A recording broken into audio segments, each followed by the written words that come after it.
Hello there, everybody. It is me, Noni77 Spore, and I am back today with more of the Kerbal Space Program campaign.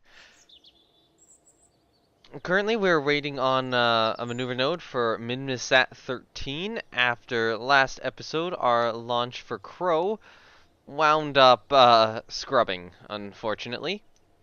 We also do have a science test coming up that would be before Crow at this point. So I probably would do that real quickly since that would just be on the surface. I don't think I'd have any sort of crew lock penalty for just quickly doing that, not, launching people into space, or not people, Kerbals into space. Um, I should upgrade this. Like, that's not a lot of money to upgrade that.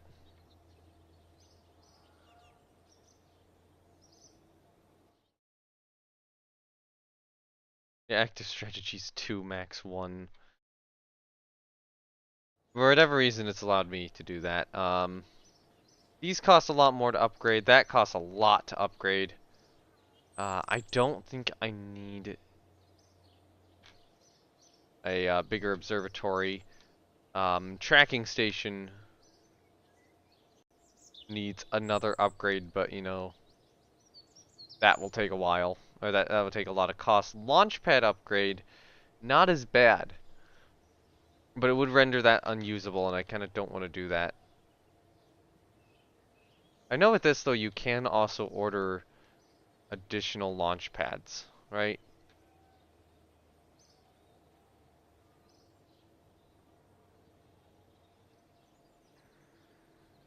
Current LC1. Oh, I wouldn't be here for a long grocery trip. Howdy, fleet. Yeah, I'm doing this. Well, if it's a grocery pickup trip, that doesn't sound like it'll take a particularly long time, and I have just started. These usually go on for hours. Part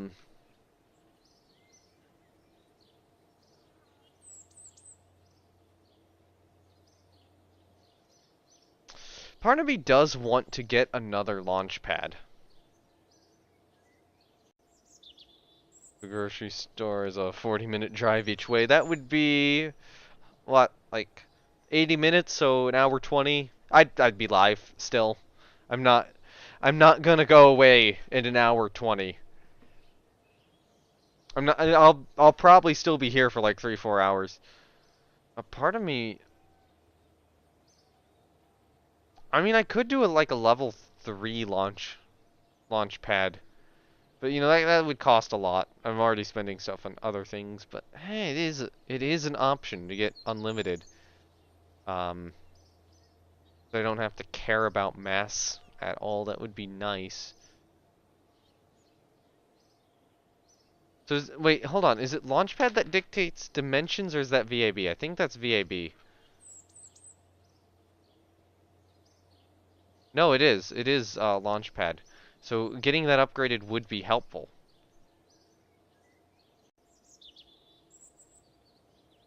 I do almost think it's better to just... Oh my, yeah, no, just do this. Yeah, that's way better. Launchpad is mass, VAB is parts, yeah. That should... Okay, Launchpad should be mass and size, VAB should be parts. And, no, sorry, that's how they have it. Launchpad should only be mass. VAB should be size and parts. That's what I'm gonna hold to. But, it's kind of backwards. I think I'm going to build LC2, or LC2.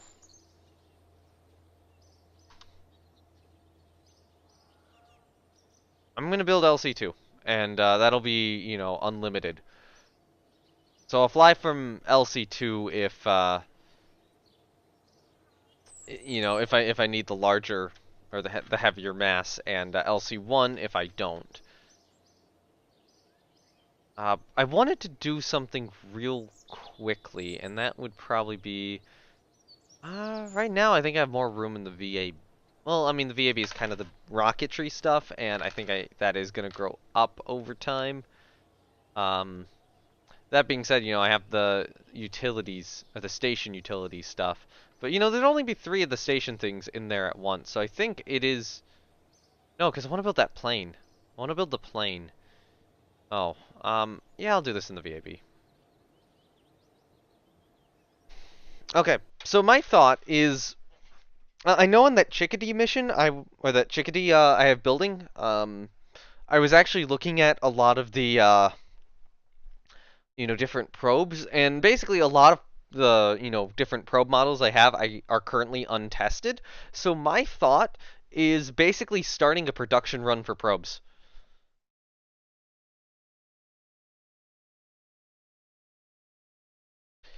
Basically something where I put a bunch of probes down the line, structurally support them, and test them all once, so that they're of a higher test rating and hopefully don't fail. And then being able to make satellites off of basically whatever I want.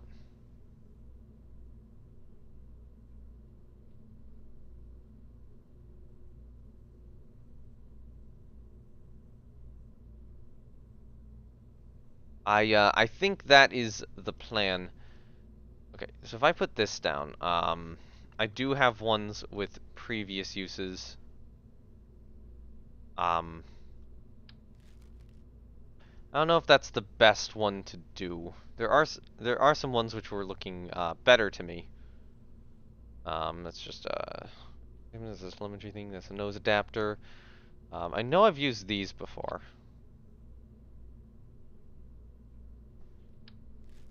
Not many times, but I have brought one along for some missions.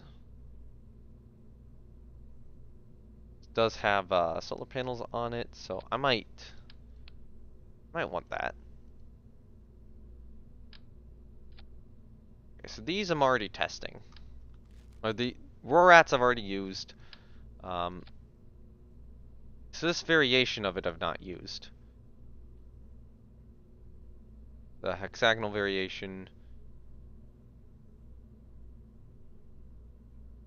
And there was like other stuff I was looking at in here previously in terms of various satellite cores. I don't think that that one's a particularly good idea.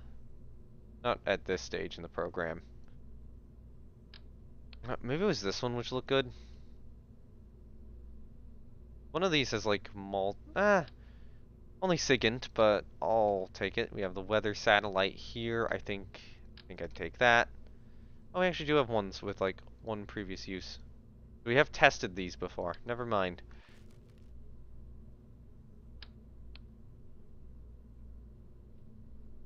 We've not tested this guy, so I'll put him out there.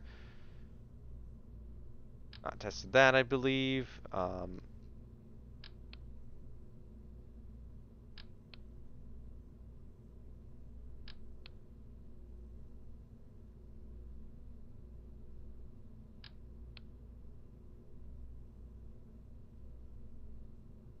That one has an engine on it. I kind of don't want it.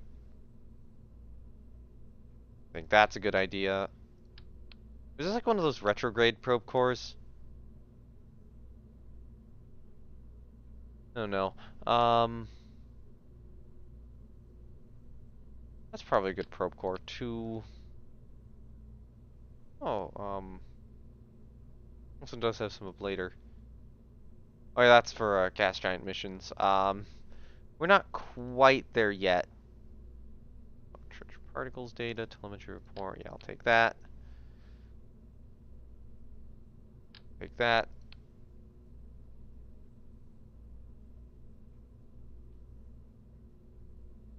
I'll take that. Um, that, that, that, that, that.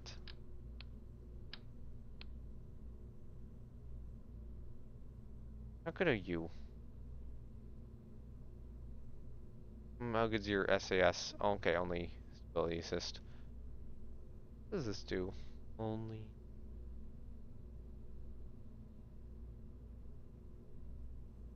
But I can't always add the extra thing to the probe cores.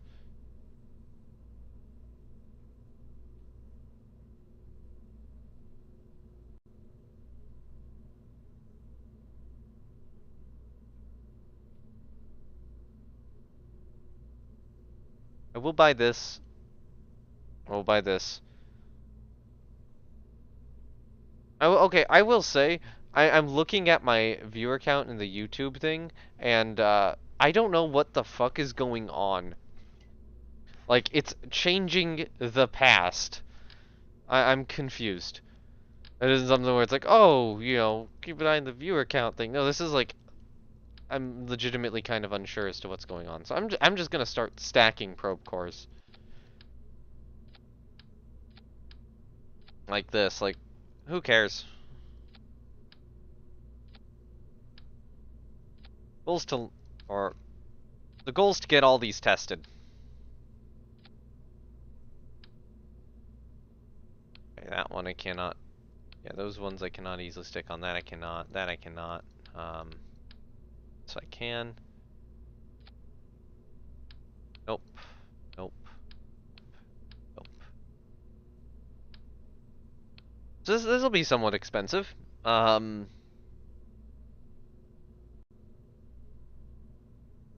is like a probe core test thing. I think I'm just gonna put like some cubic octags down. How many do I need? One. Let's see. 1, 2, 3, 4, 5, 6, 7. Okay, I'll just get like an additional probe core to test here.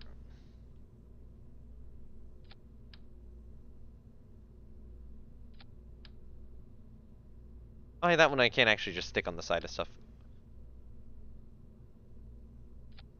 Hold on. Let's put that back down. Remove these two. Now, one at a time. One at a time. Stick that on the side.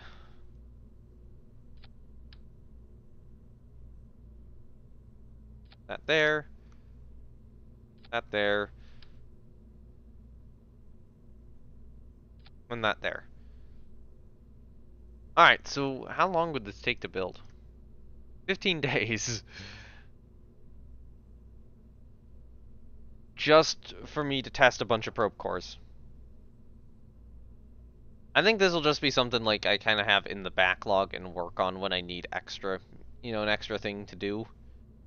But I do want to, get a bunch of different probe cores like this tested, just to make sure, that I have them. Where's the launch stability enhancer? Oh, that's not going to be coupling, that's going to be structural. Why did I go to coupling? I know I've used launch stability enhancers. Umbilical tower, those are both umbilical towers. Yeah, there we go.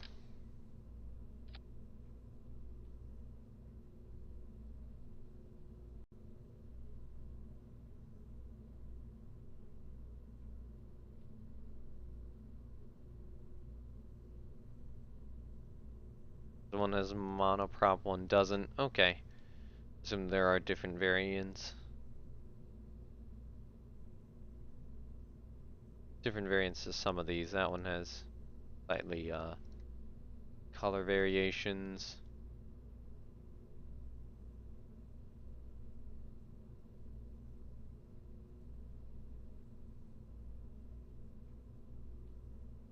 I'm curious as to which ones of these actually have like variations and which ones don't. Oh yeah, there's one more probe core I want to test out.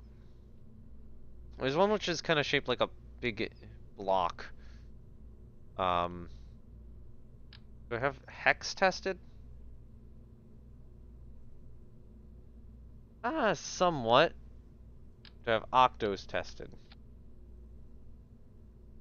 Octos are way more tested, so I think octos I'm fine with just putting new ones on at this point.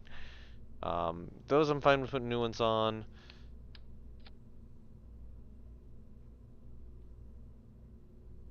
And that one I've not done anything with.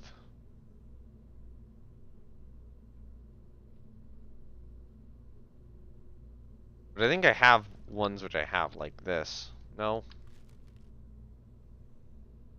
Where's... Have I used these? I have one sitting around, but like I haven't really used them. I haven't used that. Adapter. What's the one I'm thinking of? Like a rectangle. Yeah, this thing. I want to try one of those out. And that.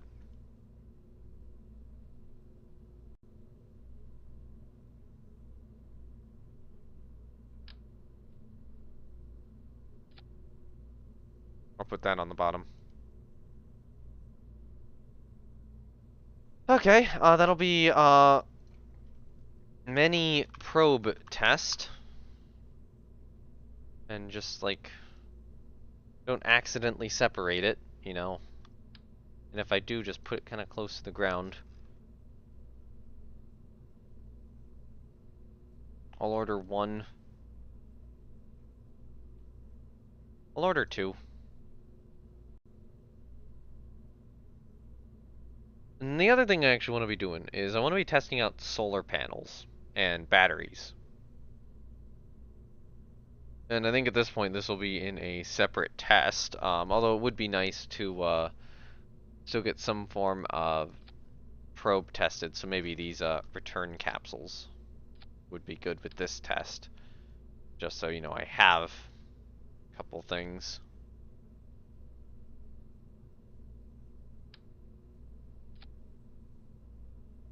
Yeah, I'll just put those on. And then electrical systems. So are these tested? No, that's not tested.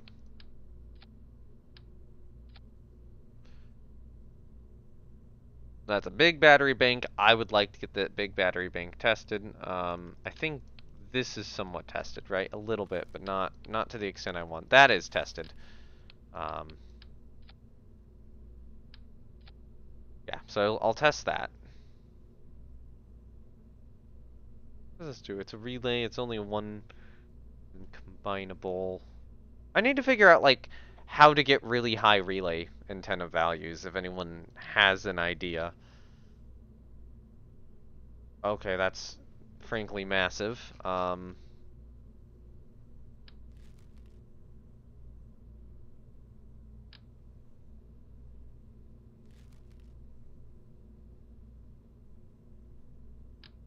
How well are these tested? Oh, okay, those are not tested. How well are A's tested?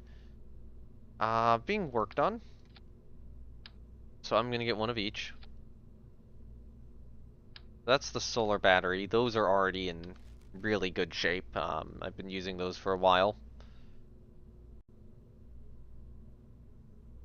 So is that a fold-out solar array? Yeah, it is. So let's just over there, and then I lost it. Let's put one of these down.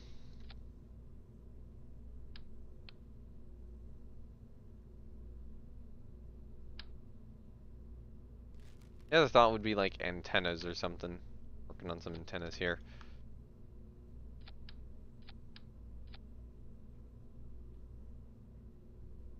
I might put some antennas on this.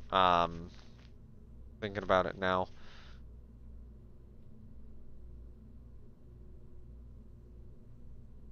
Hmm.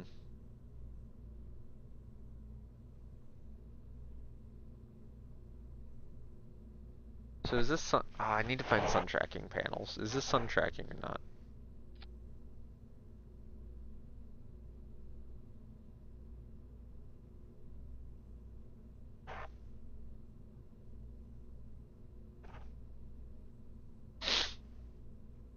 Is it? Yeah, it is. It is a sun tracking solar panel. So this is actually a good one to test because it comes with two different variants, and I can use both of those variants. I might actually I might want like two of these to be tested. I'll be honest.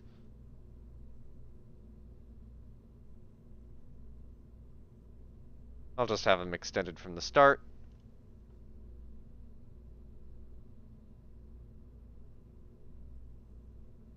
Okay, circular solar panels. I'll test these.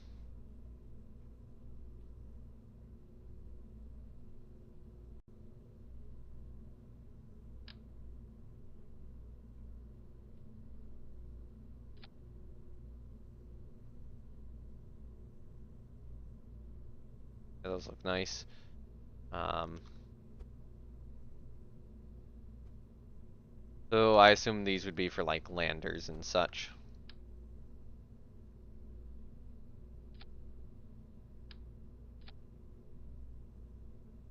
Okay. I don't know where that got it on. Oh, there. Okay, cool. Yeah. That's tracking. Are these tested at all? We do have some in inventory with 8 previous uses, so I think these are tested. They are tested. Yeah, they're fairly tested solar panels. I don't think I need to keep testing those. These I'll put on, and then the mediums I'll put on.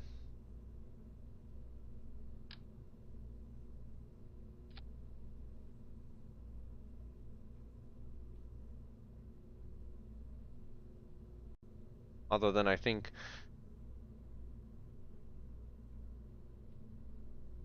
Actually, these are the unaerodynamic versions. So they're probably gonna weigh a little less and cost... Wait, what? No, they cost the same.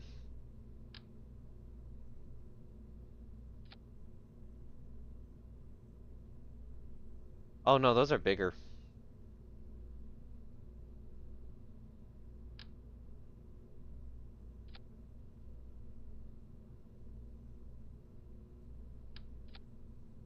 Alright, I can put them to here too.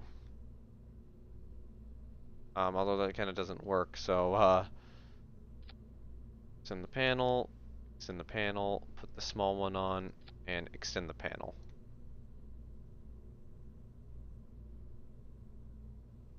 I need different areas to put this.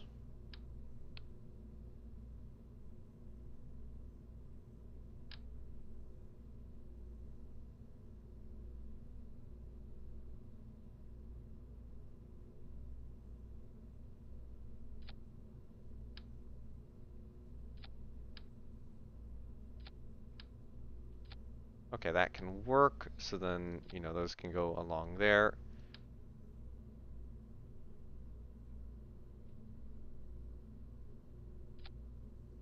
Yeah, I'm just gonna kind of put these circular panels along here. Although it's not saying that this adds too much to build time.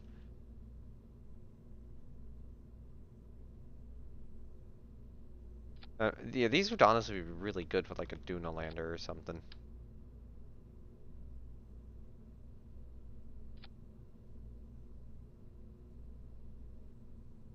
Alright, electrical.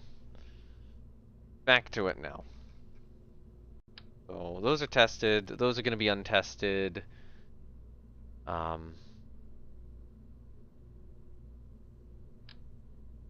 these tested? No, they're not. These are tested though, right? Yeah. These minis are tested, I assume. Well enough. And these ones, not really enough. So, you know, I'll strap a couple there just to test them out.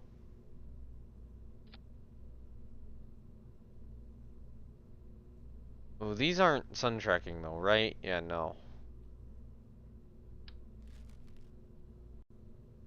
That's tracking array.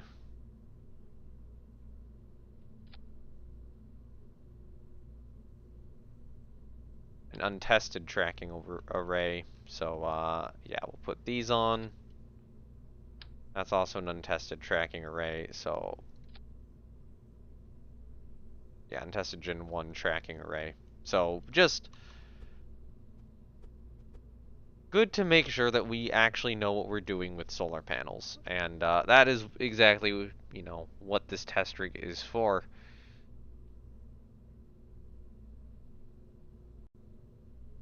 That could be fun.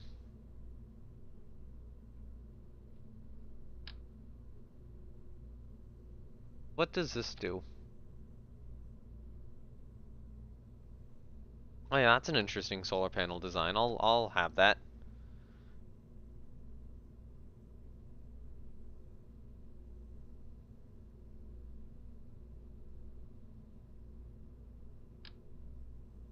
What about these? That's a decent mid-sized solar panel. I'll stick them on.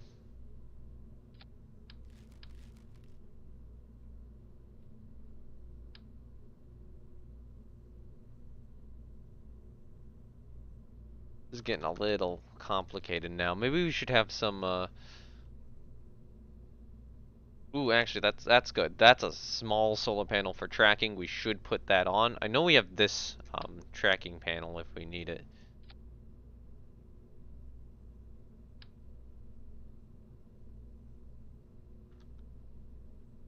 But like this here is a really good solar panel, and it's so good that I'm gonna get more of them per thing.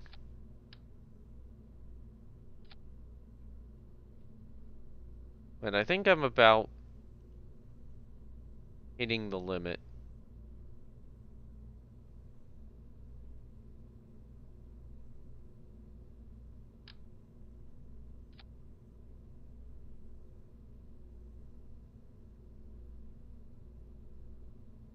Activate for large. Okay, these are capacitor banks, so no, they normally charge slowly, and then you can activate them later on.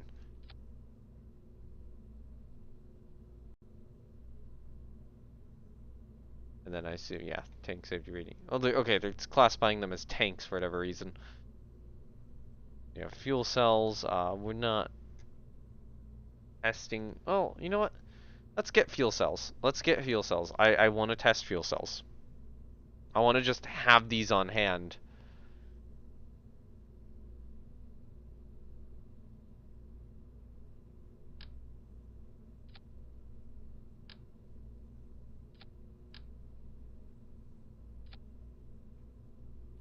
Oh, this is already getting like really expensive. This is getting like stupidly long build times. Do we have these batteries tested? No, we don't. And this is actually a really tiny battery. We should probably get it. Anything else? Anything else I want here?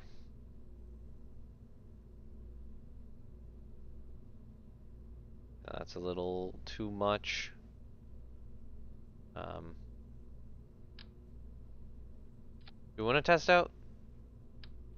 Wait, no, these don't have any part safety ratings, so those can just be stuck on craft fine. I don't care, I don't need to test them.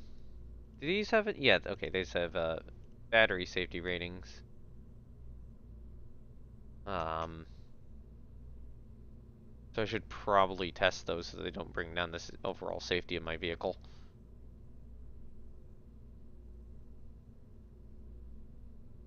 Anything else here? The batteries attached to them.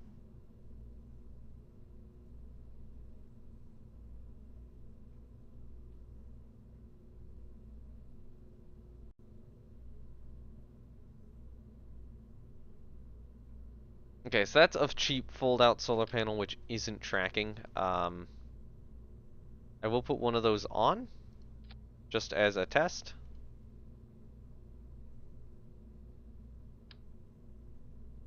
Actually, that could be good for some stuff. But there was a battery over here. I wanted this thing. And probably this battery as well.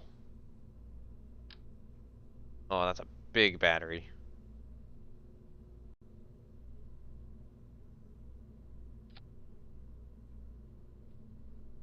Okay, I'll call it power test.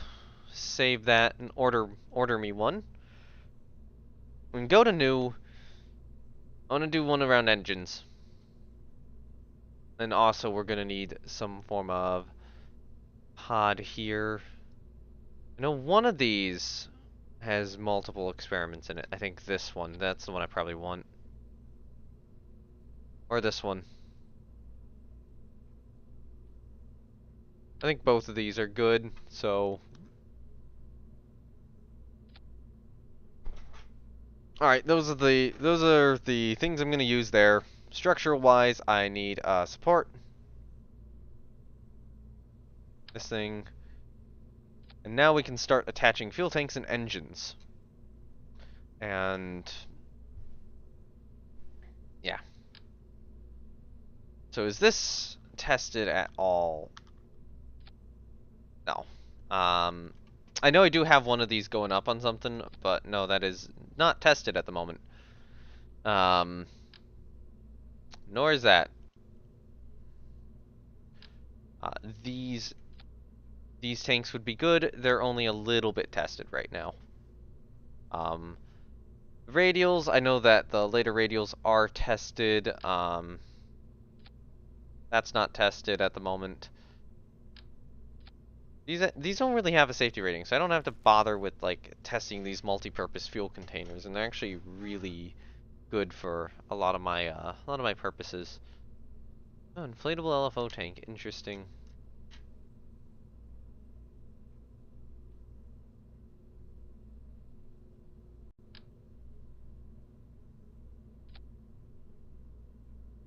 Okay, yeah, those are really tested. I think those got used in some early probes. These are untested. But like, why?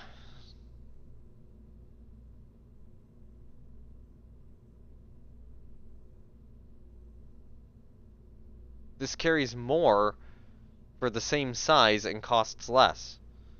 A nano costs even less. Are nanos tested? No, they're not. Alright, so I am going to test those.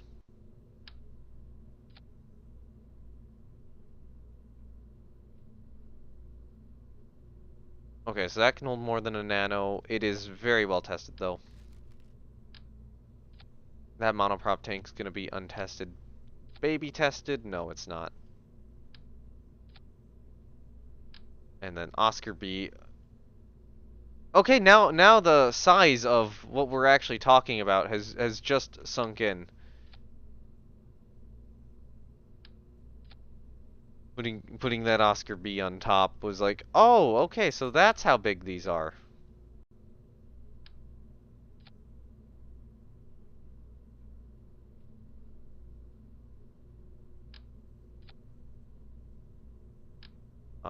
Have we used the Chara one? No, we haven't.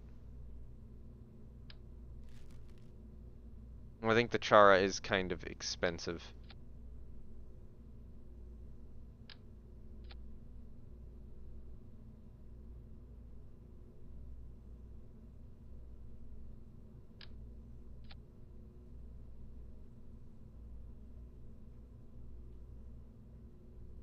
In terms of like the stuff we're missing, maybe I'll get this. Maybe I'll get this.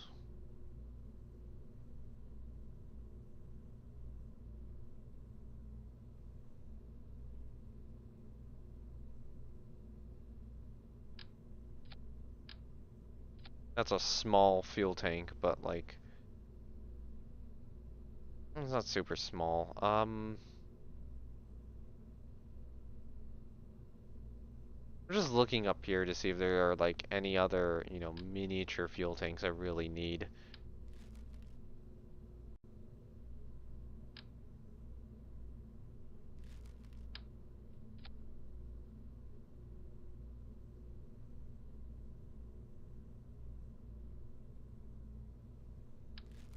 That's an old Nova Punch tank. I think that's what I'm using or something. That's a strap-on. It doesn't have any rating, so I don't need to care about testing it. And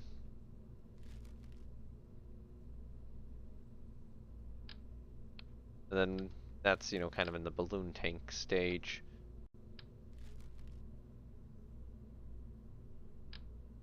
So these balloon tanks don't need to be tested. If they're like part swapping pieces, they don't need to be tested. And I think I am going to heavily rely on those in the future. So I think that that's a good test for fuel tanks. Engines, on the other hand, that's a little tiny monoprop engine. I should probably test it.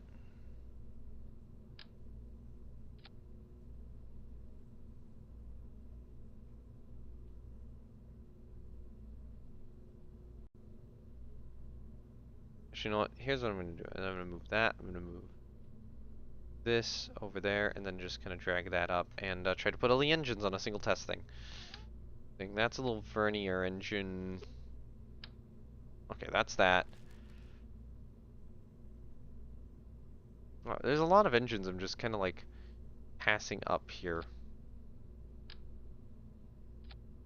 that tested? Okay, the Finch is tested, so I actually have good experience with both of those. Are you tested? No, you're not. Little radial engine there, untested.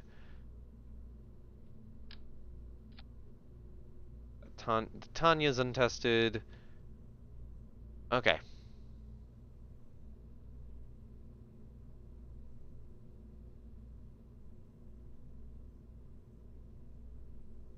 Looks like a relatively simple and small engine if I need to put it on something. A nice little lander engine.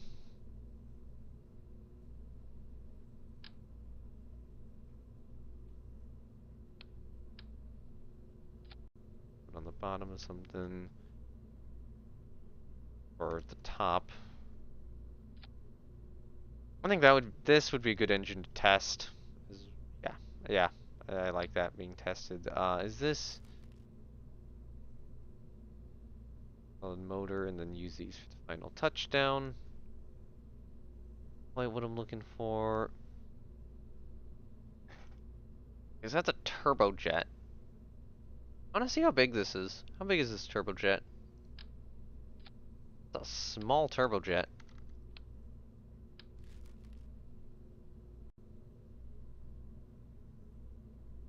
Okay, we can test it. We can test out a spider.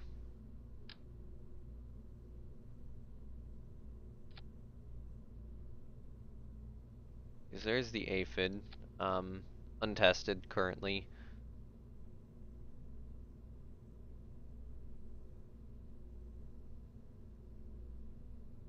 Where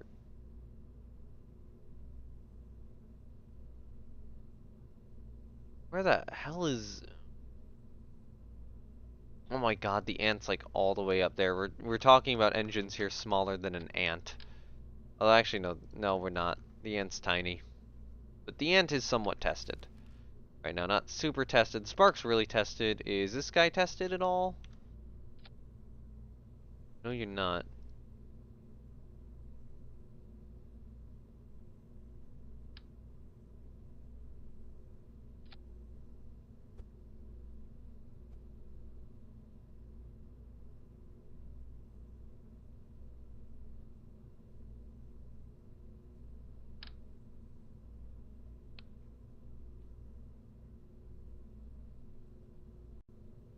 I don't believe this is tested at all. Unfortunately, it looks like now I'm having to mount stuff to engines. Although, you know, why don't I just mount it to the top of another engine and move it over there? Testing an aerospike that will be fun. Okay, we do have engine tests of that. Not of that. Um,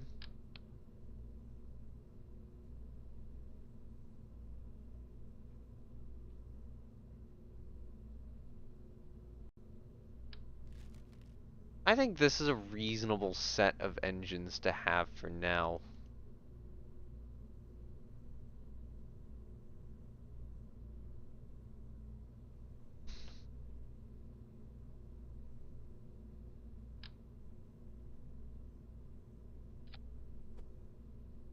Maybe I want this.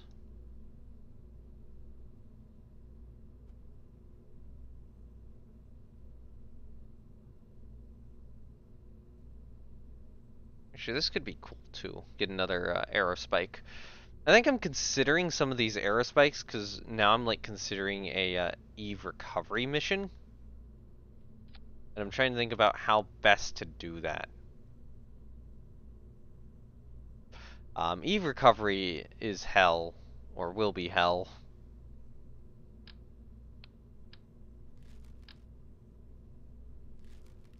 But, you know, I want to do it. There's a contract for it.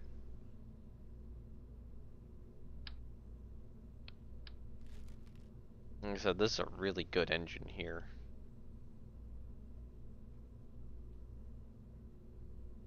Yeah, that's actually a pretty cheap engine, too.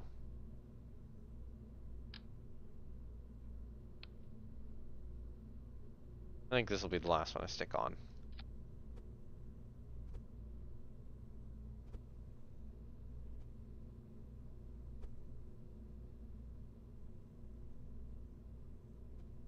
Like there. Okay, cool. So then separate you, put that in, put that in, put that in, and then just ignite all the engines here.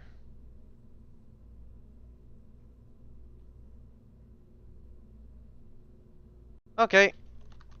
Fuel engine test. Cool.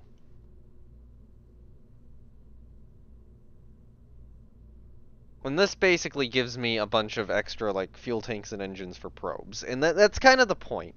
Is I want to up my probe game, and that's what all those are for. All those are just for upping the probe game. If I want to have more parts or for probes, well, that kind of helps.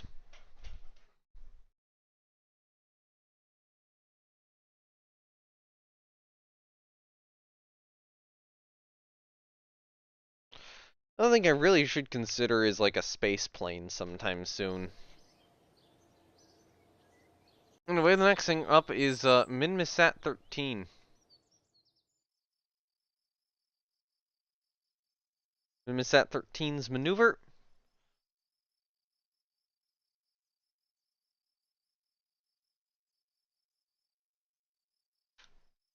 Let's get Minmisat 13 into its desired orbit and hopefully get a couple contracts complete. We also had that thing, right? We had the thing to do with that other satellite.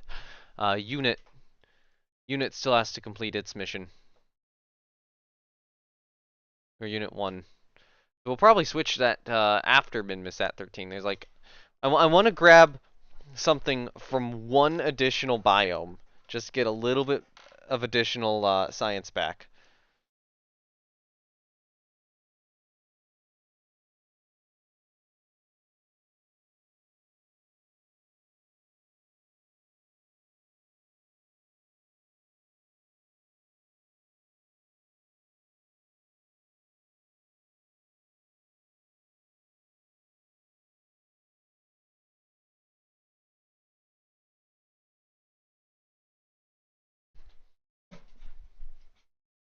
And hopefully our next launch will be the crewed flight test of Crow.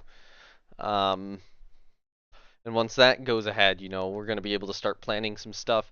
I do think I want to consider a Mun landing really soon and a Minmus landing. Yeah, crewed Mun landing, crewed Minmus landing. Not super difficult.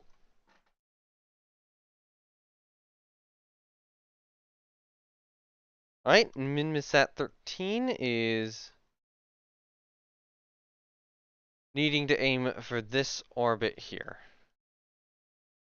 And actually, I'm just gonna do... What is this? Oh, that's what our Kerbinapo apps will be when we are in orbit. So, okay, so I'm gonna point here. I'm not actually gonna burn us into our desired trajectory. I'm gonna burn us into a completely different one.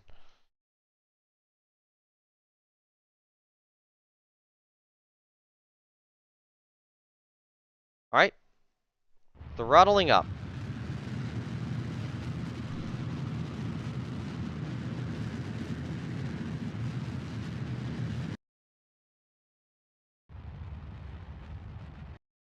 Okay, so I need to do an adjustment here.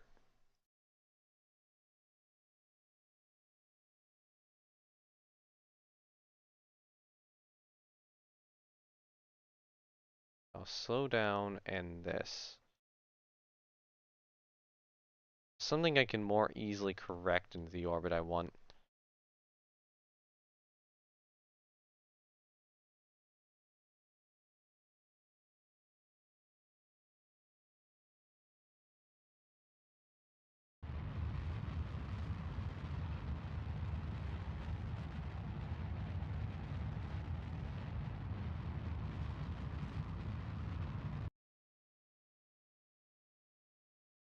Okay, so we're orbiting this way, correct? Okay, so the ascending node is there. So what I will try to do is at the ascending node in 3 hours. We're going to pitch the orbit up like so.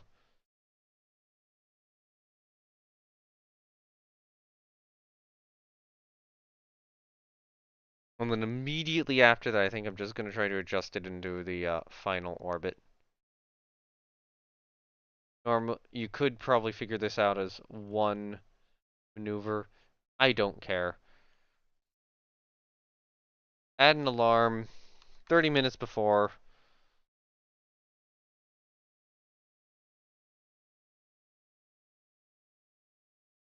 Alright, so Unit 1 we need to switch to. That's getting in. This is getting into its desired orbit relatively soon. Then we have a side booster test for Crow. So that would be for Crow Heavy if we need to be sending heavier missions up to low Kerbin orbit.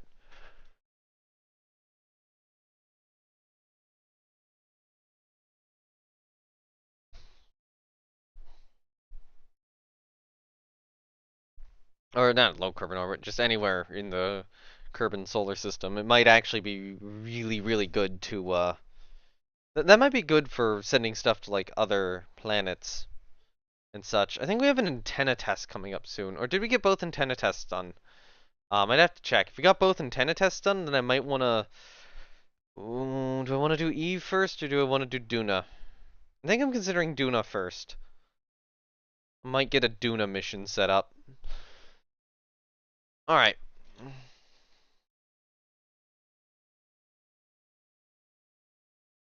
Hold on. There we go. Biome.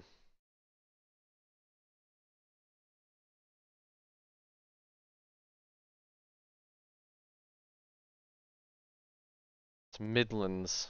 So if we look at our science probe, restored data, so that would be, we got poles, midlands, highlands, great flats, lowlands, and yeah. So midlands, highlands, great flats, lowlands, and poles.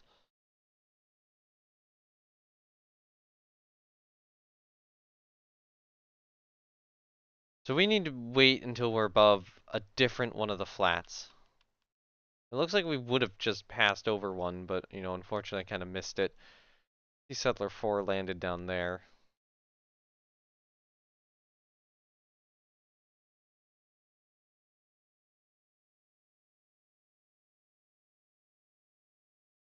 Oh yeah, we can see our relay signals bouncing to something over there. I'm gonna check. That's Highlands. Nope.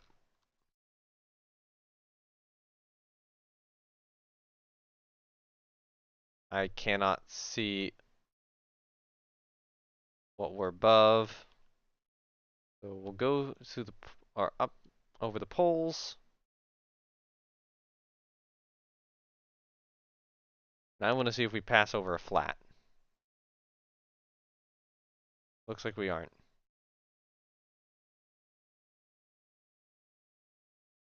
Maybe we can get slopes?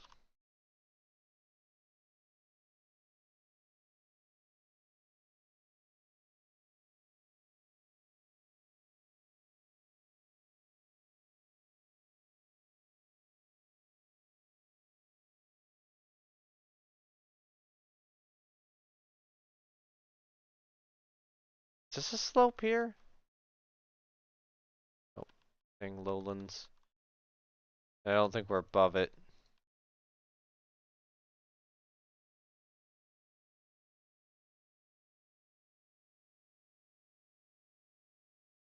Maybe this is a slope? I mean, that's pretty steep. Yes, okay, there we go. There we go. That's a slope. Collect all. It's time to head home.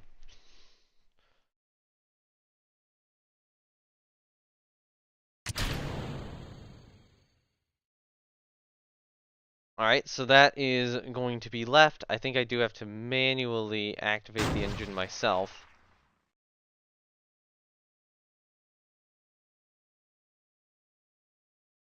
Goodbye. That's kind of a nice shot. Okay. So if we're here and we want to go there, then actually we probably want to be on this side and just do this, right? Yeah.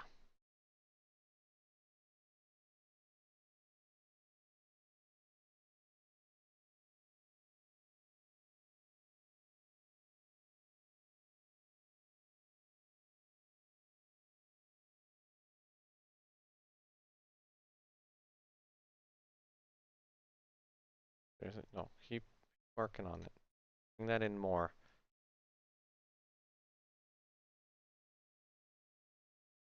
There you go. That'll work.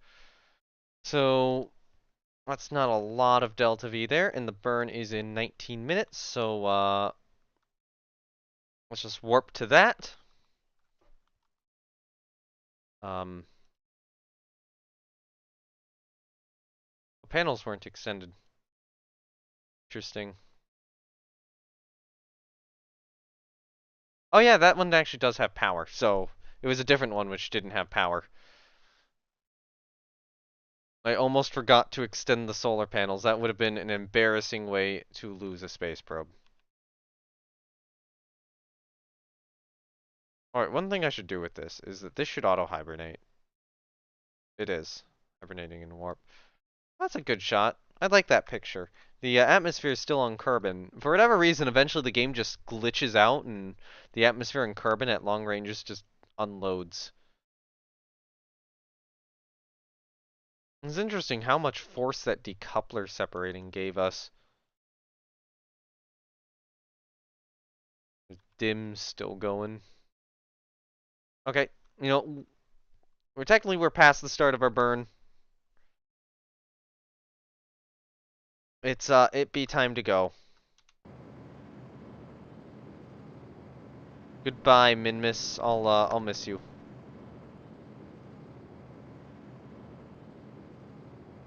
I mean, everything else is still here, but you know.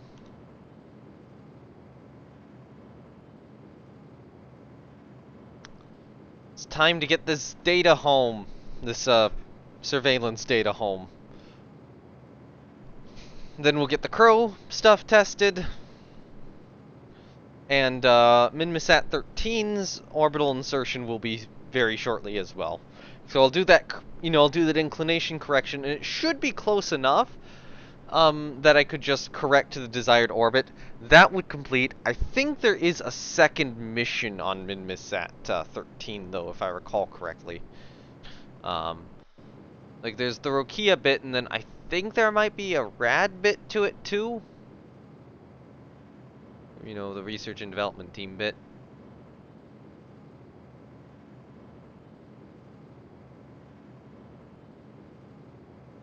I'd have to check. Once we get it there, I'd have to see what experiments I have on it, if it's just the materials container, or if it's something else. I think I have the materials container in Minmus already, but I'd have to just, like, make sure, see if that's something I could quickly get. If it's something if it's science I don't have.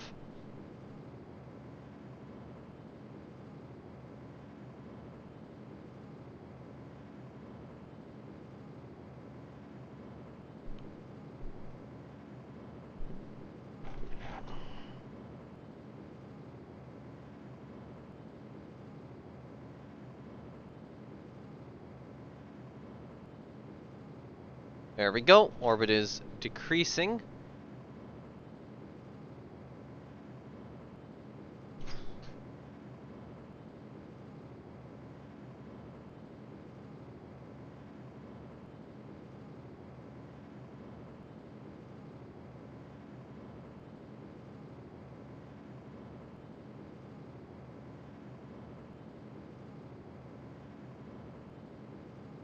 And then we will use most of our delta V to decrease the apoaps, followed up by a swing around where we decrease the periaps and then re-enter.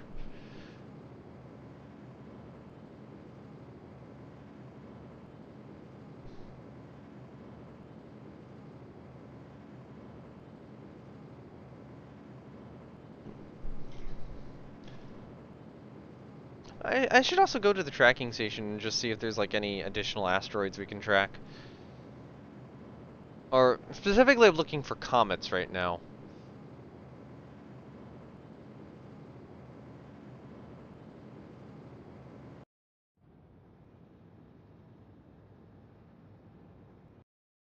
I am considering that good enough. We didn't actually use quite as much delta. I think we didn't use as much delta V as I was thinking we would. Um, oh man, we have so much delta V in this thing.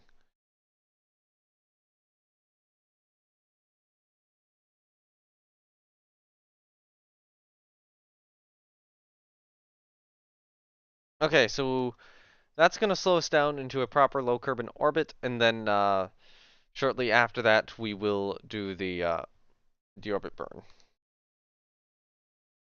30 minutes before that. Excellent, excellent, excellent, excellent. Let's do a crow test and then see if we can track some asteroids. And then, you know, Minmisat 13's maneuver will be coming up. Unit 1's re-entry is going to be way in the future, though.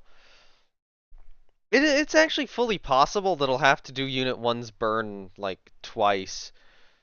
Because that's a massive burn. You know, that's a massive amount of delta V for that tiny of an engine. Maybe I'll consider, like, in the future, upgrading the engine on this thing. Because it is so puny and so painful. I should get a better one. Should stop using the ant. But, you know, that's what that engine test thing is for. I'm testing a bunch of engines I could use.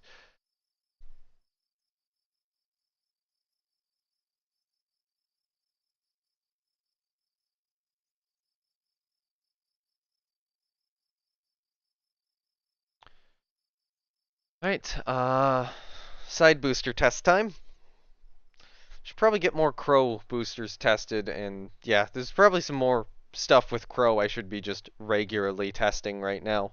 I think I don't actually have like a launch escape system for the next Crow mission, so honestly, I should probably order another Crow capsule and Crow main booster test, or a couple more main booster tests and a few more capsule tests,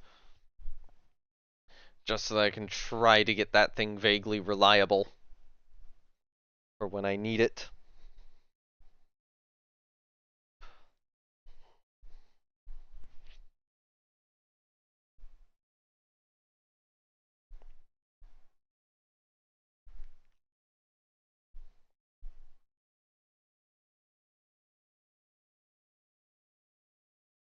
Should also work on like resupply vehicle development for a space station. You know, try to figure out something on either Starling 1G or Robin. Actually, yeah, I think a Starling 1G based resupply vehicle would be excellent. Um, if I could get that, because that would be a very optimized rocket for that role. And figuring out a resupply vehicle for that would be good. It's a little small, and you know, the Crow test, I kind of want to use that to assess how much I need. But you know, yeah. All right, there isn't a.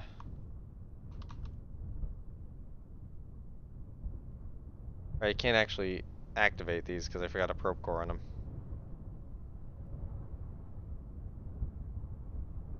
But anyway, that allows, you know, Crow side booster is tested if I need to launch Crow heavy at any time. That counts. That counts as a test. Those parts are technically tested now. I should have remembered to put a probe core on there. It probably should have been like some interesting probe core as well. If I'm gonna be honest. You know, something I want to use.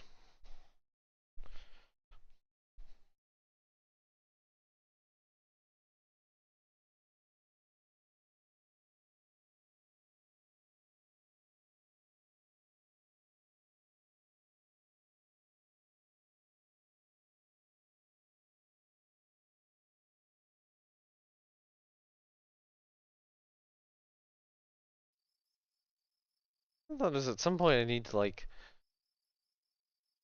I need to get more signs from Kerbal orbit. That's actually probably not that difficult to do. Fly out of Kerbin's sphere of influence, change my trajectory, fly back in. Um, like a little pop outside, fly back in, and then try to recover the data.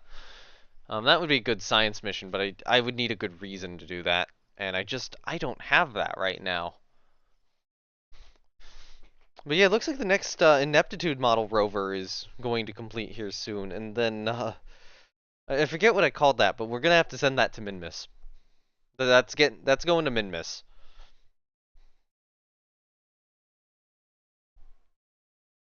Um, yeah, and I already have like the rocket kind of ready. It would be on a Robin, um, or the rocket, yeah, the design ready.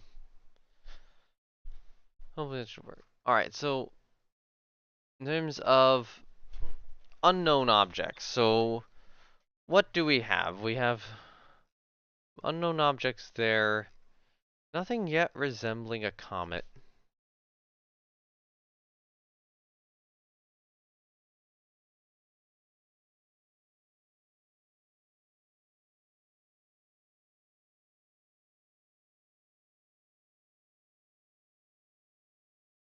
I don't think Outcast 1's gonna encounter Duna, although maybe I try to force Outcast 1 to do so. No, I think that would be a bad idea. Um, and I think Duna and Eve are both in like really bad positions to go to right now. North where Kerbin is, that's not gonna be a fun launch trajectory to force.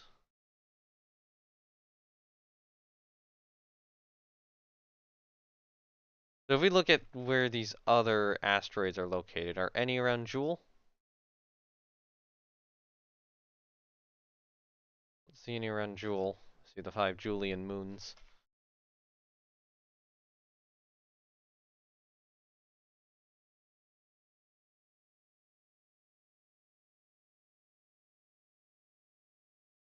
There's one at Sarnus.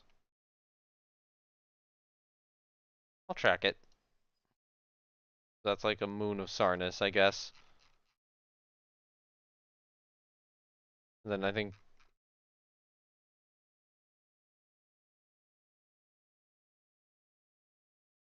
yeah, okay. The one's over there. That leaves 5. Is one at like Nidon or something? Yep, there we go. So in terms of the untracked objects, and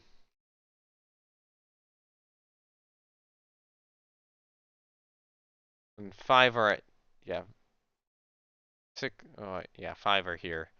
The 5 remaining untracked objects are here. That's a gargantuan asteroid all.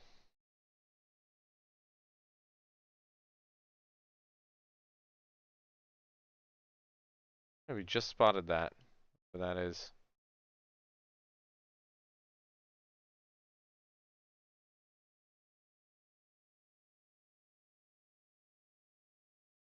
Huge, large, huge. Alright, let's track these.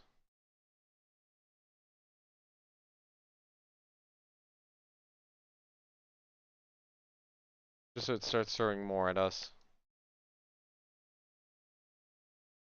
A small. I'll track a small.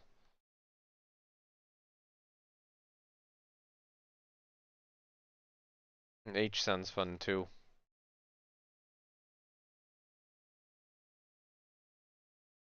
I'm thinking maybe if I just track enough objects, eventually it'll give me a comet.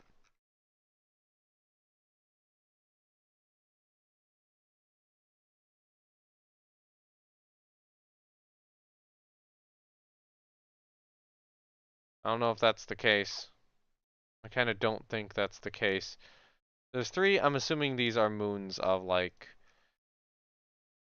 Erlum. That one will encounter something. Erlum Nidon probably. Oh, probably Sarnus then. Probably Sarnus for the remaining 2. These both moons of Sarnus, yeah. Tiny moon, then a large moon.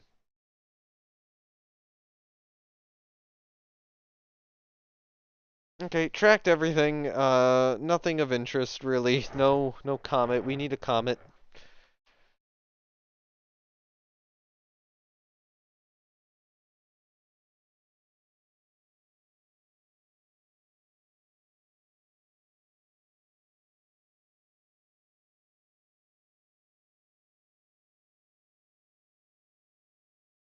It does kind of feel lame that I launched space telescope for a specific mission, and it's like, oh, it'll track gradually over time. It's just taking forever.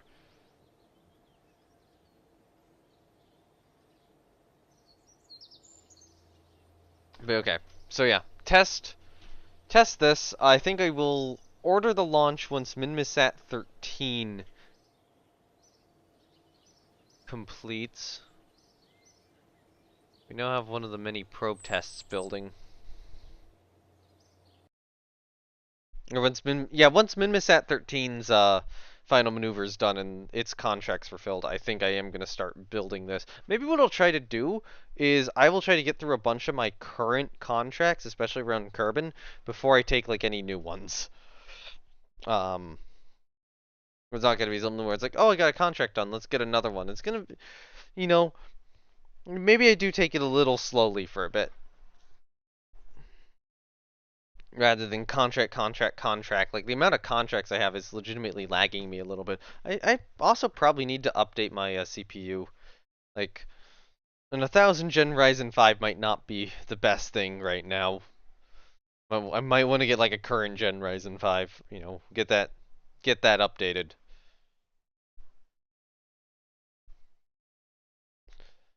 Of course, CPU upgrades are kinda hellish.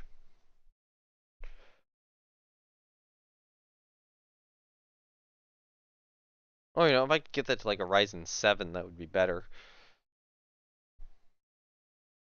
Not Ryzen, yeah, rather than Ryzen 5.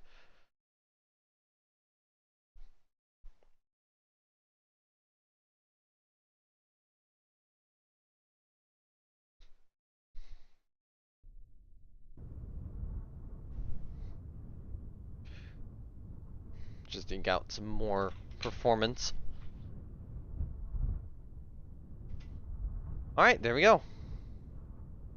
Actually, kind of want to light the engines. There you go.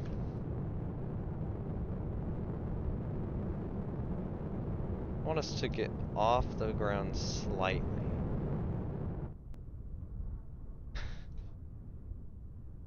It flew very slightly there. That's technically a hop. It got off the ground and then went back down again.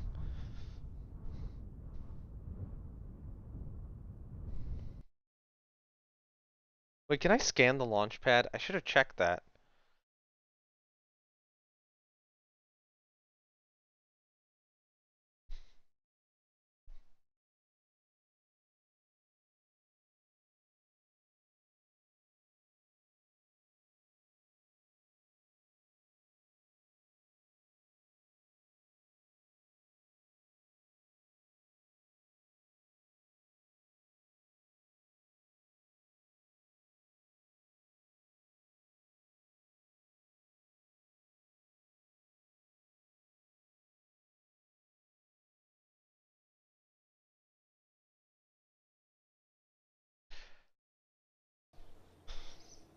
I will say, having no restrictions on the launchpad, that's going to make things easier. I think that no restrictions on the launchpad probably means I can make a crewed Bluebird, which might actually mean Crow winds up obsolete, like, on completion. It's like, oh yeah, Bluebird's now perfectly up for this task instead.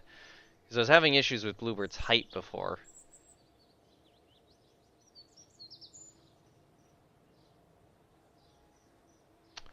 Alright. Yeah, I'll let the mini probe test go ahead and complete right now.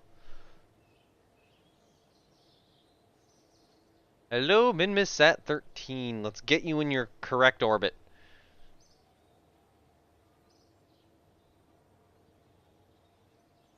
And then we have Unit 2. Oh, not Unit 2. We have CFT1, then Unit 2, then COFs. And then, hopefully hopefully we'll be able to get this rover on the Minmus. Maybe not this stream, maybe next time. But yeah, I think it is time to, ready up the I forget what I called it, but I think it's time to ready up that mission.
Oh, there we go.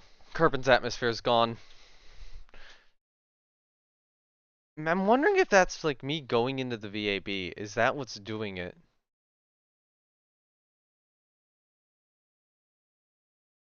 Right. Orient.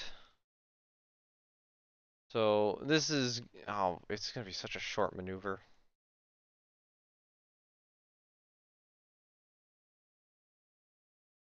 Not even gonna like get a picture of this. It'll just be a little tap and it'll be done.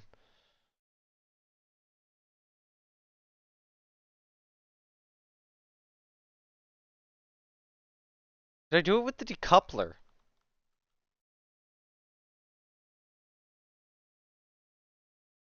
That's probably a thought you don't want to hear.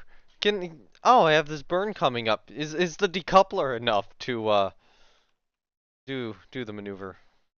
This has so much extra delta V though. Alright.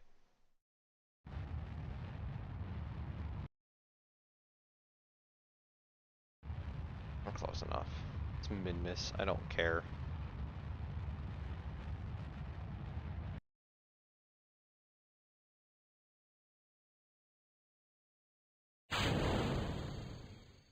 I completed the end of the maneuver using the decoupler! 0.1 meters a second. Oh, that's excellent. Okay, so we're pretty well aligned. So we're gonna cross about here. So at this point, I want to dial it back this way, but at the same time, do a small correction this way.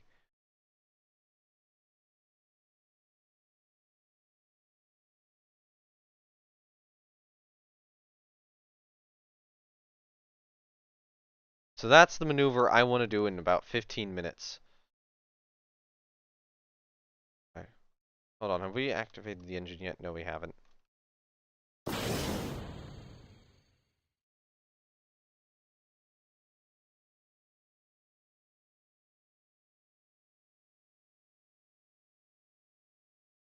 This is kind of a pretty screenshot if Kerbin looked better.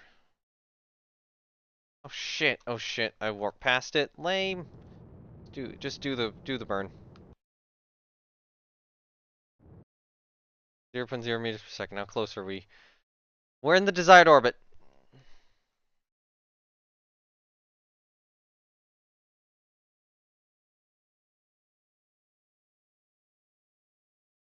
Contract fulfilled.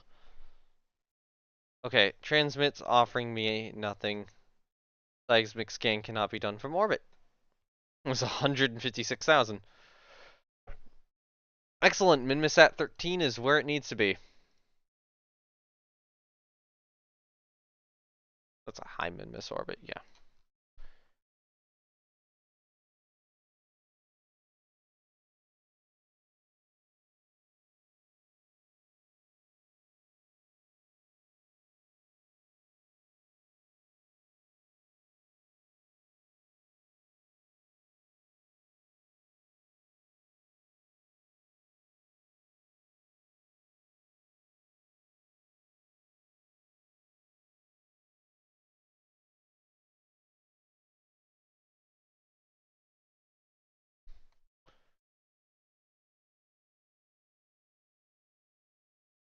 Alright, MSAT 13's now been added to the list. I believe that is another launch success for Robin. Yep. Another good payload where it needs to be.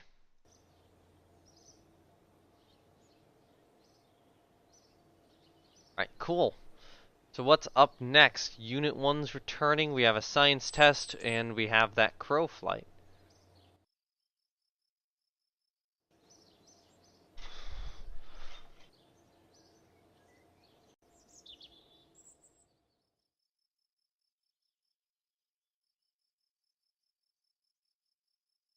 Okay, I'm not going to take any contracts right now. I just wanted to check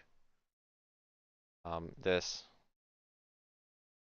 The progress notification as suitable comments are mapped.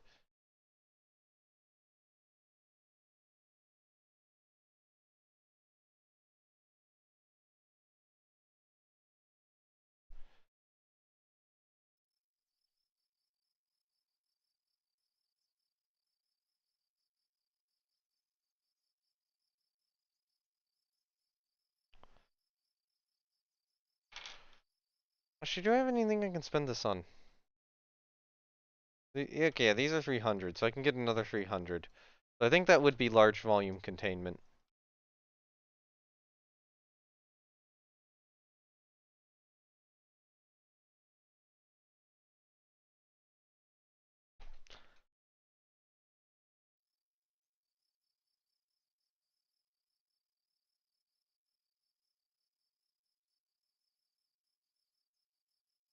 Yeah, Bob in the crew cabin, and just launch it. So I want to test something with, you know, how field science works.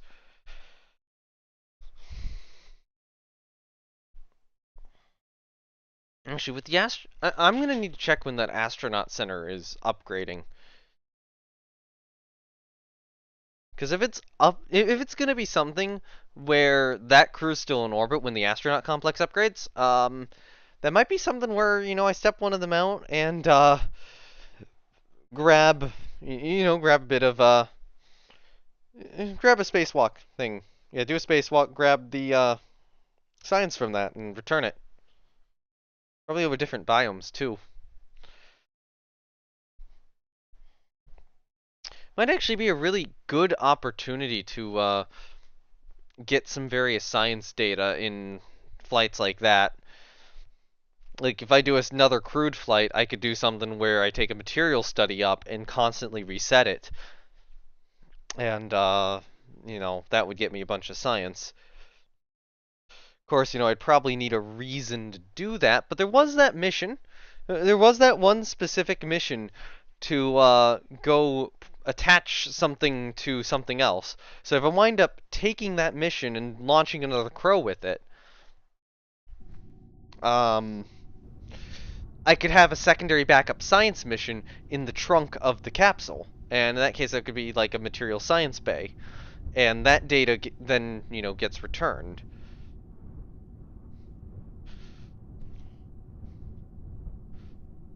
Or, you know, something even better where it's by biome. Alright, so EVA.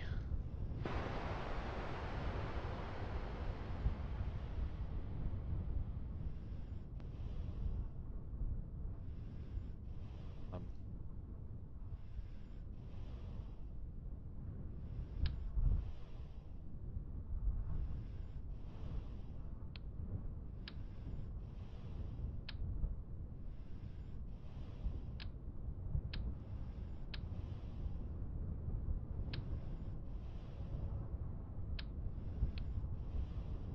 okay, cool.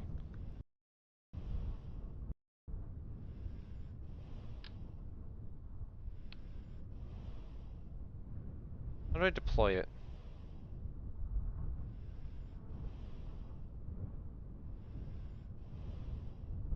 Oh, there. Base to place part.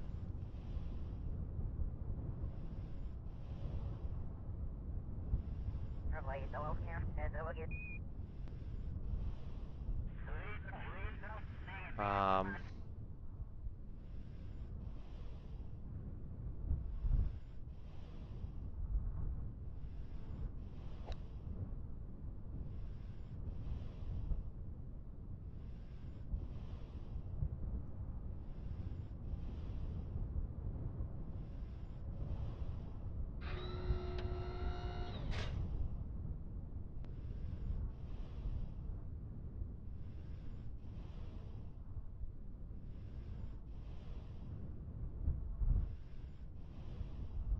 What do those do?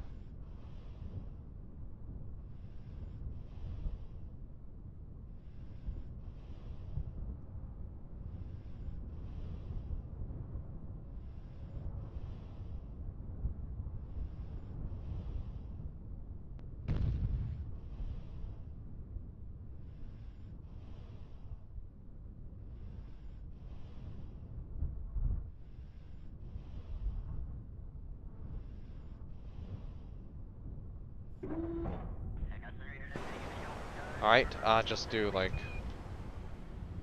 normal recovery.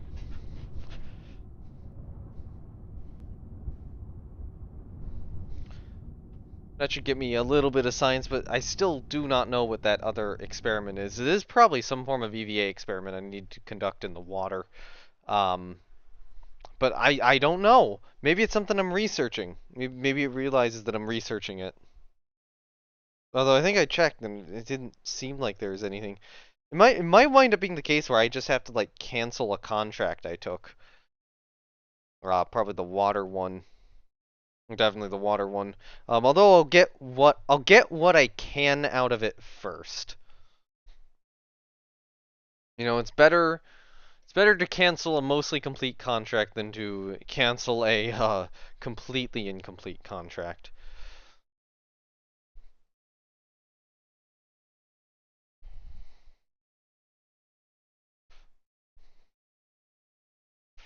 But yeah, Bob had to go and briefly stand outside. Plus 2.4 local science 1. So we do get some science for that. And that actually gives us a little bit of money too.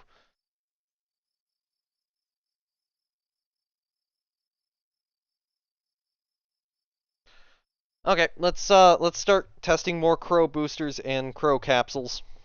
And just get crow to a much better point. Maybe I should consider like more chickadee tests as well. Wait, do I have Starling 1G tank tests going? I need to check that. I need to check what Starling 1G tanks are like. Because if I don't have Starling 1G tank tests going, Starling 1G is going to be in a bad spot. if I want to fly that. And I probably should like have Starling ready for, if I need a contract where Starling's a good option over a chickadee or a robin.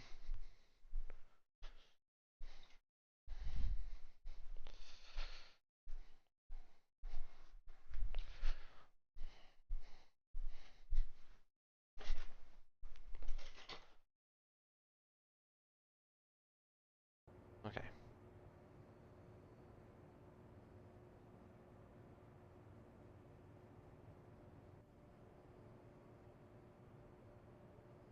The Warhammer Signs Gather thing, not ready for that yet.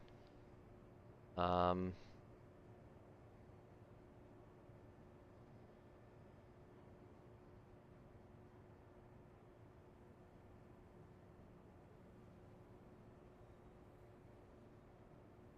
so this is a capsule test. That does have that cargo container in there.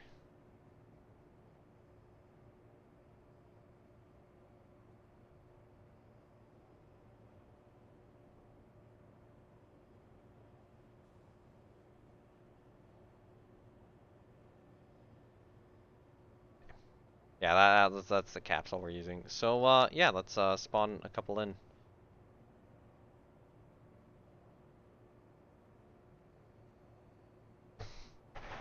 Okay, couple capsules spawn in for additional testing. Pro 1 AC engine test, and we have a little Zebulon on top.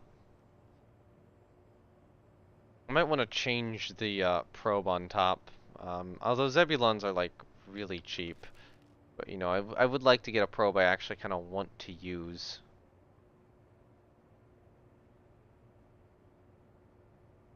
And I think that would be maybe a Kreplin.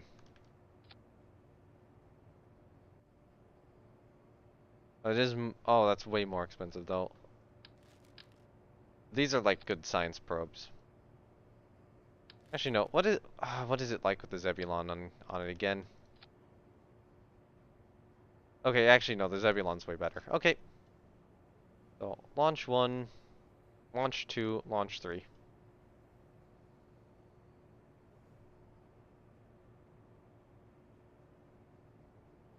So if I get to Starling tests, let's take a look at, okay, so this is a Starling 1, this is a Starling 1C, so I'd be testing, yeah, those were old tanks I was testing, and those telemetry response units were older versions I was testing too, as part of the probe core. That is the booster it uses, that is the engine it uses, but what I want to see here is the fuel tanks. Because it's no longer using Charas anymore. Actually, that's a good fuel tank, I think.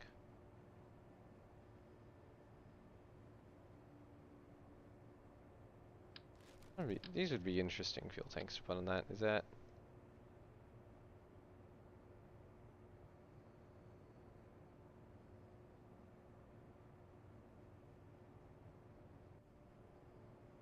Okay, that could be interesting. I don't know. What fuel tank am I using? I'm not using Charas. Charas was the old one I was using. They're not cheap enough. This would be an interesting size fuel tank. A good first stage fuel tank. Or even like booster segment fuel tank. What was it? What was I using? I was using like the pistache, I think? Or was I using... No, that's too big. Let's sort by size.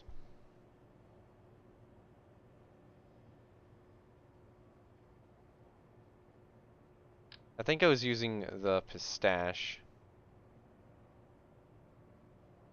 I think Gen 8. Oh, wait, no, was I using like a Fenris? Okay, you know what? Let me open up a let me open up a Starling 1G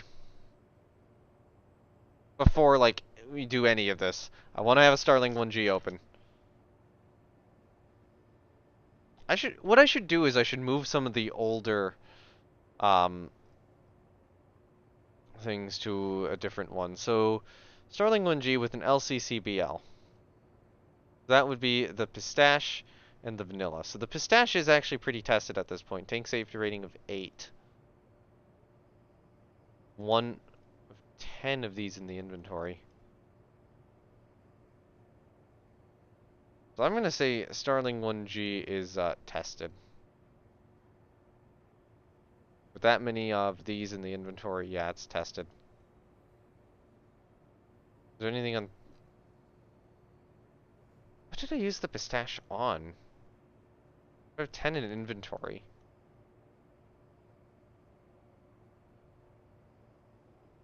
Is that on like a really old Starling model? Like a... I know the vanilla was. The vanilla was on the old Starling models.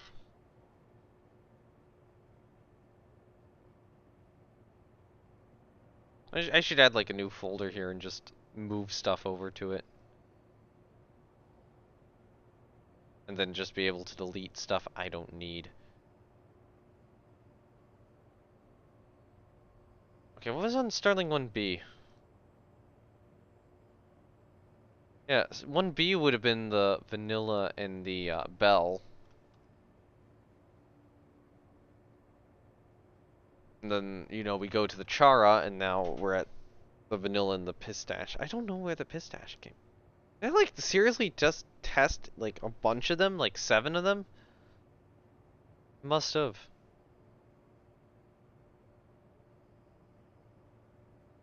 I have no idea what I would have used it on otherwise. Alright, so what did I want to do? Now I actually want to swap to the VAB. Which, yeah, there we go, switch editor.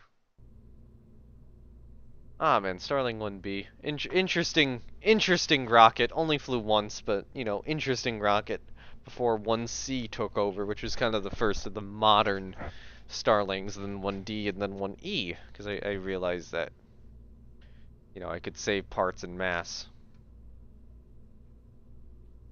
Anyway, Robin 1B, so we have the Ineptitude rover. Oh, hold on, it's gonna be higher up. Because... Impertinent rover. There we go. Robin 1B, impertinent.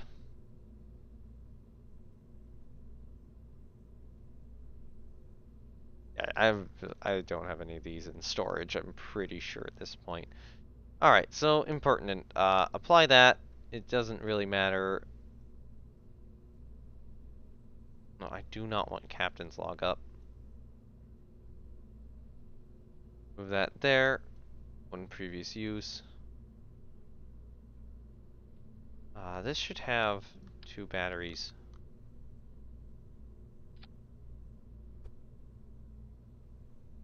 Hold up.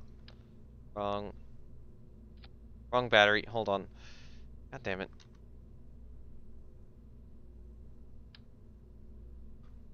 There we go.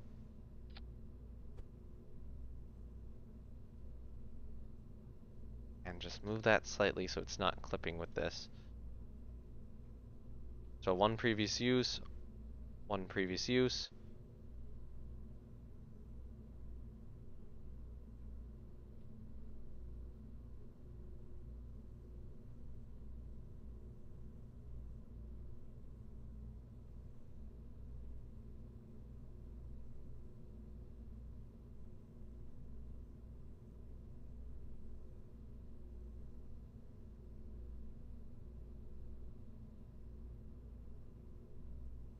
And then this is just decreasing the building time by a wide margin.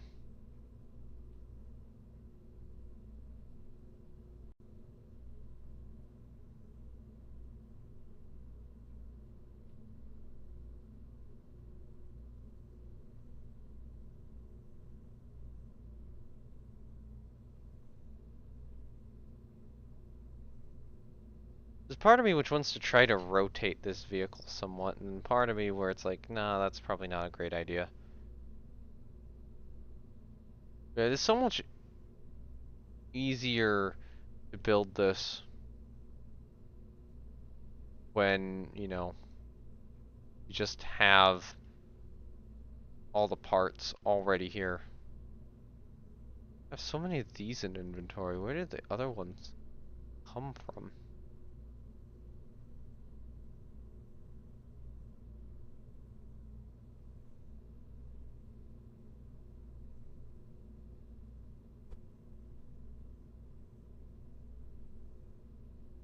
Oh, no.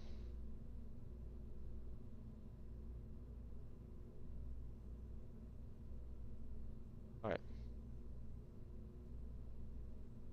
So then with these, I just gotta do this quickly. And then I can still shorten construction time even further.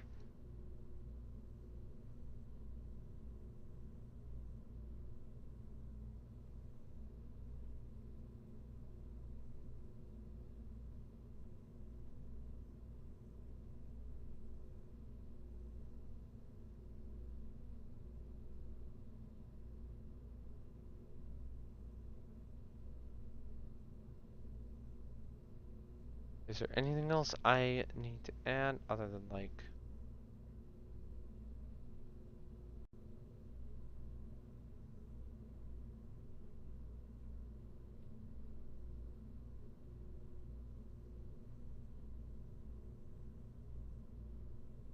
Hold on, that needs one with 1 previous use.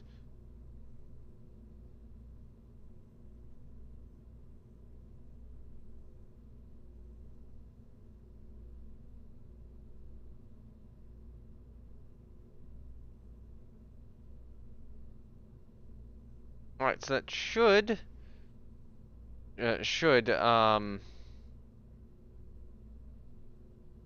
minimize the amount of effort I need to actually launch this thing. Yeah, 2 days. 2 days to launch Impertinent. Takeoff is gonna be a little strange, I will say.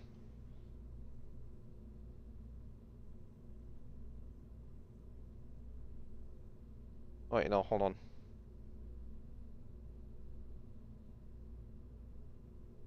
You need to be in the VAB.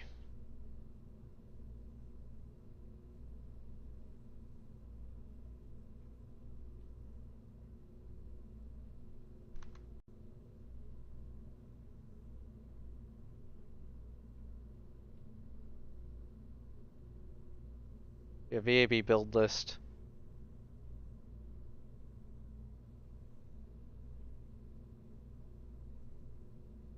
That's going to be at the bottom of the build list now. Oh my.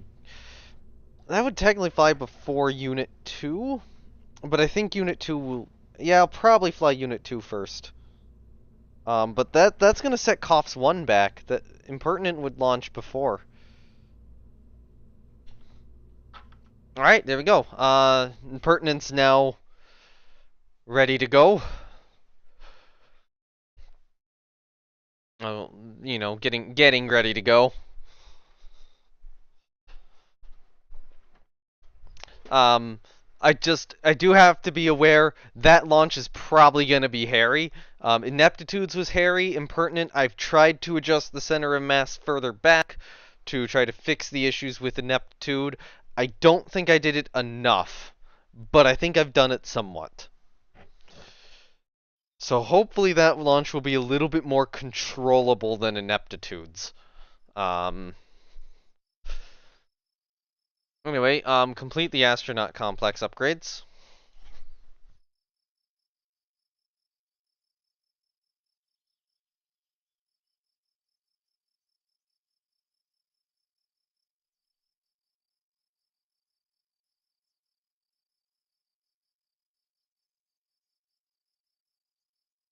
Oh hey, I have an upgrade point available. What do I want to spend it on? I would like to get the rate 5 here up at some point. So I will put it in rate 1. Just keep building the rockets more and more. Advanced metalworks.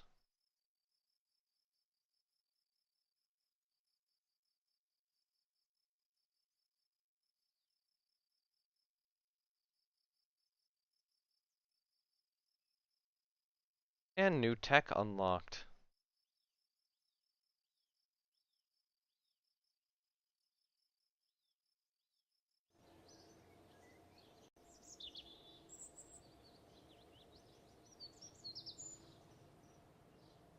Here's when stuff's coming on. Okay, LC2 is actually getting close to being completed.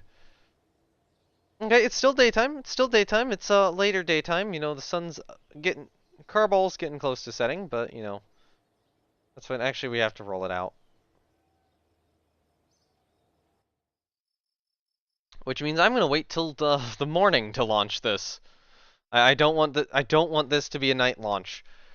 Anyway, yeah, first crude launch since like episode 1 or 2. Yeah, the when was the first crude launch in this? Let me check.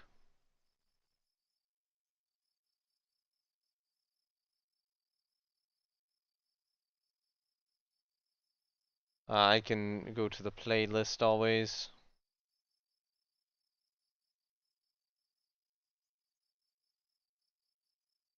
Um, don't actually have this as... Do I have it as one of my home playlists? No, I don't. I should add this as one of my home playlists at some point.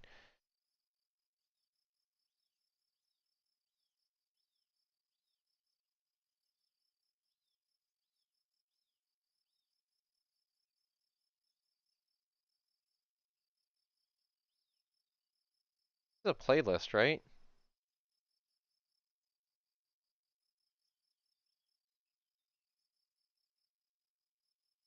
I swear I have this as a playlist. Yeah, Kerbal Space Program Modded Campaign. Yeah, so episode 2. Episode 2 would have been the first crewed flight.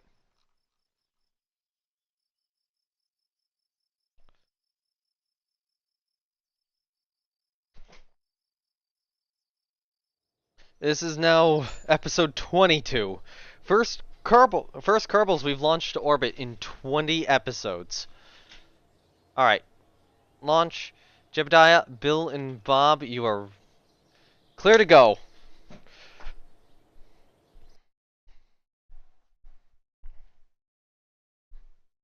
Let's do this.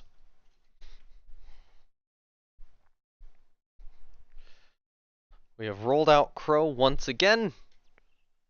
This is the second attempt after the first one scrubbed.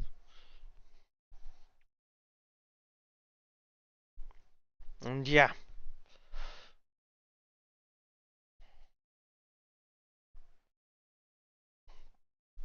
I'll also be interested in seeing like what I want to develop for the other launch pad. If I really, if I want to just do like a big ass rocket on it once once LC2 is done, if I just want to do like big ass rockets to send stuff at extremely high speeds to other areas, or if it's something where, I just want to use the dimensions and stuff. But I might consider developing a space tourism vehicle based on Bluebird if I do that.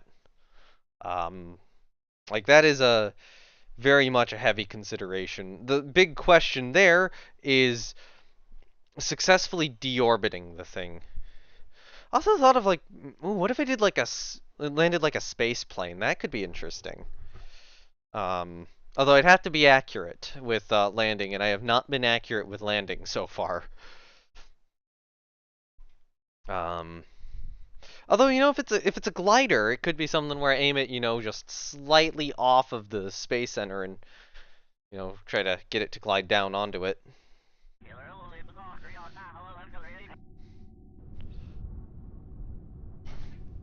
I think something parachute based would be better, but getting some space tourism contracts could be good as like a nice little stable income thing.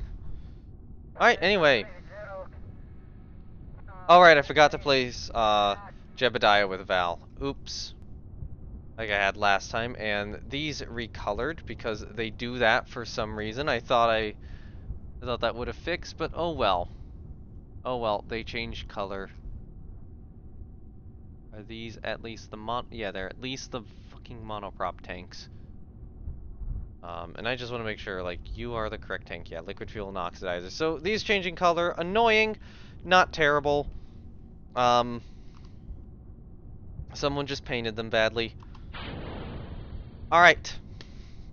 Crow is on the launch pad again for the, first crewed launch we have done in a while. Let me go to the map view and kind of get it looking like this. First time we've launched Kerbals in a long time, 20 episodes. To get to this point, we will be studying the long-duration effects of being in orbit, as well as conducting stuff like spacewalks for the first time, and also trying to see if... oh, what was I going to say? Also trying to see if we can, get some data before we splash down. The goal is to be in orbit for about 3 days. We're going to assess consumption. We're gonna, yeah, we're gonna, yeah, we're gonna check like the food consumption, after a day, after 2 days, after 3 days, just kind of see how long we can keep a capsule up there with this much supply, how much supplies is being used on average, and hopefully it'll work. I did forget to swap Jeb out for Valentina, so I guess Valentina's still grounded. We have not yet launched a female Kerbal into space. That will probably happen with the space station launch then. Anyway, 10, 9, 8, 7, 6, 5, 4, 3, 2, 1. Booster start. And ignition! And we have liftoff of Crow!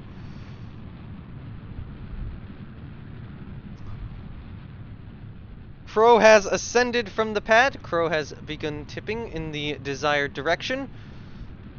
Oh, look at that. If only the tops of it here was black. If only we had colored it correctly. But, Crow is off the pad and in the air.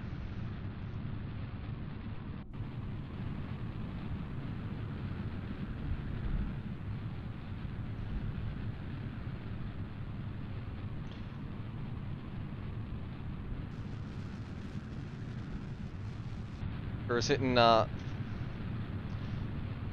max Q, or Crow's going supersonic. Yeah, I think it's about hitting max Q right now. Probably might, actually no, it might be in a little bit. But yeah, Crow's going supersonic. Crow's continuing to pitch over.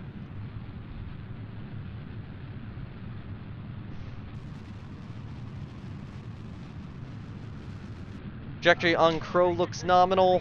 Performance on Crow looks nominal.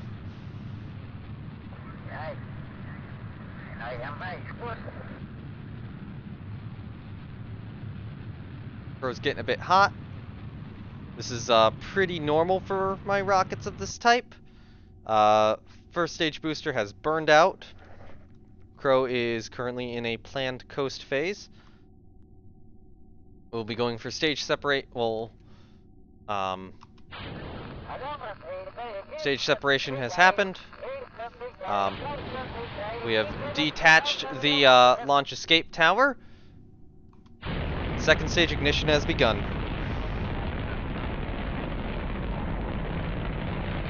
Crow is beginning its pitch over maneuver. Kerbal Space Program, have you not heard of this? It's been out for like 10 years.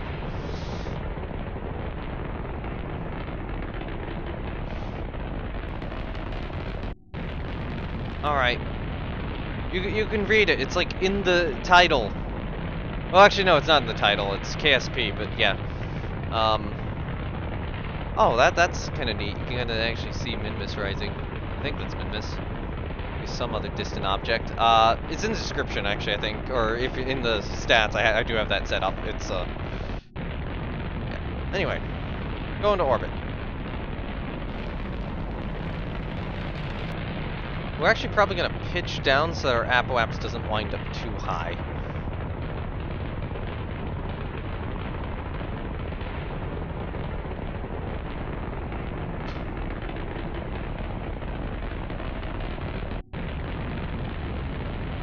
So far, this is working.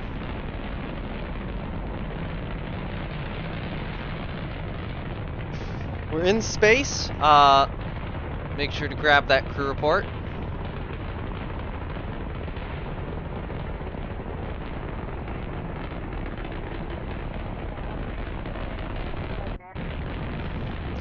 Got the crew report. That's excellent.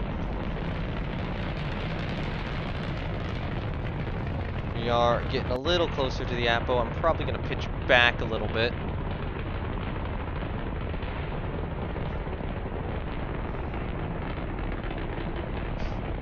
We will be trying to actually swing out into a high orbit, I think.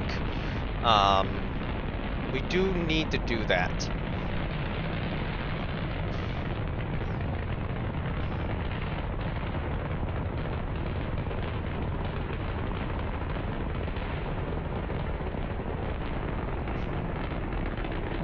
Crew report being transmitted.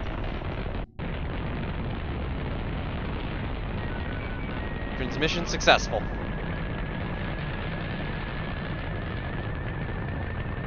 Oh yeah, our antenna briefly came out to do that. Alright, we're past Apo. We are going to just aim completely horizontally now. We're going to aim slightly up, actually.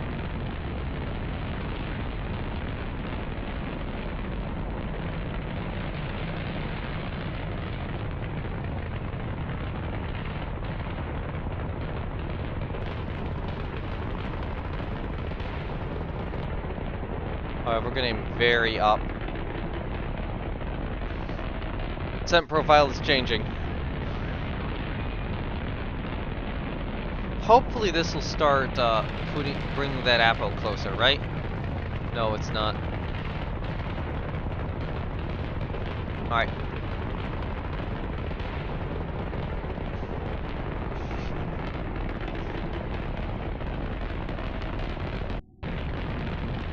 Come on.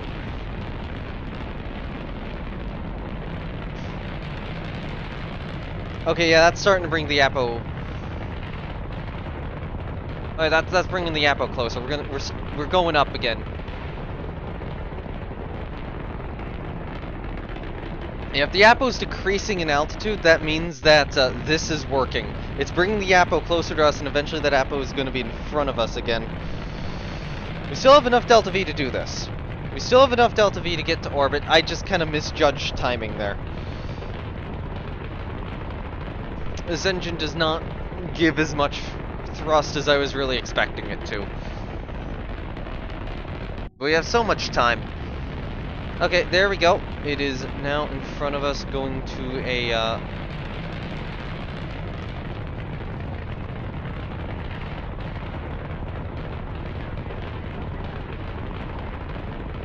going to about 5 degrees of pitch up.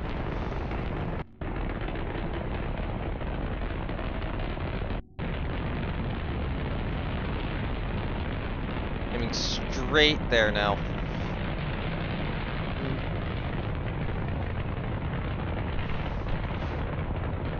Confirmation of good orbit.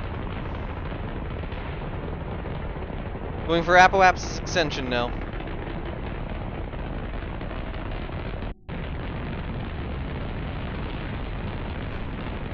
Aiming for an Apo of 400 kilometers.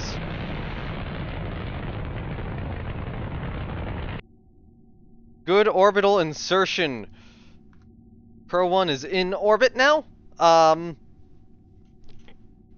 What we're probably going to do is we're probably going to decouple this stage. And, good stage decouple. And do a brief test of the upper stage engine. Alright, third stage engine has tested. Alright. We are now in orbit.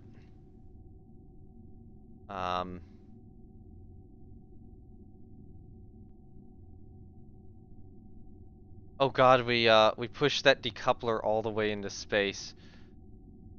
Oops. Actually, okay, this tells me that we actually don't need the decoupler, because if we activate it through staging, it just kind of detaches on its own. That's good to know.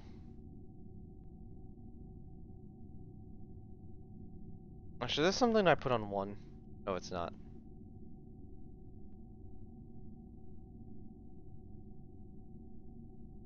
Good solar panel extension. Where's the antenna? There's the antenna.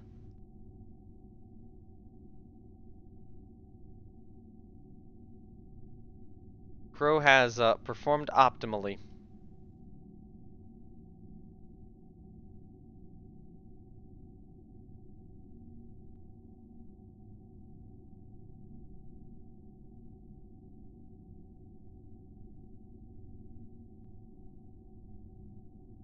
Now, we will briefly do an EVA report with Bob Kerman.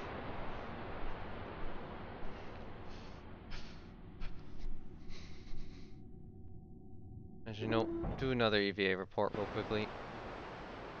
Okay, yeah, that's all you can do. Do not lower the visor or anything. Do not commit suicide. That would be bad.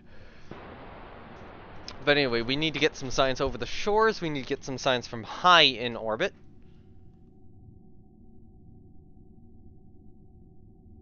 And then you guys are going to stay up here for a bit.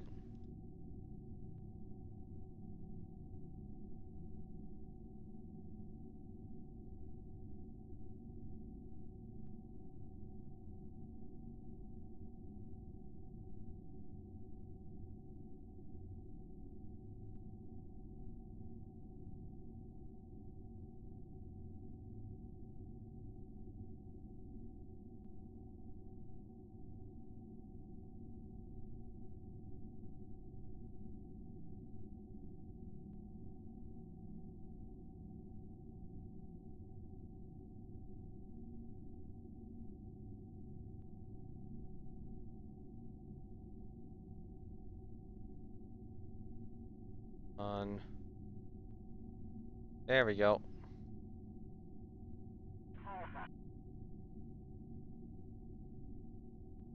Data is being transmitted.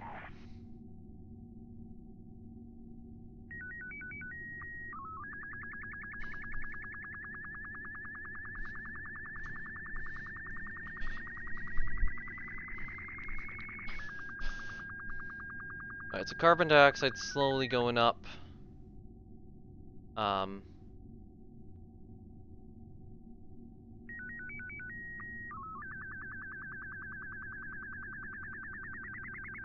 Accomplish a spacewalk, yes!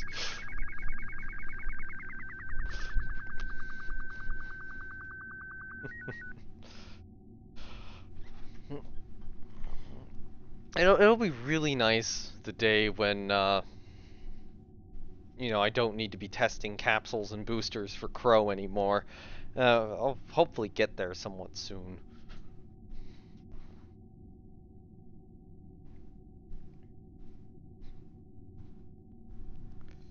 But yeah, I am strongly considering doing a crewed version of Bluebird, just trying to figure out how to do the space tourist part of it.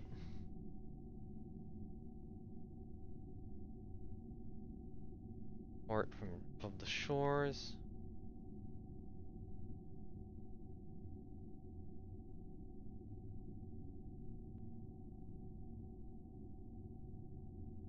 And the other thing I want to do is I want to set the probe core in here to hibernate auto and warp. I want that to be the default option. Yeah, I want Highlands.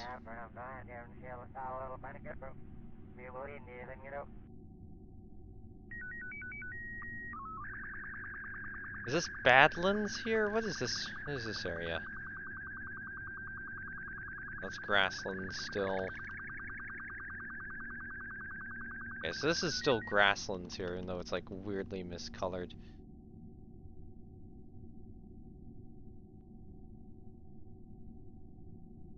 Let me look up carbon biomes.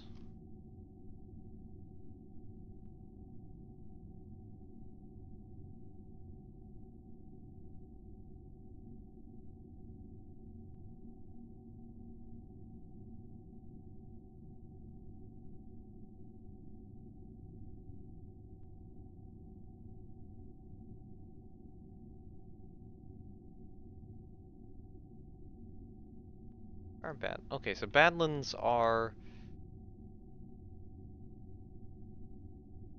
Actually, they are around here. I think.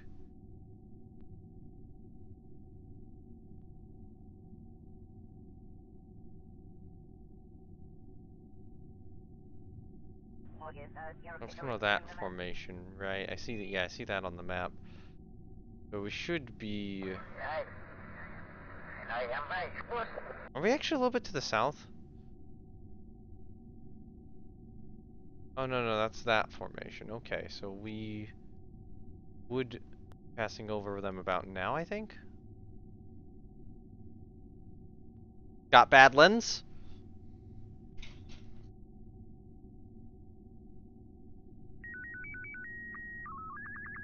We're now high in space.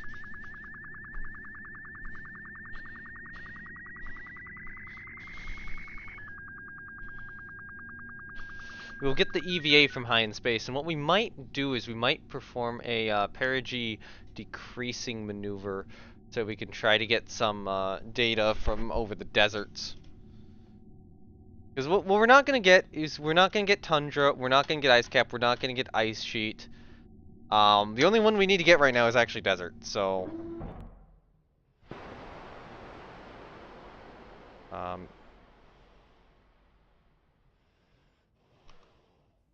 Alright, cool.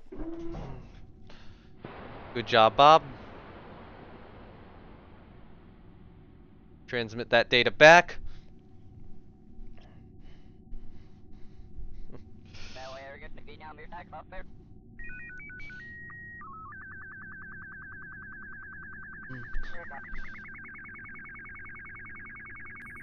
Alright, so just swing around until we're over the desert. Where is the desert? There's deserts over here.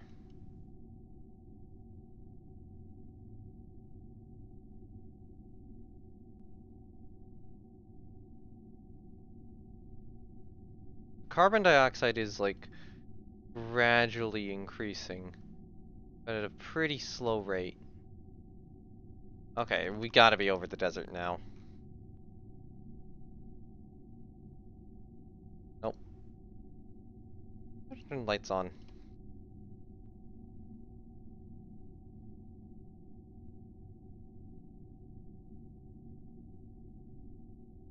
Wait, does that actually change in the capsule? No, it does not.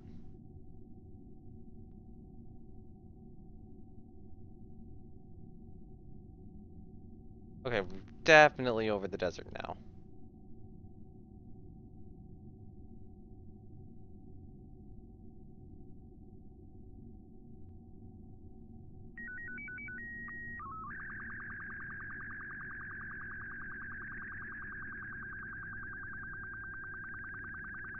Okay, good amount of data gotten. I'm going to add one at...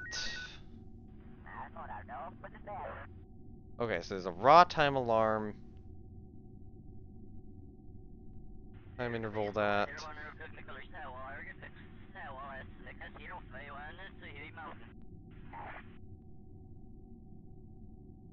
Transfer.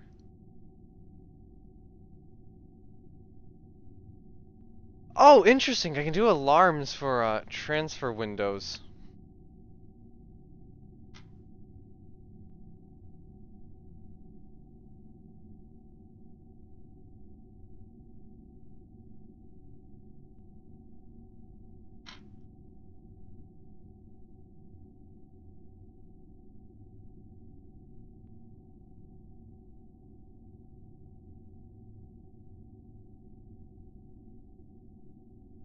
So I think I want to do this. Message.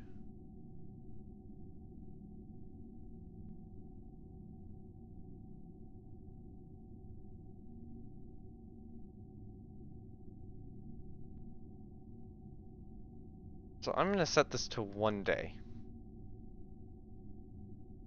I like it to have been like T minus something.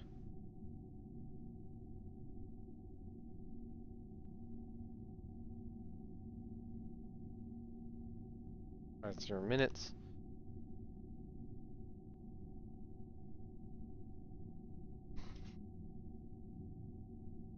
No. Okay, yeah. Okay, so that'll be after a day. And we'll see where it's at after a day. We'll get an idea of how many supplies they need to use. Actually, it'll be a little more than a day. Okay, let me get rid of that alarm, actually. Let me change this. So... 0 days... Okay, so let's say 5 hours. And, when that ticks over... I'll actually do it at, like, maybe 10 minutes. So, when it ticks over to a day exactly, like T minus a day, I'm gonna check the, carbon dioxide and wastewater stuff. And see how long we can go.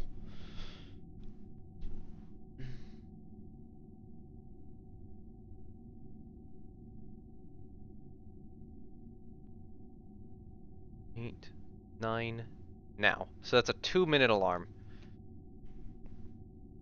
Alright, so they will remain in orbit for that long, and then they will return.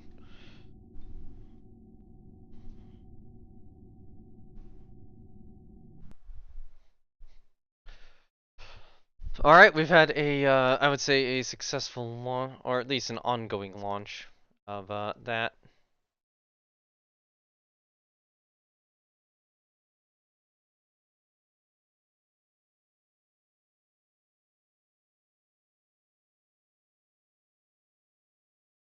And we can consider it an ongoing launch because the 3rd stage is still on Crow.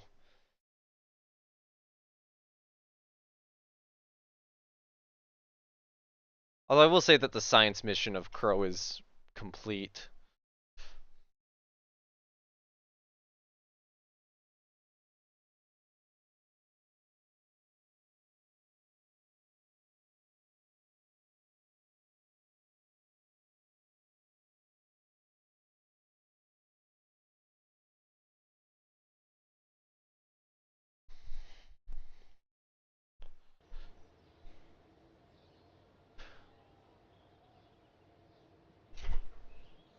Alright, so next up is Impertinent.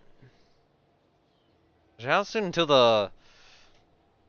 How soon until the launch pad's, like, clear? That's a good question. Reconditioning. Yeah, it'll take longer to recondition the launch pad than it will to, that...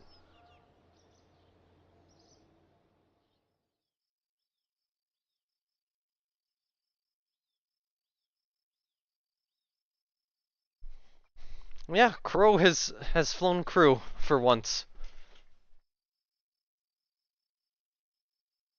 What's literally gonna happen is Impertinent's gonna roll out to the pad.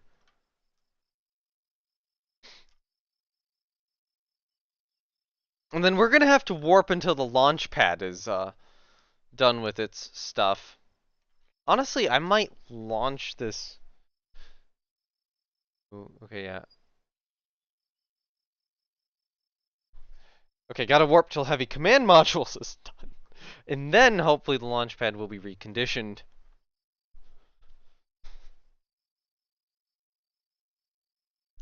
The amount of stuff which happened between that launch and the launch pad being reconditioned is kind of interesting. Although I find it funny, it launched, we just haul out another rocket and put it on, and the engineers are like, don't do that yet, we're still working on everything.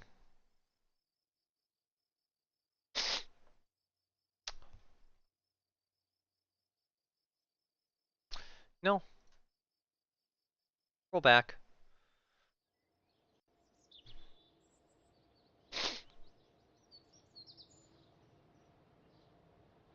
Unit 2 is gonna launch first. Impertinent's gonna wait until after Unit 2.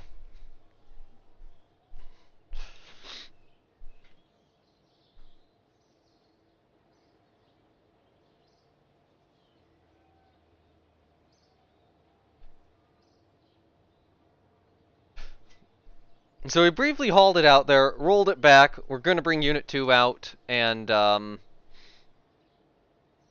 then we'll roll it back out again. And then, then we'll launch both of them, hopefully. And then, right now, we're gonna be testing those probes and those engines, too. But if I have any launches, launches are gonna take priority. I also need to get a plane ready. Science plane ready soon. Though with everything kind of grounded, or not grounded, but with everything else going on, that's not something I need quite yet. But yeah, Unit 2 is going to launch before Impertinent, I think. I'm going to hold off on Impertinent's launch until Unit 2 is launched. Just because of where I have, or just because I don't want to reorganize my spreadsheet too much. But I do, while I'm waiting for this to load, I will quickly put, Impertinent into the spreadsheet. Because, yeah.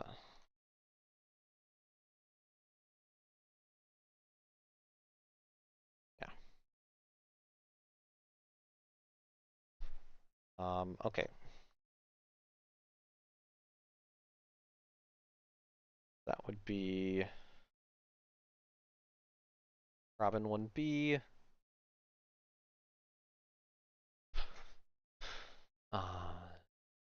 Recovery is not applicable. Recovery is not applicable on that. I think Unit 2 does have recovery.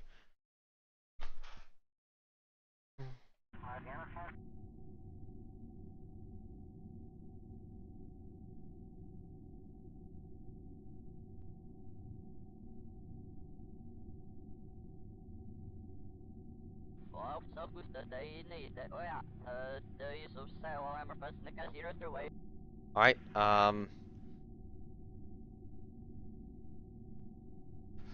oh god, yeah, we can keep these. You can keep this in orbit for a while.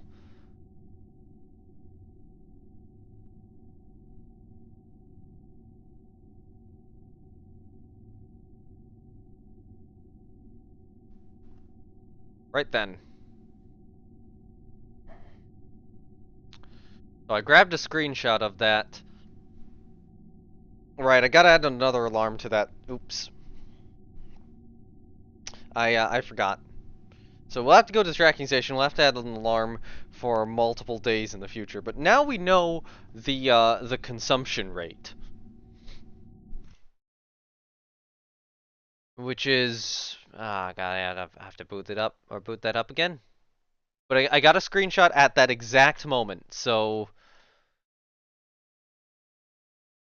I've already opened up my screenshot folder. Okay, so I can put this into important info on the spreadsheet. So per day, um, 3 and then 1. So this is equals that divided by 3.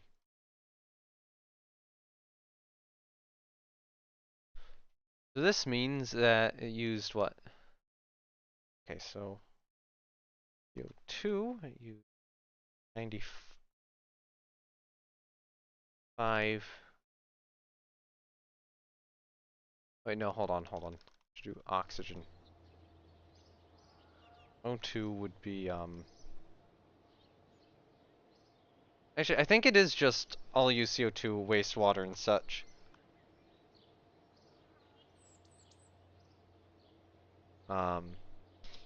95.91, 0.92, then waste would be 0.10.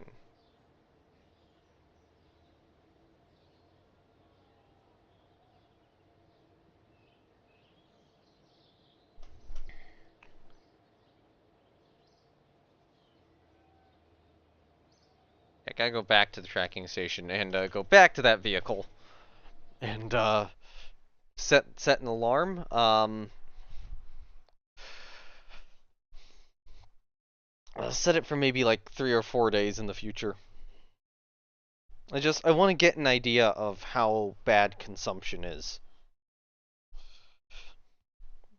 You know, maybe I'll set it like 4 days in the future, just under 4 days, so that I can get another assessment at 4 days and just kind of see where it's at, and you know, get a feel of how long they can be up there for in capsules and with resupply stuff, just so I kind of know for future missions. Because this is important knowledge to have. There's actually probably ways I could look it up and math it out, but I don't care. Okay, we're here. Actually, there's some stuff I want to do. So, the Unit 1 probe is coming back. Minmisat 13, I am going to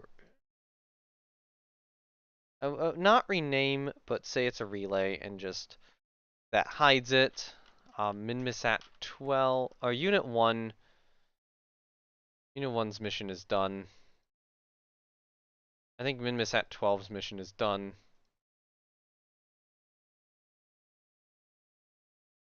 And the rest of these are active for other reasons.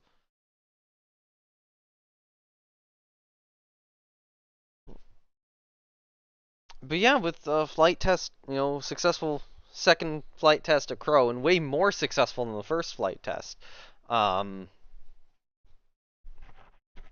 This is gonna be really, really, really good for future missions.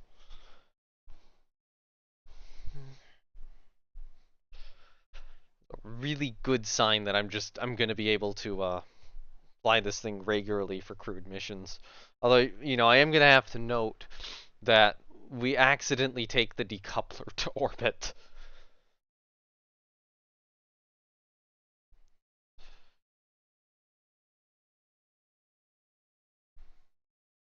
Maybe at some point I should delete like the space trash because I think it's lagging. It's part of what's lagging me.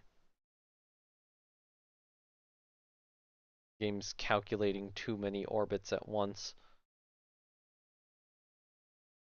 I need a new CPU.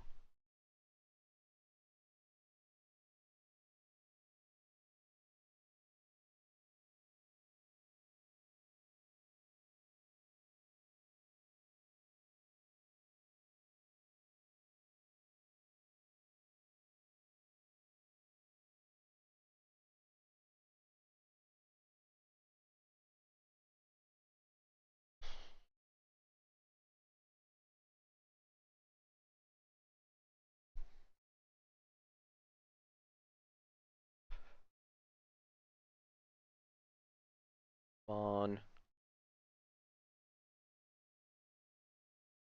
Yeah, Unit 2 will be the next launch. We will follow it up with the rover. Yeah, those are the initial goals.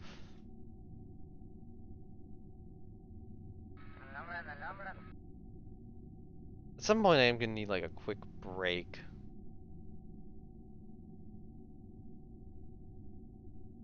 Okay, so I want to add an alarm. Time interval, I'm gonna say 3 days and 56 minutes. So we'll get it at 5 days then.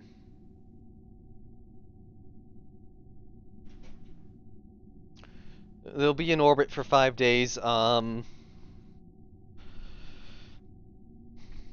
think what I'll do is, after 5 days, maybe you'll keep him in orbit for a week. Maybe it'll be a week. Like once the 5-day thing passes up, I'll go an extra 2 days. They've been in orbit for a week. I'll do the deorbit burn with the upper engine, decouple it, and then actually test a deorbit burn, or test some burns with the upper stage monoprop engines, just to kind of get a little bit greater of an understanding of Crow and its capabilities.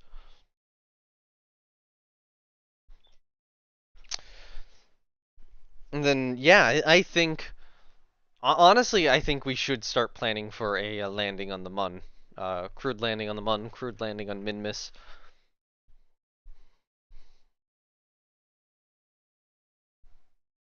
Hopefully we can get some of the 3-star contracts done and, actually go for that. We'll have to see what biomes the Minmus land, or the Mun and Minmus landers are in.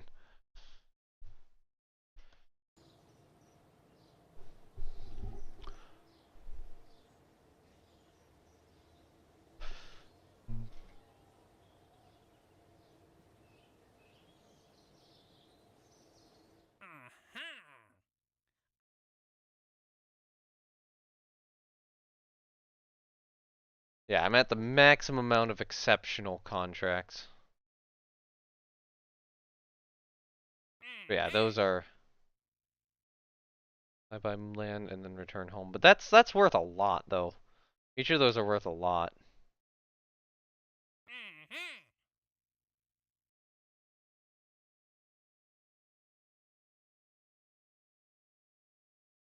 That would be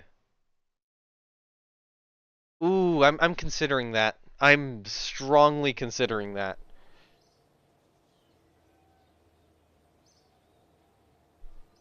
That'd be what, like 55,000 and probably on a Robin? Launch itself would probably be 15 or 20,000, so no.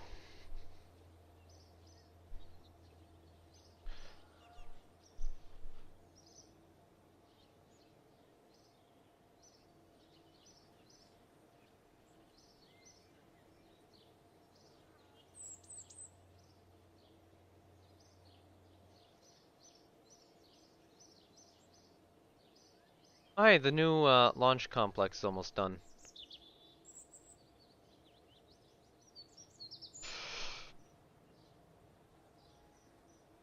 This means I have an idea. I think our rover is going to be the newest vehicle on the other launch pad.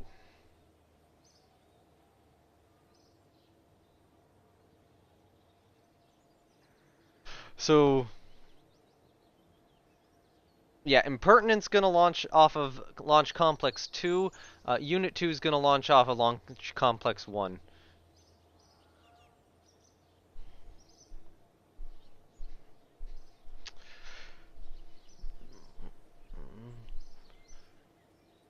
Alright, we can go for Unit 2 launch. Hello, Daniel Kosick, or Daniel Kosick. It's time for a launch. Time for Unit 2 to go. Unit 2 is a we're gonna call it a lunar reconnaissance satellite. The government's kind of requested it. It's a little bit secret, so don't talk about it. Don't talk about it. It's kind of, yeah. Actually, I should say this is a government satellite to go around the mun. Launching a government satellite to go around the mun. Not gonna tell you what it's doing there. It's doing something there, but we're gonna do it.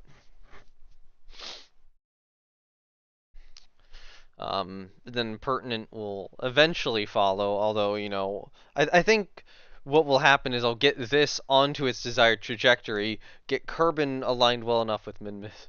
Oh, I'm fine. Yeah, get Kerbin well aligned enough with Minmus, and then that's when Impertinent launches. Although there's a good chance that maybe I'll just launch Impertinent normally and then correct, because I think the Impertinent launch is just going to be hellish to fly anyways. Actually, it would naturally aim a little bit north, so I could probably make use of that. I'll probably try to get it so that it does, you know, aim just a little bit in the direction it needs to be going. I can do that, yeah.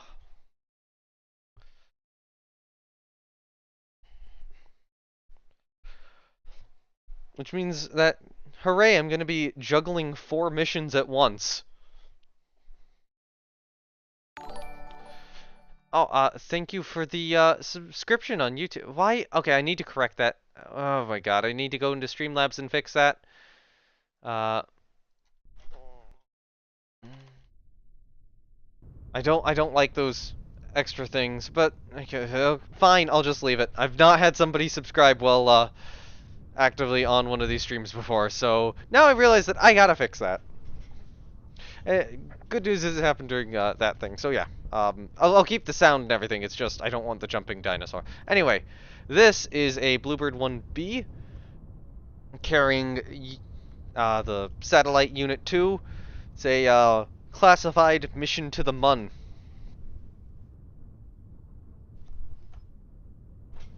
We are actually now considering an upgrade program to Bluebird where it will, or it could potentially have crewed capabilities for space tour, or for low carbon orbit space tourism flights. Anyways, yes, that's what's going on. SS is enabled.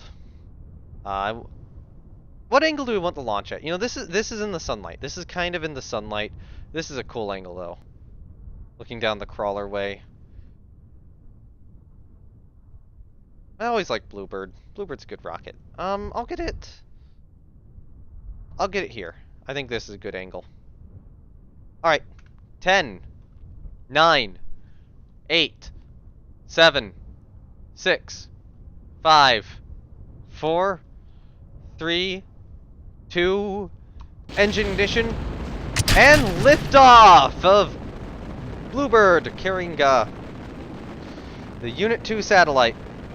Bluebird has cleared the tower. Bluebird operations appear to be normal.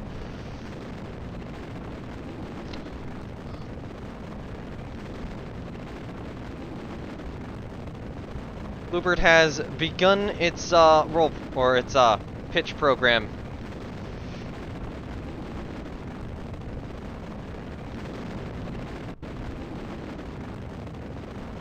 Oh, you say KSP is complex. It's even more complex with what I'm doing. Bluebird is starting to go transonic.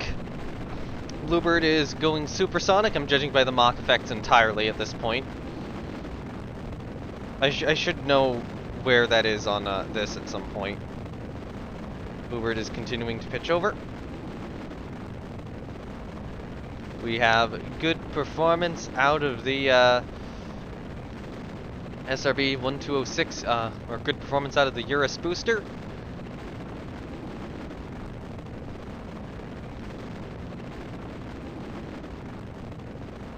Bluebird is on a nominal trajectory.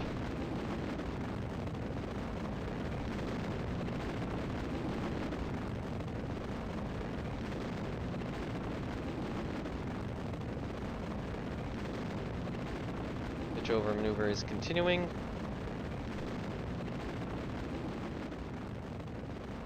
We have a goal for this playthrough.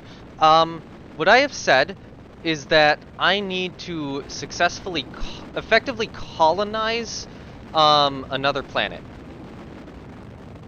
That, if I can colonize another planet with the tech tree completed, that's the end of the campaign. Our large, self-sustaining base. We have going on burnout of the booster. Eurus booster has burnt out. We're in a planned coast phase, although actually going for fairing separation. Fairing separation has been confirmed. Oh, one of those fairings is blocking the sun. There we go, now it's moving back. Going for stage separation. Stage separation is confirmed. Second stage ignition is confirmed. Bluebird is pitching over. Operations currently are looking nominal. I was like, why is my flag doubled? No, it's just this weird thing in the upper stage. Bluebird is going for orbital insertion. Are the mods making it this laggy? Yeah. Yeah, this is the mods, I think. I think there's also like a data leak somewhere. It's playable, but only like barely. I wish that the mods weren't. I need a better CPU probably. Classic KSP, yep.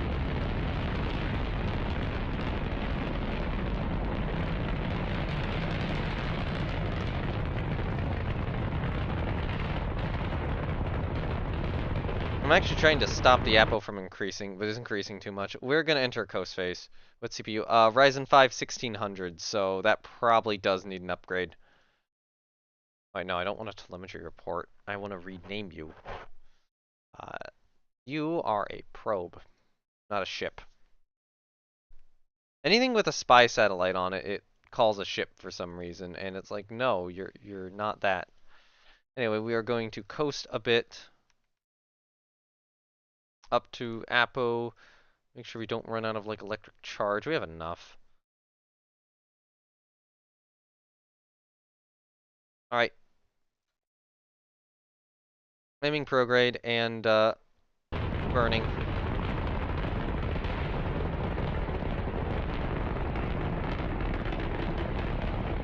Bluebird is in orbit. Confirmation of good orbit. It is time to send this to the Mun. So we would need to go about here.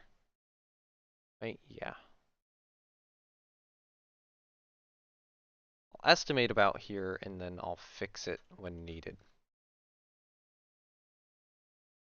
Come on. Game. It does this on the autosaves. It does that pretty badly on the autosaves. So, not quite. I kind of got that wrong off a bit. Wouldn't be there. It'd probably be more this way. Yeah. Play any other games? You can check my YouTube channel.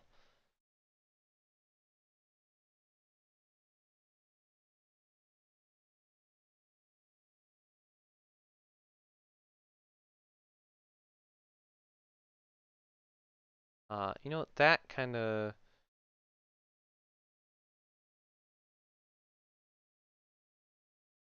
That's fine. That's fine. That's a close enough approach.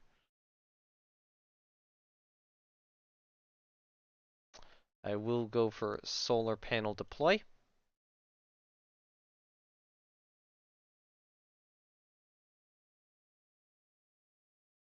Confirmed good solar panel deploy. Actually, if I press 1, good antenna deploy.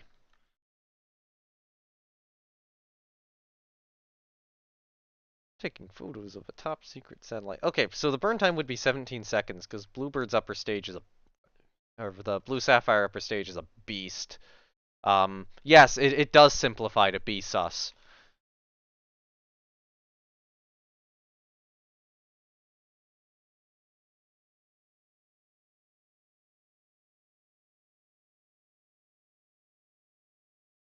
Alright, aim at maneuver node.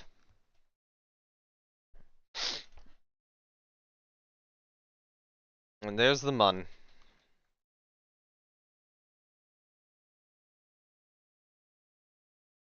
So that would be 17 seconds divided by 2. I'll say 8. I'll start at T-8. I tend to back bias stuff, although maybe I should start front biasing stuff and start it at 9. Yeah, I'll start at 9.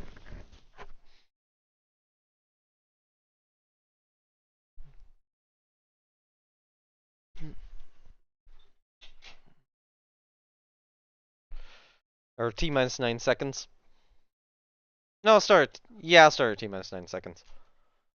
17, 16, 15, 13, 12, 11, 10. Go zoom.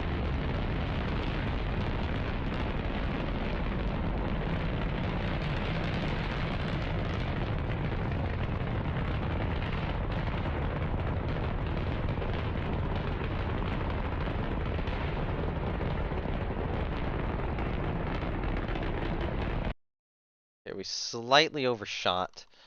I'm going to check our current orbital path. Our moon intercept is literally in it. So let's say I want to see what happens if I just do like a quick throttle up. Oh, if I do a throttle down instead, how much does that take me to change it?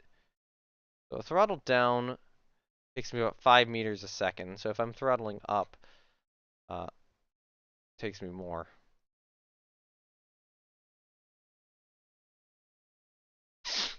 Okay. Aim retrograde.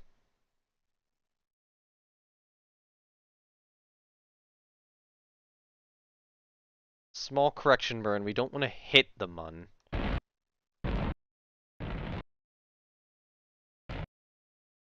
Alright, good orbital path.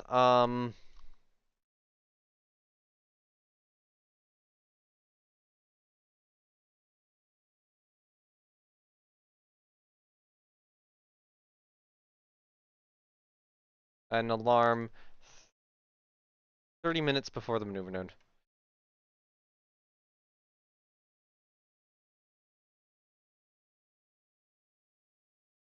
Alright.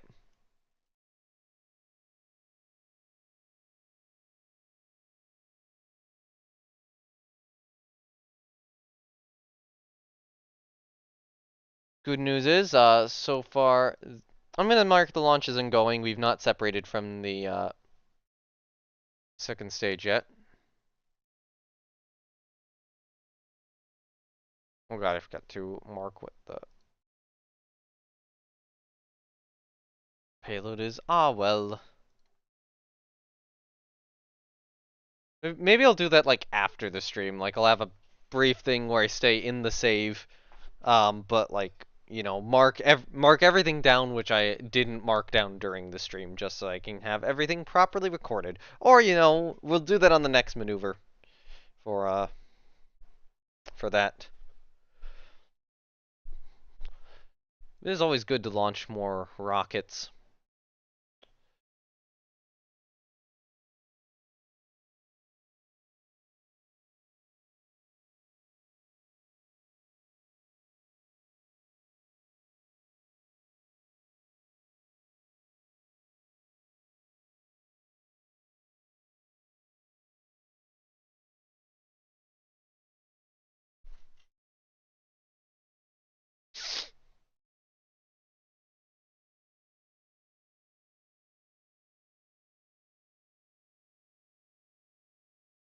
Yeah, these loading times are atrocious. I upgraded my RAM, it did not fix this, even though I have, like, absurd RAM usage in this. I need a CPU upgrade. Badly.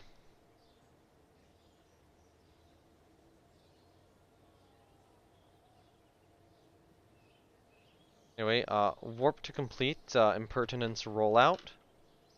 So what do we have after that? How much RAM? 64 gigabytes! It's frankly absurd. I was wanting to have 32. No, I have 64 now, so...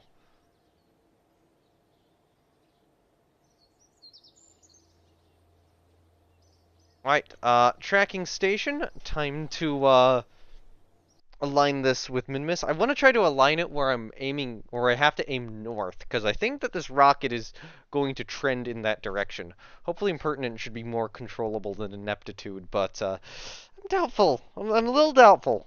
I'll probably still have control issues on this launch. Like Ineptitude nearly crashed on launch, but it didn't. That's the good part. It didn't.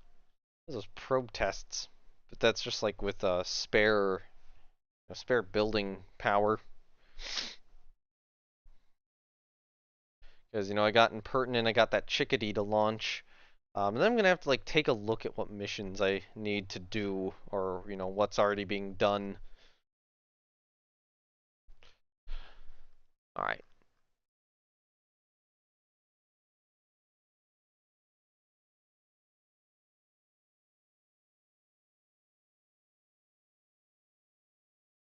Okay, so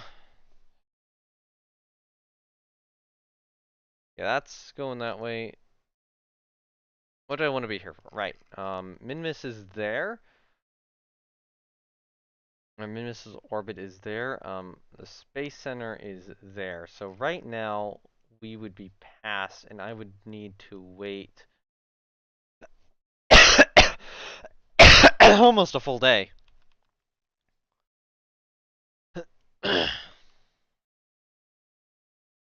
Actually, I want the focus to be on Kerbin.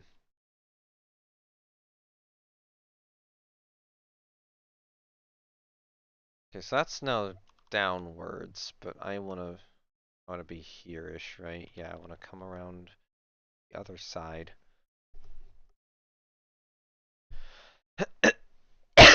Okay, Launchpad's reconditioning. I don't care. I mean, Cough's 1 will probably launch on that. Oh, hey, an Eclipse. Which is neat.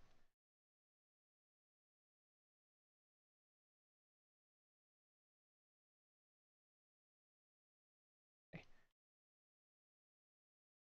Getting close to that point.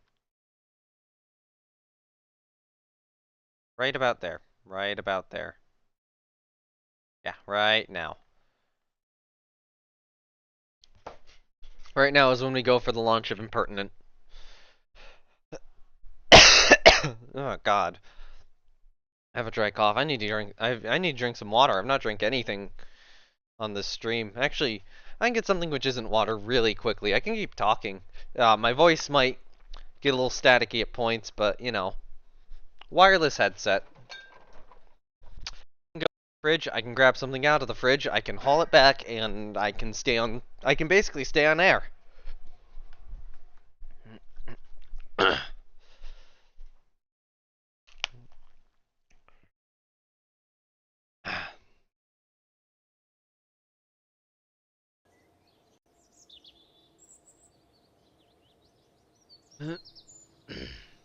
Alright, it's time for Impertinent to launch, and then Cost 1 will be next.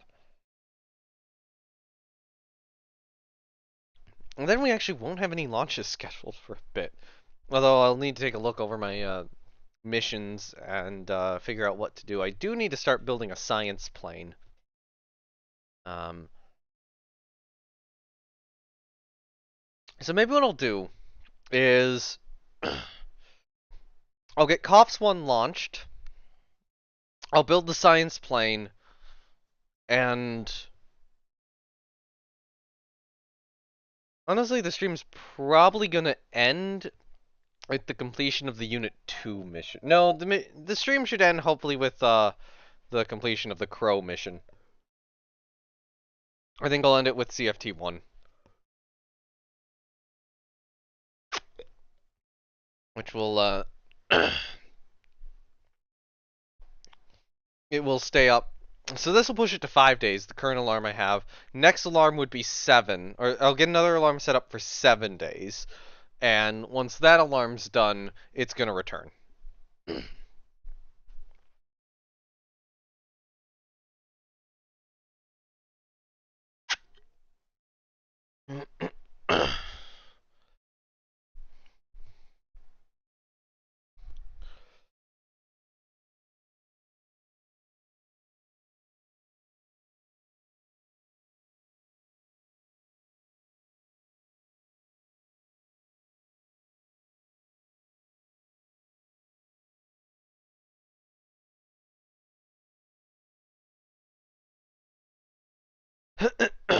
Okay, come on.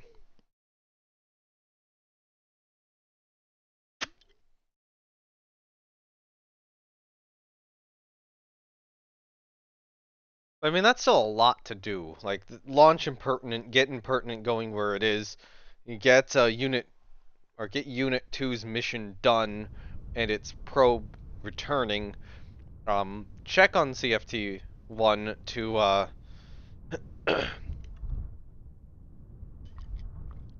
make sure it's working. And then, we'll also get, COPS 1 launched and, do its science. Why are these extended? Hold up, we have an issue. Gear.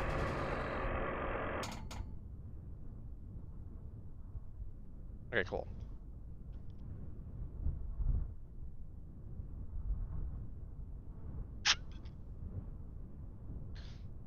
Hello? Anyway, throttle up, SAS on. This is the rover Impertinent going to Minmus. They're going to be trying to scan stuff on Minmus. This is a sister rover to Ineptitude.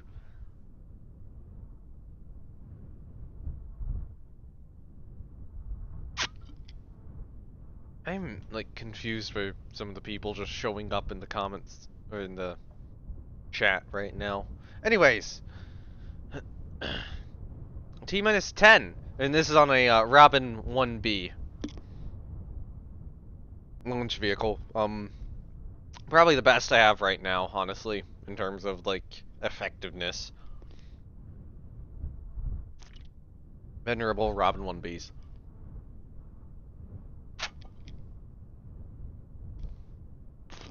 There we go. Anyways. T-minus 10, 9, 8, 7, 6, 5, 4, 3, 2, ignition, and liftoff of Impertinent. And Impertinent's actually staying straight. The balancing effects worked! Yes! Ineptitude had, like, serious drift problems, but looks like Impertinent doesn't. Oh, okay. I absolutely love, like, Robin's plume. Robin gets great plumes. Look at that. Look at that plume shot. Waterfall makes this rocket. Alright.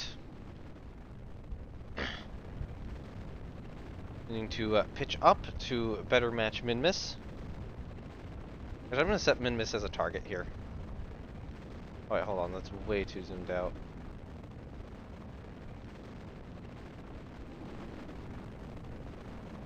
Robin is continuing a pitch over maneuver.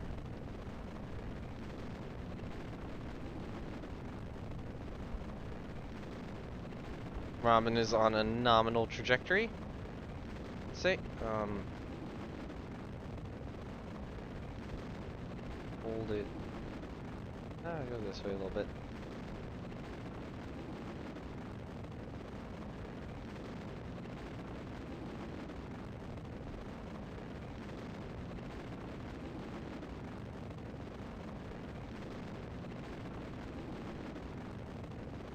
Robin is continuing its pitch over maneuver.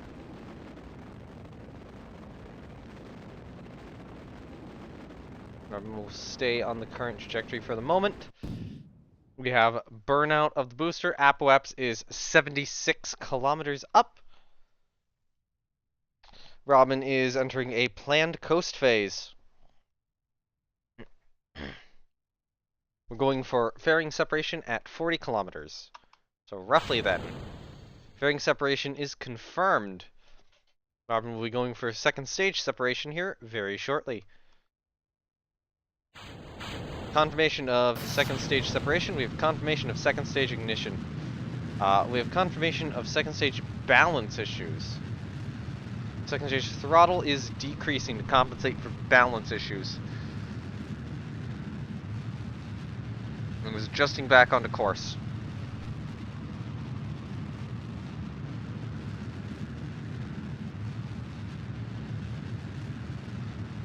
try to aim this way a bit. Throttling up, throttling up, throttling up. Got a little bit of drift going on. Getting full pitch over.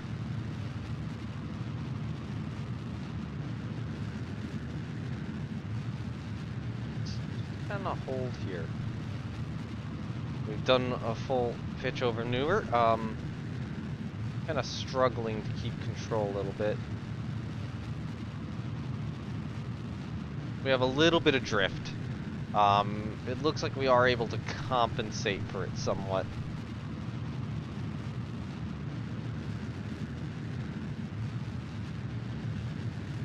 Hold on. Aim more here-ish.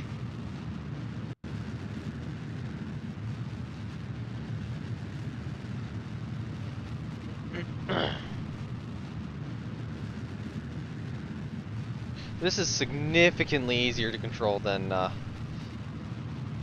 Ineptitude was, I will say.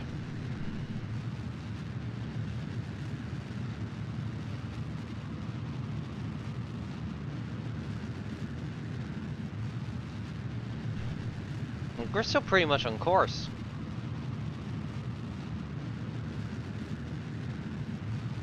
We'll get to orbit. We'll need to probably correct the ascending-descending node.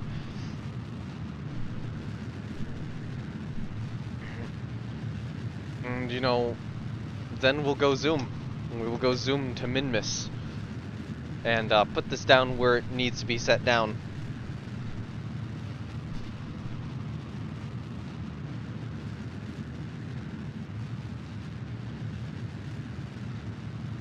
Alright, we are probably needing to fly a higher trajectory here. Just because of our current engine burn.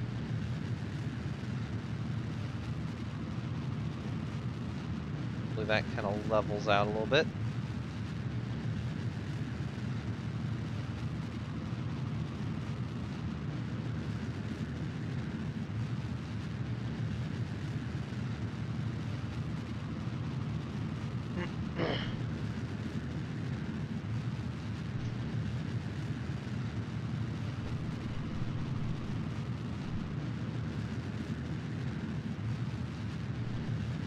But yeah, if I need to do another one of these rovers, it's definitely going to be with this model rather than the other one, because this worked way better.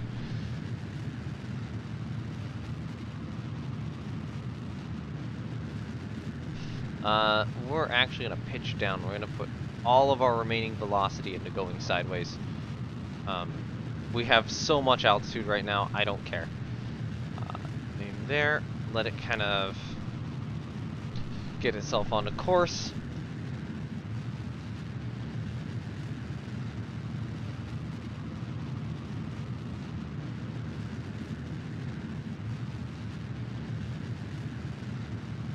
We will now clear the other side of Kerbin.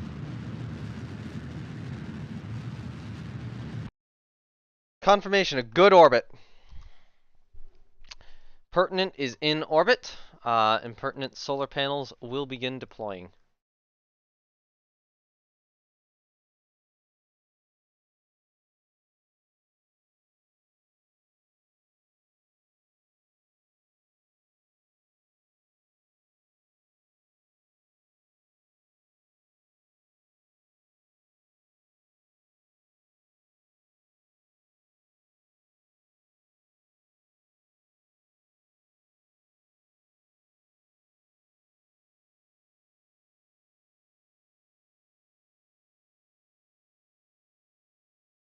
Confirmation of good antenna deploy and everything.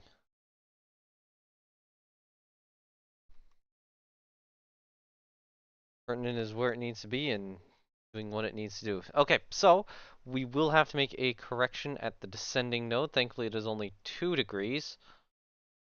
This way? That's that way.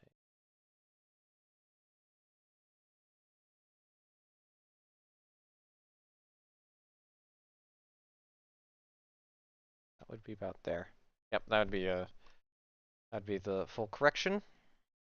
Pertinent will now aim at the maneuver node.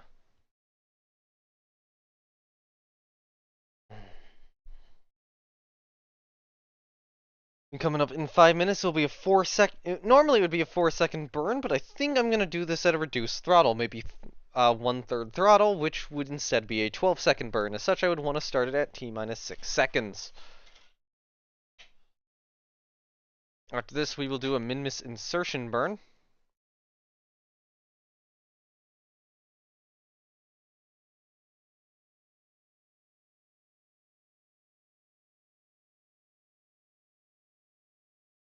Oh, pretty screenshots. Only, like, game wasn't lagging right now. Might have to be something where... I might be at the point where I have to, like, restart the game, but that takes so long. Go for throttle up. Pertinence holding at 1/3 throttle. We will be sticking at roughly 1/3 throttle for maneuver node corrections in the future. All correction. 0.0. Our ascending node and descending node with min-miss are good. Our orbital parameters are good. We will be aiming for a min-miss insertion burn.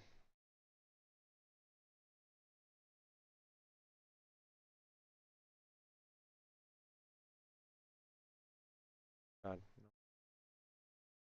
Okay, so I'm just gonna take this. I'm gonna stretch it out to min-miss. It looks like the mun is gonna interfere with my plans. Oh. We have to do this burn. Although that actually... That would be one where I'm coming back down, and that's all mun. If I'm going to intercept min...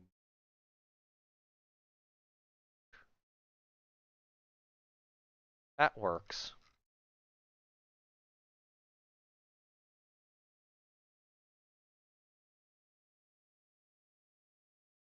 I can do this.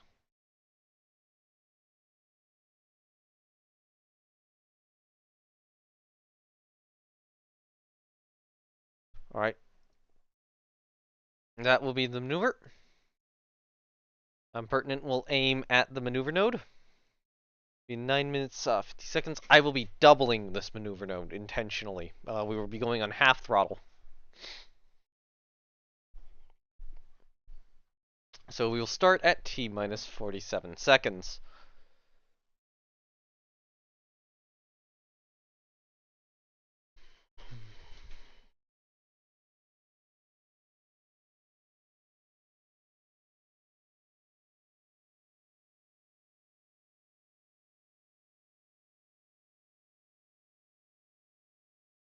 Alright, aim at the maneuver node.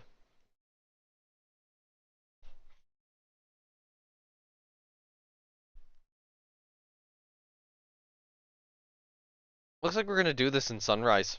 It'll be fun. That'll be pretty.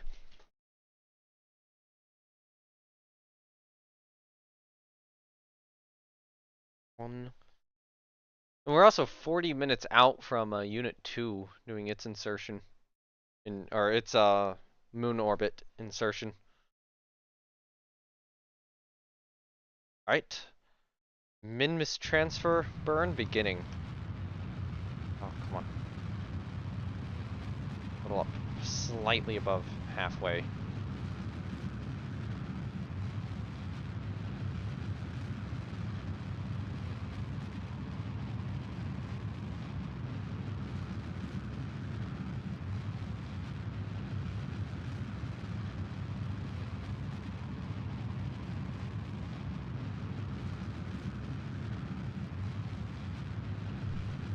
Oh, look at this.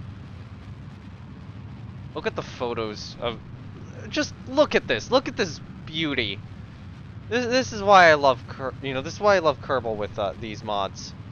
Sometimes. Look at this. Oh, there comes the sun up. Right there. Impertinent just has a nice orange glow to it very briefly. Beautiful sunrise. Solar panels are taking in power.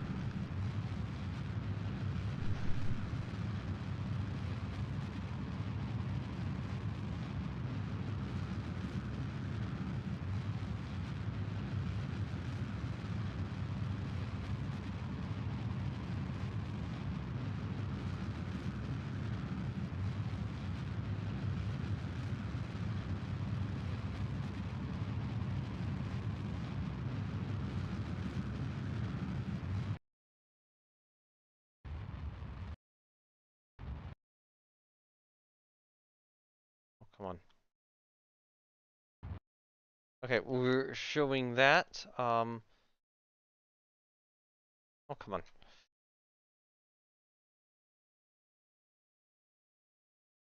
Okay, so we need to do a slight retrograde burn here. We did not get that exact enough. How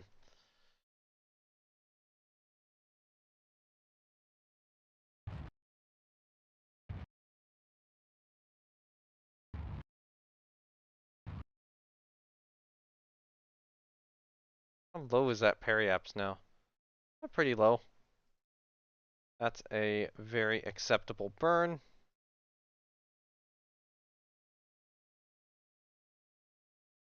Hold on.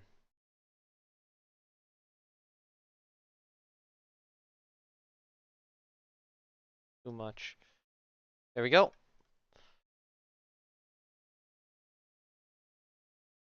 Alright, add an alarm.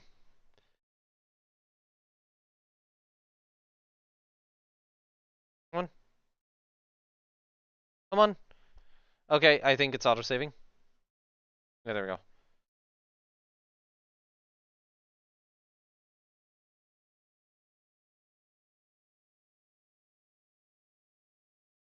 Yeah, having intense lag.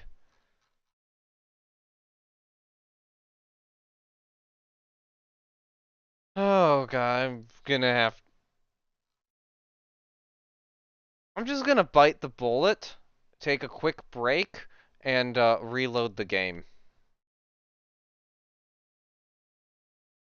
I think now is the time to, quickly do that.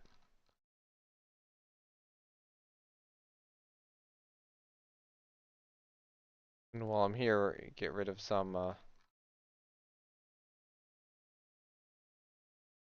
notifications in Discord. As I wait for everything to load. Let me actually...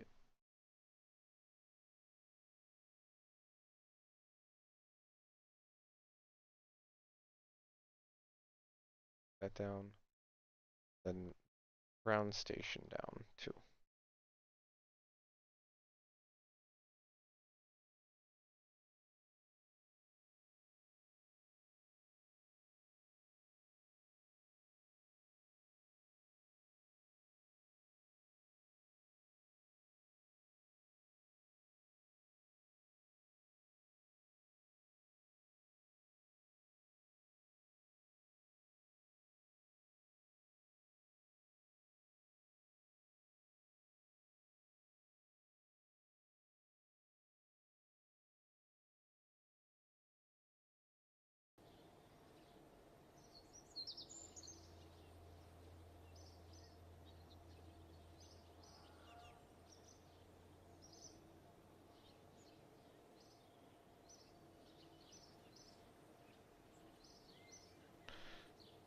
Okay. What I will do, however, is I will, no, the other stuff is too soon. Unit two's maneuver is too soon. I would want to do that chickadee. Unit two's maneuver is too soon. Alright, so I'm gonna quickly exit out a Kerbal and, reload it. So, I'm not gonna do a be right back yet, because it'll take so long to exit out of Kerbal that, the reload will take time. But, I'll use the reload to take a quick break. And probably fill out a little bit more of the sheet I have.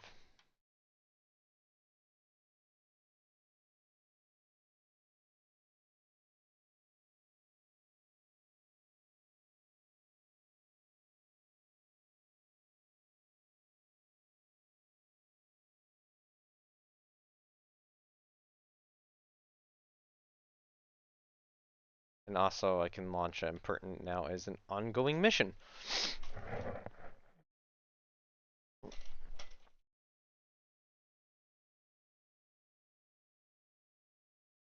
But I will only count it as a launch success when the upper stage, when the second stage detaches. Actually, you know what? I think I'll count this one as a launch success now. Like, there's so little delta V in it, even if that engine fails, like it'll be fine.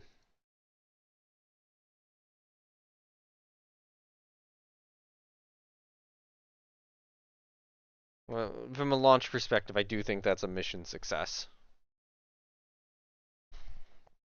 The other ones I'm going to hold off on saying on. Alright. So now it is time for me to be right back.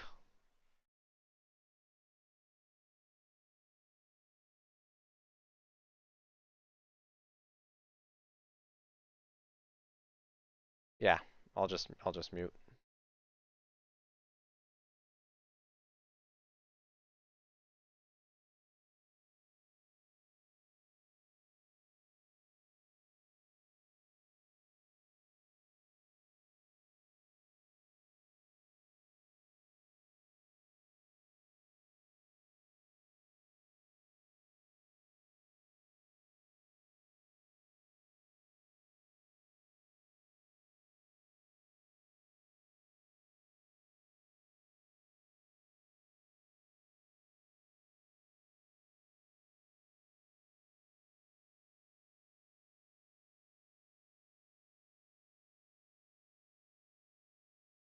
I will say, this is just Kerbal Space Program taking so long to, you know,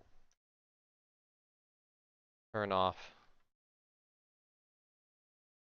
Close down.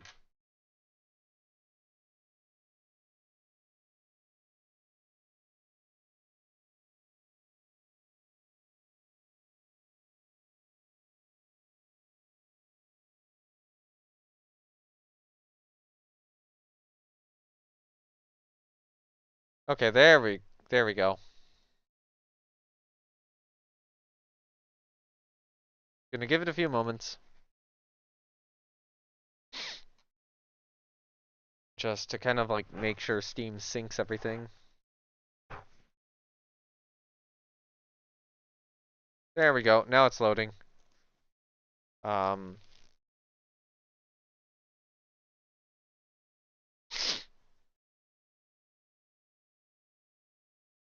and now it should be loading, so I'll just mute and be right back properly.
So, when I got back, I actually got back a little bit ago. I decided to put on a song because it was, still doing the whole loading thing. But that song ran a little long, which is why it took, like, an extra 30 seconds or a minute or whatever at the end there. Anyway, yeah, we're back in. It's still lagging. Hopefully it'll be a little less laggy, though, when we actually do, like, stuff than it was previously. There's so much stuff building right now. Oh, hey, the station utilities test is coming up. We'll be able to do that, we'll be able to start getting that station built. That might be the next Crow launch. Or not Crow launch. Yeah, it might be the next crewed launch. It would be that station. Which is, panics me a little bit, but not too much. Anyway, Unit 2 is currently at its destination. LC2 is currently reconditioning, but it'll be reconditioned fairly quickly, and then we will be able to put Chickadee on the pad and launch it. That will probably be LC1. I feel like I might move Crow launches over to LC2. Maybe if I do like a Bluebird. Although if I do, I mean, Crow can go on LC1. Crow can go on either. Maybe if I do like a crewed Bluebird, that would probably go on LC2. Crewed Bluebird would be LC2. Yeah. And crewed Bluebird would be like space tourist contracts, and I'd be having to figure that out. A part of me like maybe I should develop like a purpose-built vehicle for that. It would be tricky to figure out, but I think we could do something Robin derived, like a Robin 2 could be good. Yeah, Robin 2 could be good.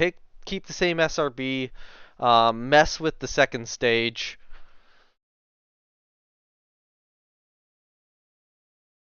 Yeah, that could work.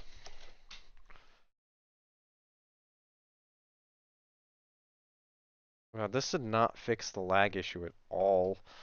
It just worsened.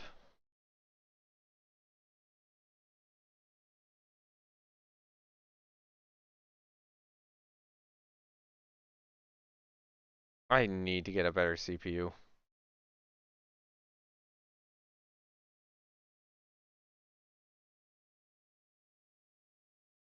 Alright, so this is a... Oh my god, it's saying this is a 1 second burn. I want an idea of how strong this damn stage is. Let's point retrograde.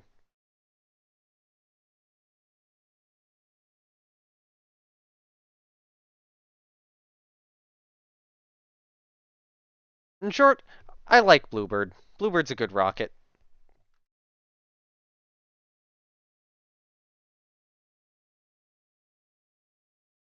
It's definitely a rocket which was at one point in Crow's boat where I kind of felt like I wasn't gonna fly it for a while. And then, now it's one of my main vehicles. Right, I would consider that a good orbital, yeah, good lunar orbital insertion. Confirmed orbital insertion for this. Yeah, that's actually pretty. You see the mun there. They're just a little bit lit up. Alright, so now that we're here, I need to take a look at the contract specifics again. Not that, it's not that. So that's still going on, 38 more days. I gotta drive and do that still. That would be with ineptitude. Photo surveillance.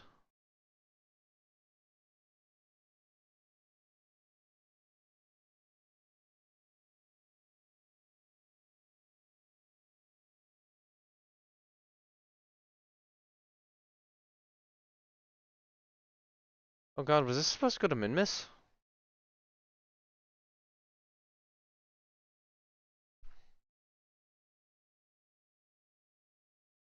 This was supposed to go to Minmus.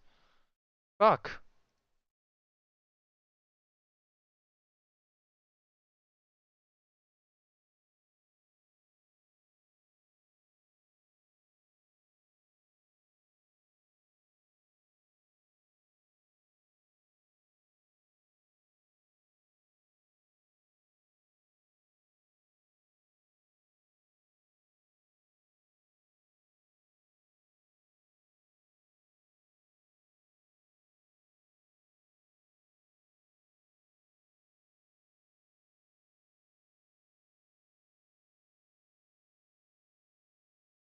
I want to make sure that's correct.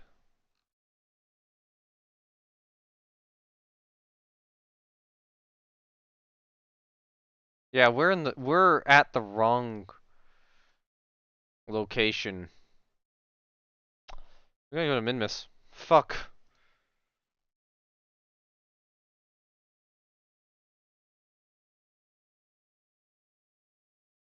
What is this? Alright, we are going to have to retransfer this out.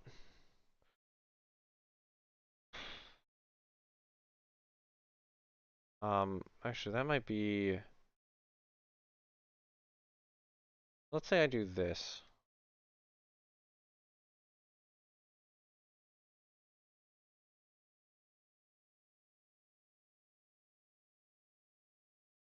Target.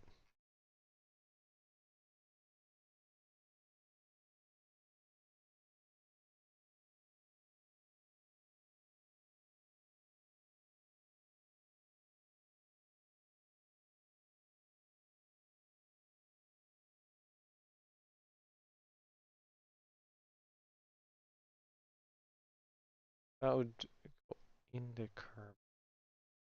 What if we do this? That's kind of goes outward that way.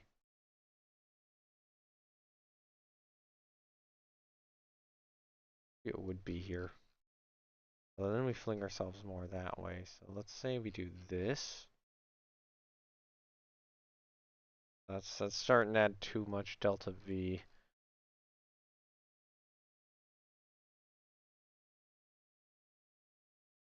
Oh wait, hold on. Hold on. Let's say instead of that, we decrease our orbit. So we can swing around the mun. Then when we come around on this side, we can add another maneuver.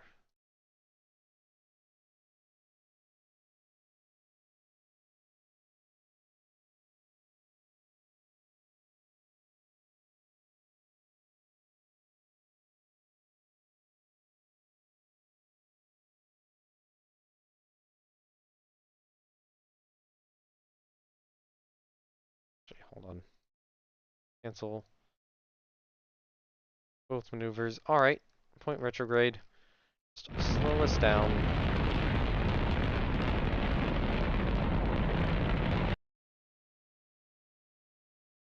And actually, you know, point... Which way do we want to go? We want to go radial in. Right? Radial in. Oh no, is that radial? That's radial. So that's radial out. That's radial in. We want to go radial in.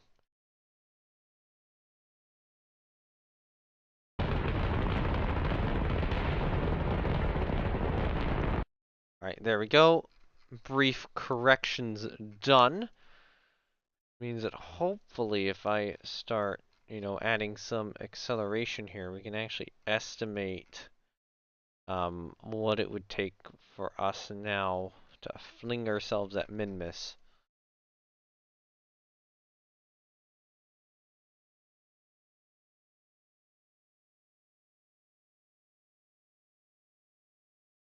Why does that change? So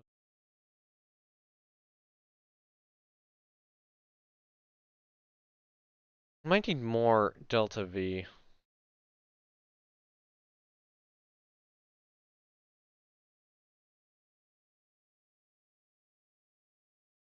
Although, hold up, this has gotta go up.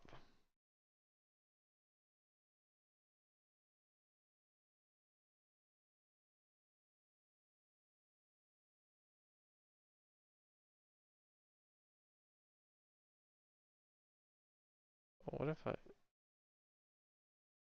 Oh, hold up, hold up. What if I did like... Hmm.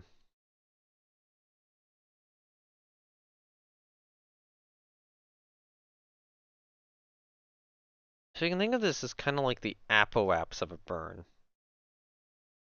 And it takes a frankly absurd amount of energy to actually adjust it to where we want it. So we'd have to do this, and we'd have to do this. We have enough.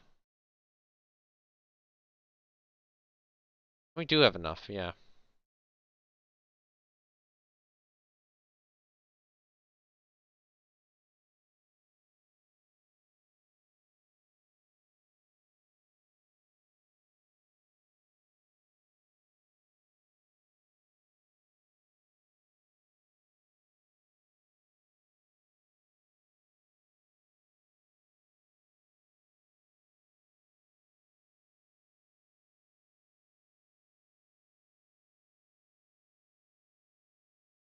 Correct that. Slow down and correct that. Slow down even more. Correct that and aim. Oh, come on.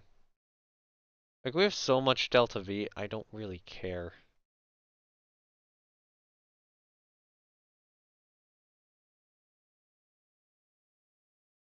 No, that'll be fine. That'll be fine. Alright, as I was saying, Bluebird is a beast. We were not supposed to be at the Mun. We're supposed to be going to Minmus. That's not Mun, that's Minmus, and, I'll have to see what sort of elliptical orbit I want to put it in. Alright, so T minus 6 seconds. I thought it was a Mun. I thought it was a photo reconnaissance of the Mun. It's a photo reconnaissance of Minmus. Oops.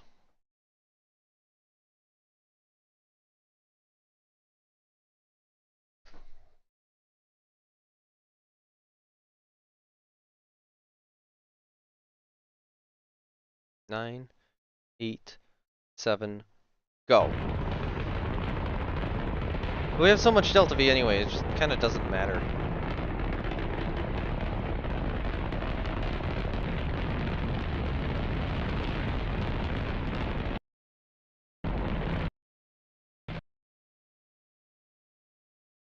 You know, I don't trust us being that far off. Although currently we do have an intercept, I think. We do. So I'm going to consider that successful. We'll add a maneuver here to slow down. A lot. We only have 452 meters per second in the upper stage, so we are going to need this to work, but we do have, I think we do have the delta V to make this work. Okay, so that'll be in 6 days. That'll arrive ahead of Unit 1, it looks like. Okay, that's something. Or not, yeah, that'll arrive at Minmus before Unit 1 returns. And that's gonna get there before Impertinent.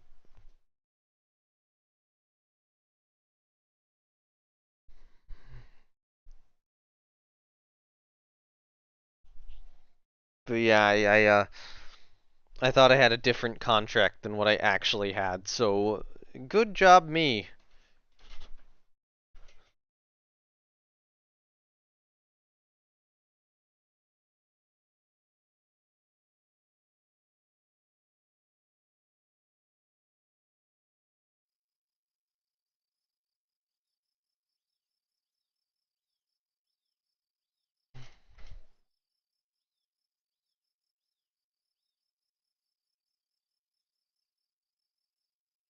Alright, time to get COPS 1 rolled out. I'll probably want to try to launch this one in the day as well, so I will intentionally try to wait until morning. Maybe a little bit past morning, because this will be the first chickadee flight, and it's preferable to do, you know, first flights of a rocket in the day. Um,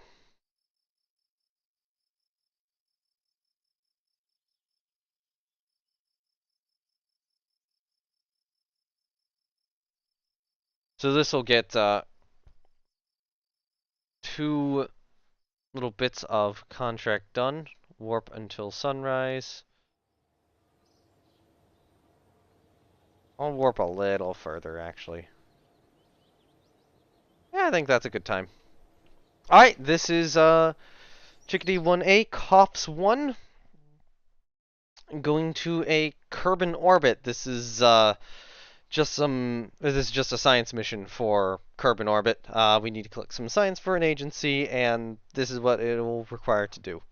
This is what's needed to do that. It'll be a pretty cheap launch. That's what Chickadee's designed to do, assuming it actually goes. It's very possible this just doesn't go, and we have to put it back in the attempt pile.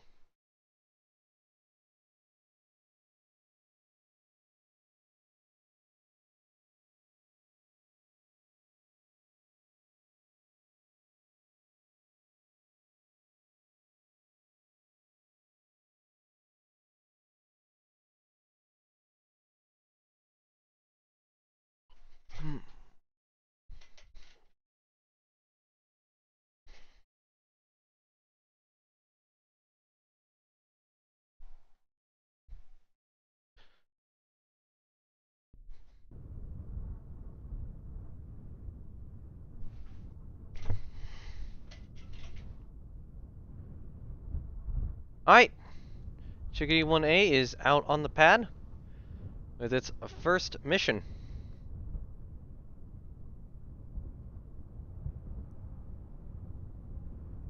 Yeah, I'll look at this. Yeah, this is a 1A. It's 1A and do we have the 1B or is it? No, it's 1A and 2A. And the 2A is not flown yet. 2A is basically this, but with a extra stage. Oh, is that? Oh, that's the tiny boy. Okay, cool. Anyway, yeah. It is, our goal is to put a science payload in the low Kerbin orbit. This is satellite is COPS 1, and this will be the first flight of this rocket. We've never flown this. We've never flown a Chickadee before. Alright. T-minus 10, 9, 8, 7, 6, 5, 4, 3, 2, engine ignition, and liftoff of Chickadee 1A. Boost performance is nominal. Rocket has very easily cleared the pad. Hold up. No. Having control issues. We've had significant control issues on launch. Plume looks a little weird. Otherwise, we seem to be okay. We seem to have recovered it. Going to begin the pitch over maneuver. I think we're having some Chickadee's having some control issues. Chickadee's flipping out. Chickadee's flipped. Chickadee has flipped. Chickadee has disintegrated.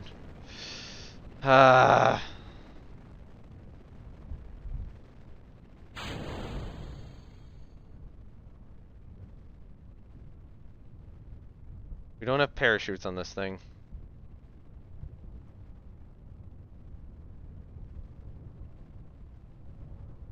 Right. Separate.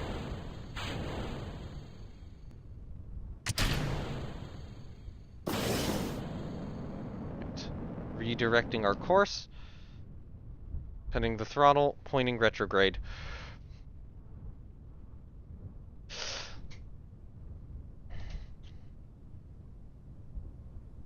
This is probably not gonna work. Actually, not. Let's do a little bit of this.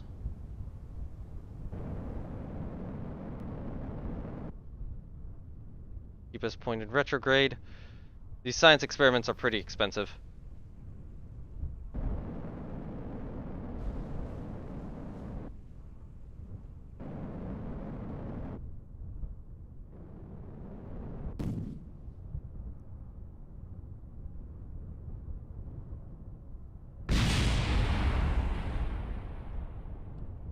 Well, we got recovery of the science experiments. Okay then. End of the probe core. Interesting.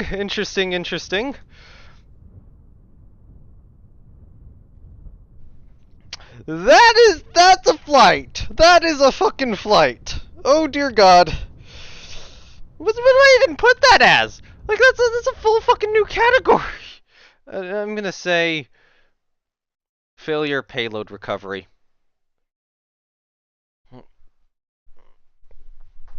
Um,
I mean, I guess it came back. You know, we recovered it.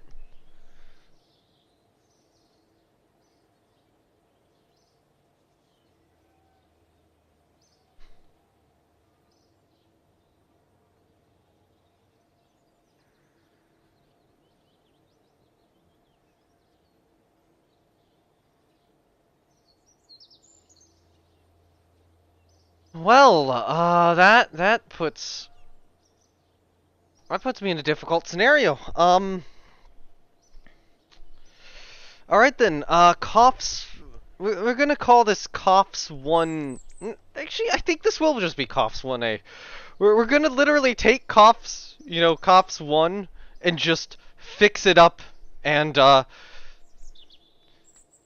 put it on something else. Okay.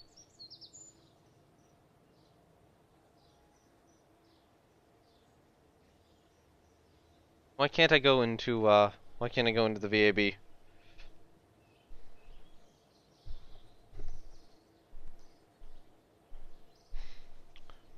Why can't I go into a building?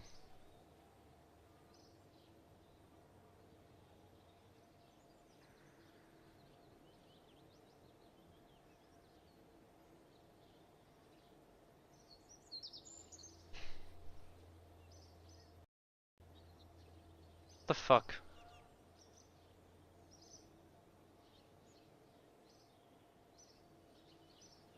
Why? Um. Well, let's quit to main menu and hop back in.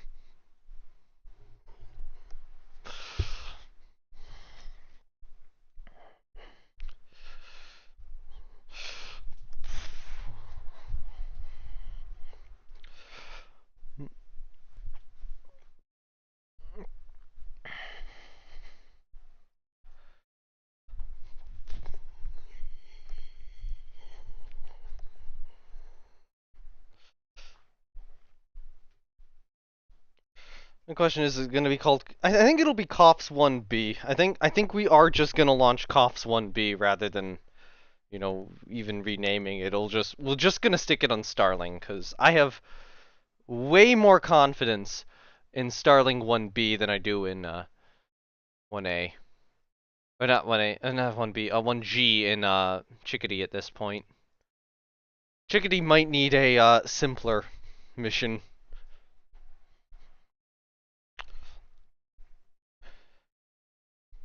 Because I feel like trying the same thing again is not gonna work.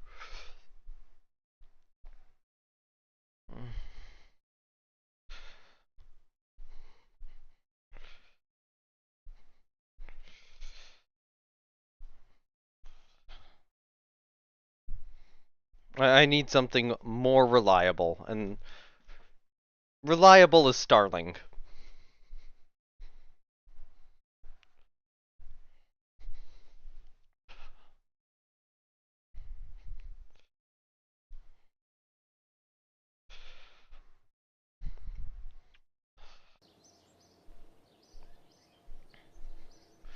So coughs. This will be coughs 1B, or yeah, coughs 1B, I think. There we go. Now I can go into the VAB and try to figure out what the hell went wrong.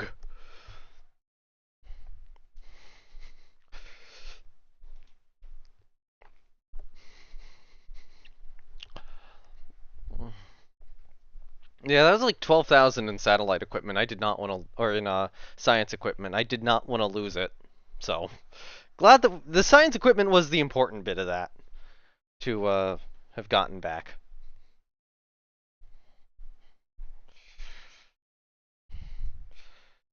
I think I need to gain some more trust in, or I need to figure out how to fly Chickadee. Because obviously that was not how to fly that rocket. Um,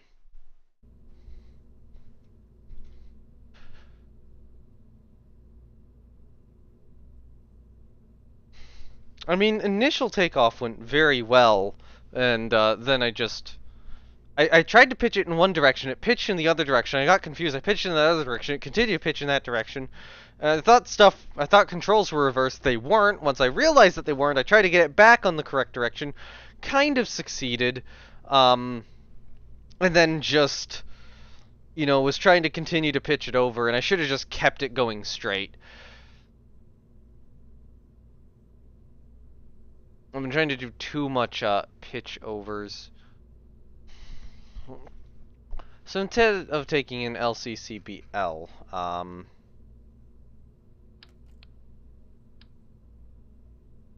actually no, hold on.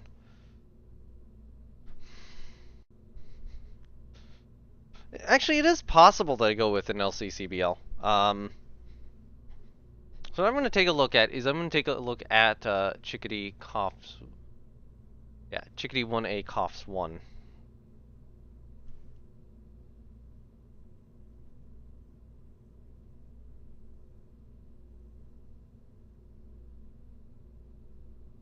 Okay, so we can use either one. That fuel tank is, so it's fine to replace the fuel tank. It's fine to replace that. Those are tested. Those are tested. Okay. Oh, actually, no, I don't want to do this. Hey, Fleet. What happened? So what just happened was this rocket, COPS 1, launched, and I lost control of it at altitude, and it broke apart. The good news is that I separated, or basically after it broke apart, the fairing breaks off the rocket, and it's just kind of its own thing. I separate the fairing, I get the payload out, and I'm basically like, okay, I have an engine on my payload. These science experiments are worth like 12,000. I don't want them to explode. So I'm like, okay, just aim retrograde, and I'm gonna try to suicide burn this goddamn payload to landing. And it did hit the ground at a somewhat slow speed, bounced, tipped over, and thankfully the only thing which broke was the fuel tank.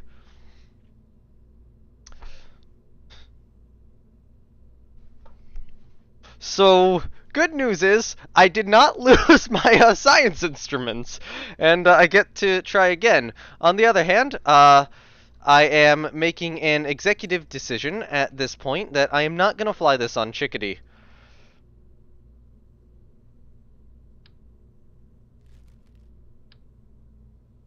Actually, no. Yeah, okay, I'll do this.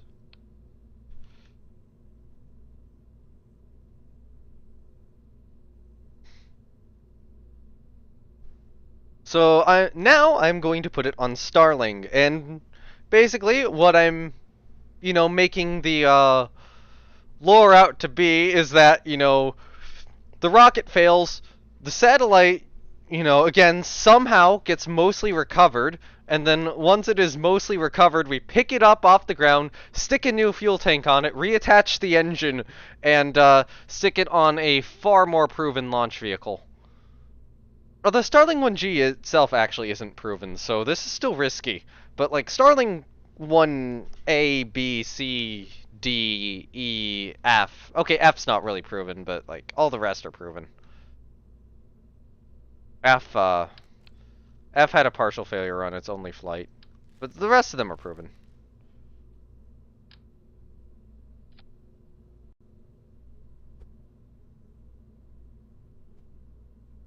So this is COFS 1B.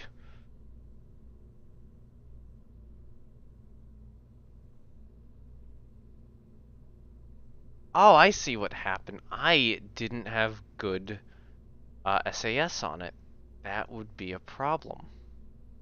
My reaction wheels were not particularly good. Where are the reaction wheels I usually use?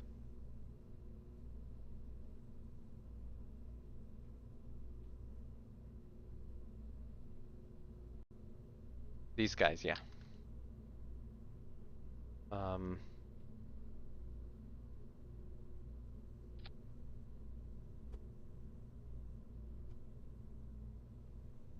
so I'm gonna fit a couple of those, and I'm also gonna fit a star tracker to this.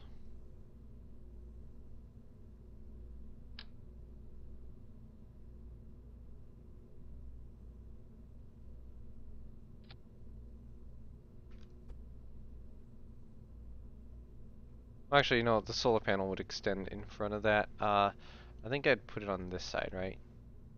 You don't extend, you do. Oh wait, no, you just deploy.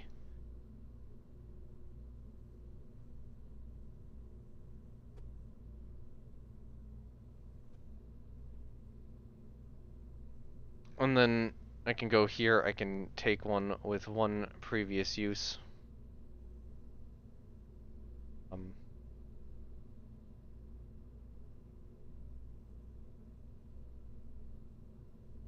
so yeah, I'll take one with one previous use. Oh, we have some of these in the inventory still. Have some of these too.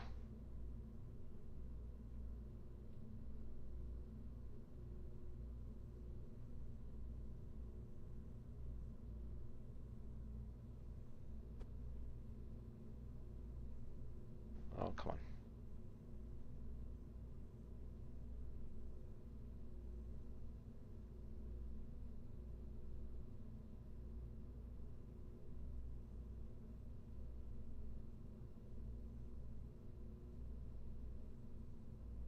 Keep it square.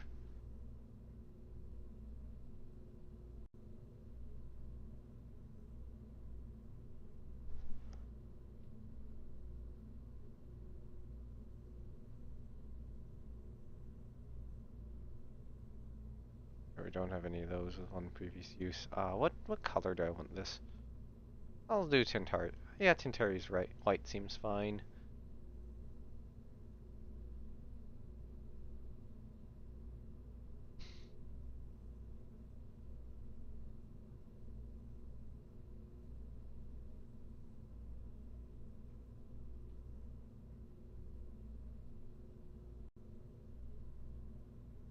Alright, I think... So that will work for that.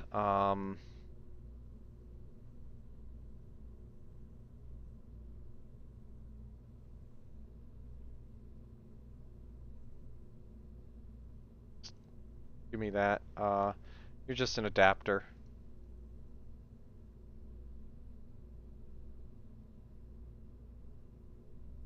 And then, yeah, I can use a new part for you. You're just control surfaces, so you'll be fine. And then select the flag. And hope that this works.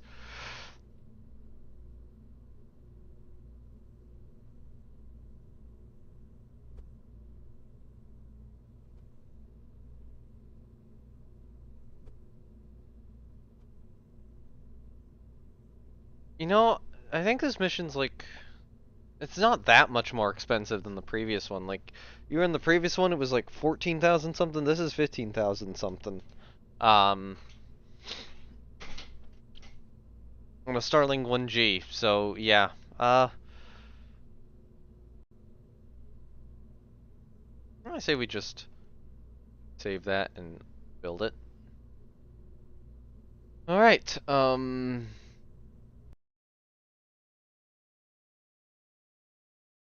Time for Starling 1G to get its wings.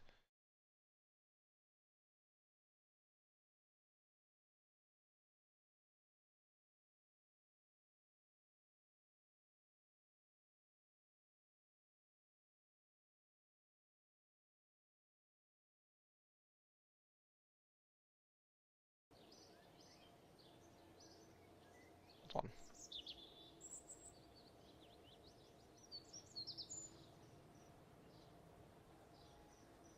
Gotta do something real quickly on the data validation list from a range. Save.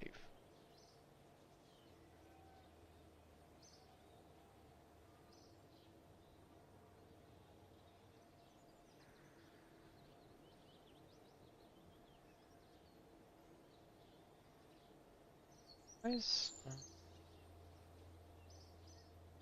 Hold on.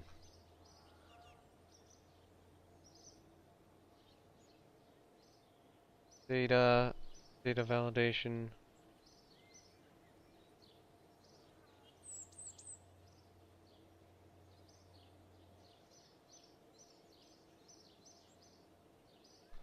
Come on, work.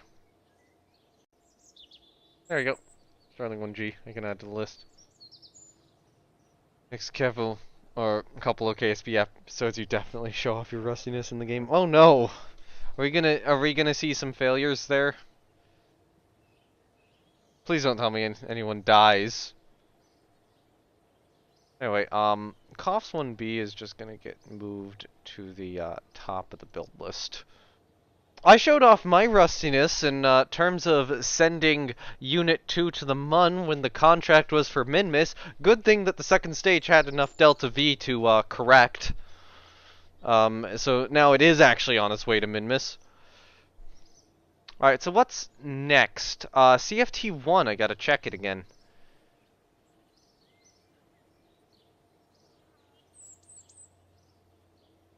So yeah, that was a thing.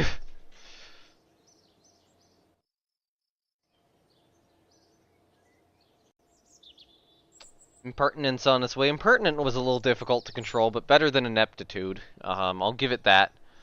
Pertinent fixed a lot of Ineptitude's issues. And, you know, it's on its way. It's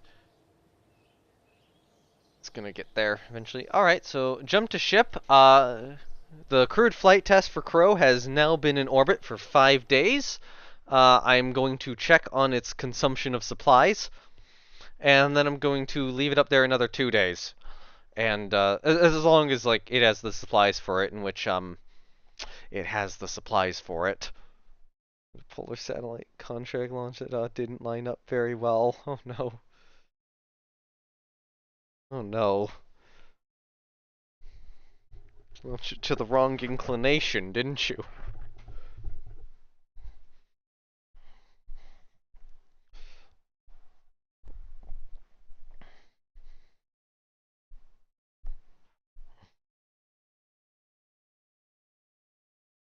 I mean, I had a polar satellite launch earlier that failed because I just didn't take into account that I need extra fuel for a polar orbit, and basically the satellite couldn't get to its intended orbit. It was just a little shy. That was way early in the campaign, though. A couple more 100 Delta V. Okay, so, yeah. So I guess similar, but not quite the same thing. You do have to pack a surprising amount of Delta V for those polar launches. You know, if you launch it straight. Alright, so as you can see, this has been up for 4 days and 58 minutes. I timed this specifically so that it would be just a little bit before. That's 59 minutes.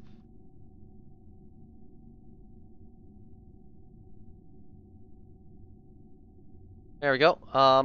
So we have used up 400 carbon dioxide, generated 3.85 wastewater, and 0.42 waste.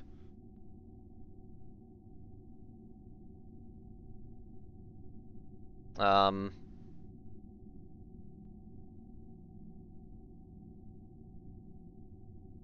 So this thing can, like, this thing with the supply package it has in here can apparently stay for a while. Actually, how much is that just for the command pod? I'm curious.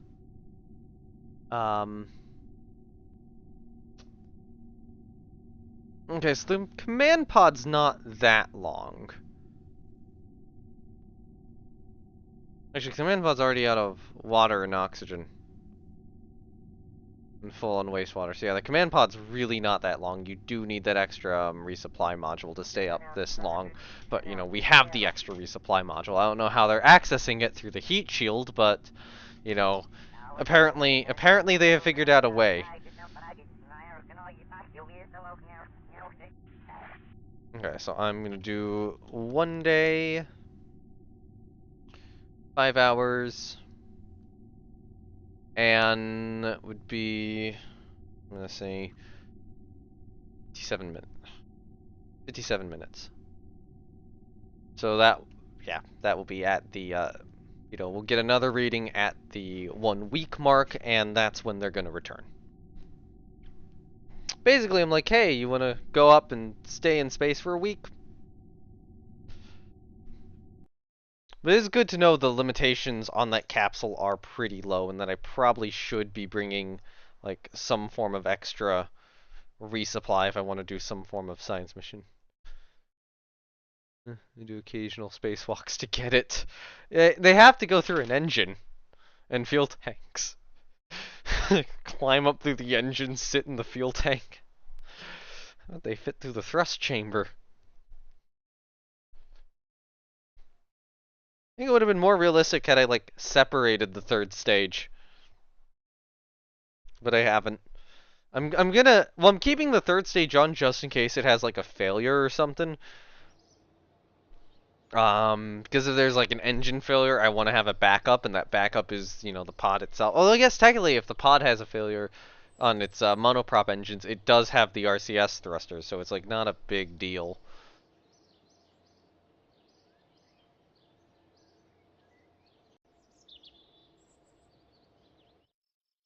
Okay, so I guess COFS 1B will go up soon.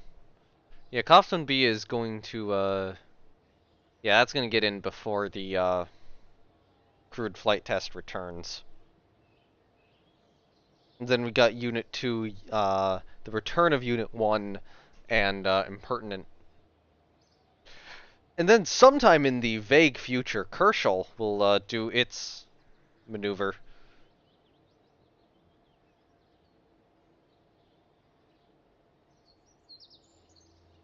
First I have to, like, test a capsule.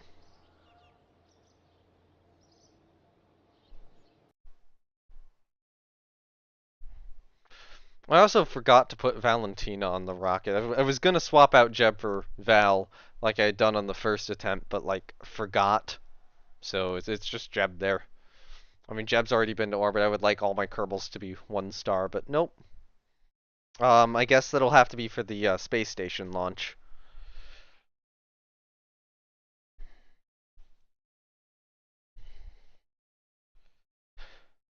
Although, you know, the space station launch is going to be launched in, like, 3 separate components, although those are under construction right now. So, you know, the space station components will get tested, and then they're going to be stuck on top of a Bluebird and launched into a elliptical low-high Kerbin orbit. And the next Crow mission's probably going to dock to that. Although, you know, I do have, like, 3 space station modules to launch. The interesting thing is that I've built a crane. Like, I've basically built a Canadarm look-alike, except out of the robotic parts, and it has a bunch of them. So it's, you know, that's actually designed to do, like, the space station assembly and, you know, help, like, birth vehicles and such. So I'm actually going to be able to do, like, berthing rather than docking. On the other hand, I hope it's not laggy. It'll probably be laggy. And I'm probably going to have to, like, lock components and such. Alright.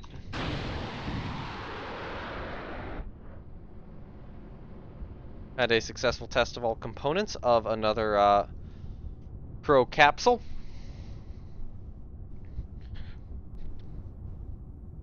And yeah, I'm just like testing additional capsules now because I'm wanting to do more stuff. Welcome to Russian space station. Touch nothing. It's got the claw on it. That's great. It's not even like a docking port on the end. It's just the claw. Right. A big claw comes at you. Okay, claws grabbed you. Just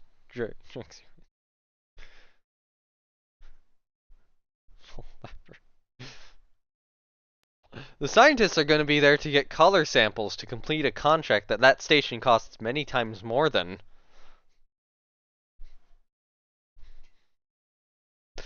I probably should have like canceled it. It would be canceling the contract would cost me less than launching this space station, but I don't care. I want a space station.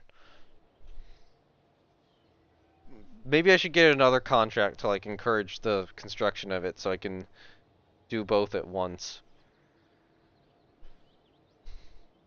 Alright, good news is that capsule is done, and actually the utilities test is going to be done in 3 days, science in 5, and the crew section is going to be done in 6, and it's kind of the order I want them in, I believe. Utility has the claw, so this government funding mod is things like space stations should give you more government funding. Yeah, I don't have the government funding mod.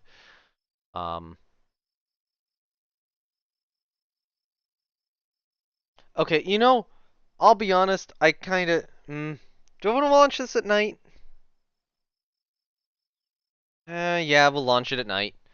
We'll do a night launch. COFS 1B will be a night launch.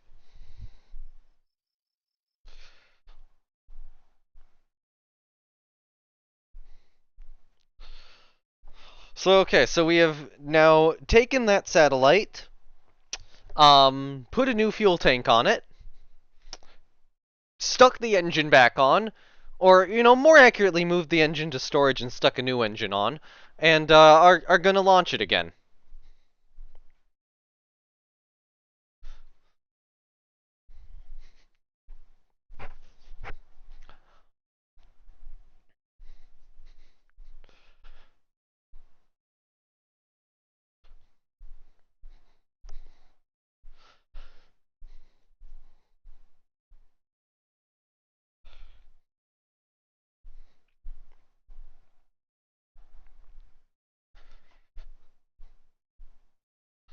I have no idea what I'm gonna like enter.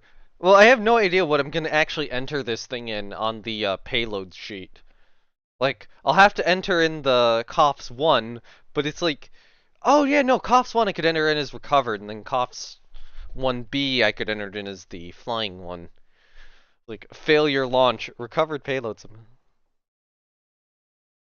Yeah,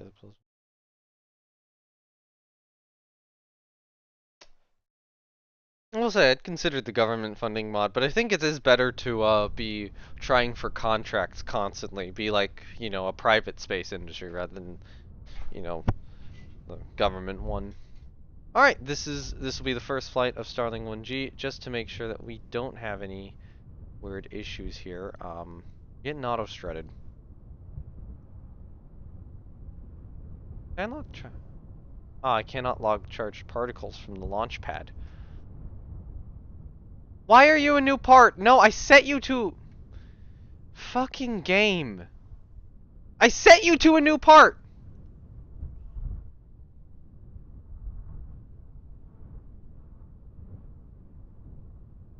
I set you to a new part.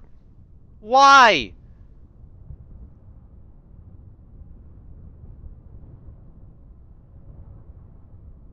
I set you to a new part. Okay, this is glitched. Oh, Scrap has, kind of glitched, I think. Anyway, let's go for launch. First flight of Starling 1G. T-minus 10, 9, 8, 7, 6, 5, 4, 3, 2, engine ignition, And liftoff of Starling 1G, carrying COPS 1B to low carbon orbit. Rocket has cleared the tower. Rocket has begun a slight pitch over maneuver. Keeping an eye on how the flight is going. Man, Starling is kind of slow here. It's picking up some speed. I think I'm used to like Robin and Bluebird. Robin and Bluebird just haul. I guess Crow kind of hauls too. Starling's a little slow. Is it bad that this is like a modification of my first orbital rocket in this series? Not only my first orbital rocket, my first space rocket. Like, with this series, I didn't even like go proper suborbital. I don't even think I went like, yeah, I don't even think I got to like the upper atmosphere. I think I was like, oh hey, you know, I'll do a suborbital rocket, built it, looked at it, and I'm like, that's not a suborbital rocket. That's an orbital rocket. And that was Starling 1A. Alright, Starling 1G is getting a little heated. We have come up on SRB separation. Starling 1G is in a planned coast phase. Apoaps is good. This is a typical high launch profile Starling. That's very, very normal for these rockets. Going for fairing separation. Fairing deployment is confirmed. Alright, going for second stage separation. Second stage separation and ignition is confirmed. Starling is now pitching over.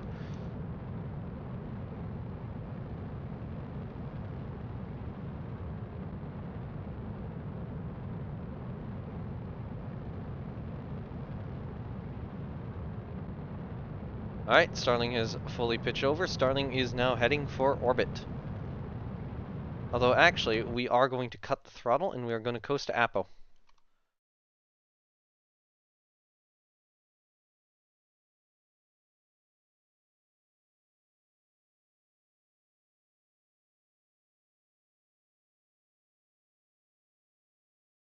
Alright, Starling is near Apo. Starling has reignited the thruster and is aiming for orbit.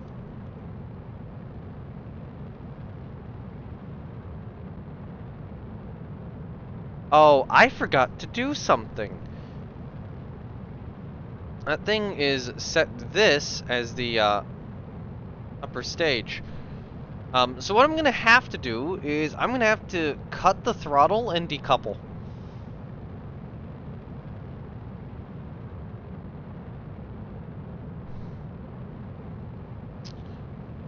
Okay, I will say I think our mass estimate might actually be lying to us, or not mass estimate, delta V estimate might be lying. I think this has more delta V than it says.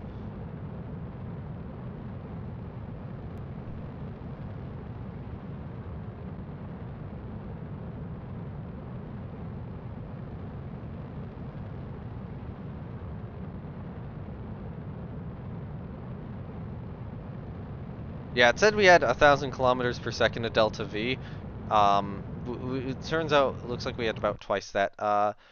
We're confirmed in a good orbit.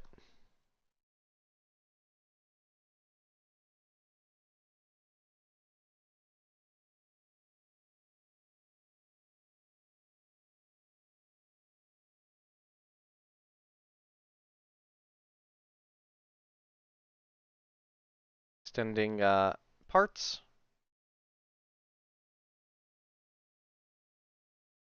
Yeah, you're hibernating warp auto. I still do not. I'm still just kind of pissed that that's, you know, an old part. Or part. On the other hand, it's only the antenna, battery, reaction wheel, and solar panel. And we have extra ones of all of those systems that are far more tested. So all four of these could fail, and I'm not concerned. Um, that would still be a complete mission success. Anyway, it looks like we are in a desired orbit. We do have to use these to get contracts. Or yeah, nice data.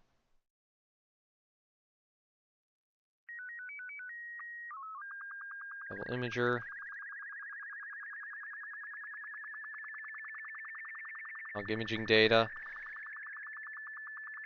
Okay, so we gotta. I think we gotta go above the grasslands. Oh, we have lost power. Um.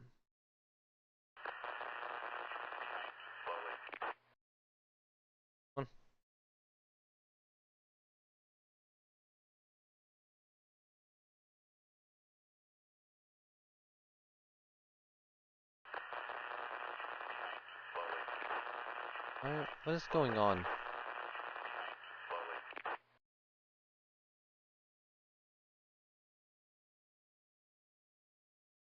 Face the sun. Face the sun.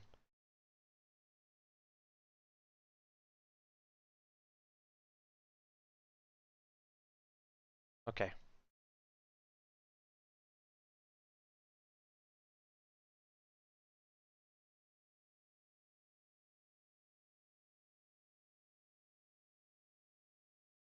Is there something where we're transmitting the data still?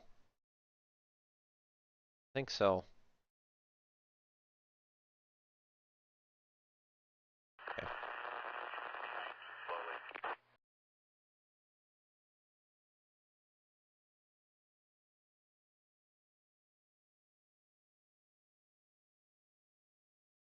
Alright, I think it is time for the crewed flight test's return. I don't know what issue we're having on that vehicle, but we're having something. I think it's trying to beam the data back and just doesn't have the power to do so. I should have put... what I should have done is I should have put bigger batteries on. I'm still kind of shocked that, I entered in all the things to, have that be old parts and it wound up being new parts, and I don't know why. I don't know why. I don't know why. It seems like Scrapyard is buggy. I mean, of course, it's a mod.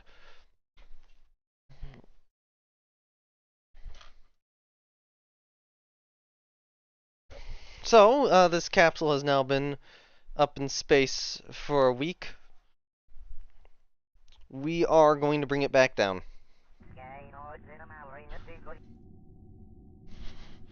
And we're actually going to do something where we transfer stuff between the two cabins. So, 1 week exactly, I want to get the data.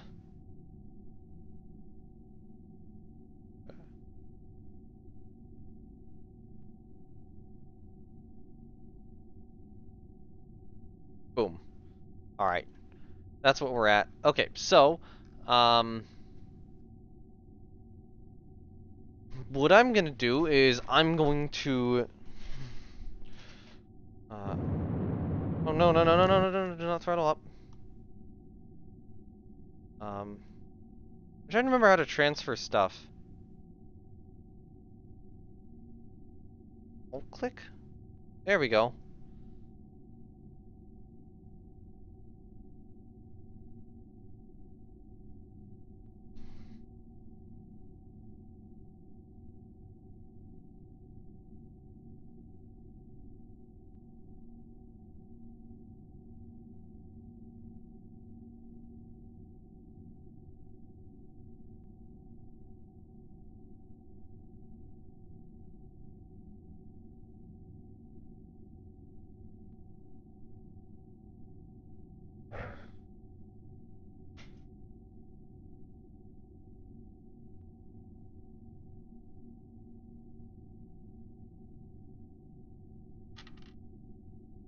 Alright, we have moved everything over. Alright, so where is the Space Center? The Space Center is over there. So, Oh, where do we want to do the deorbit burn?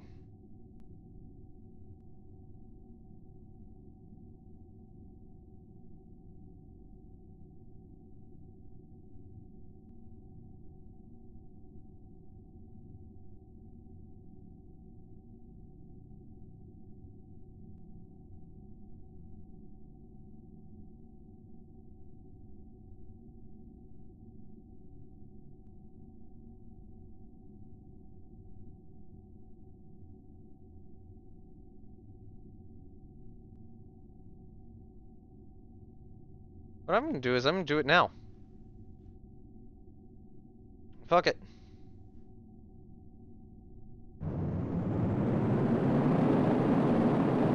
Deorbit burn initiated.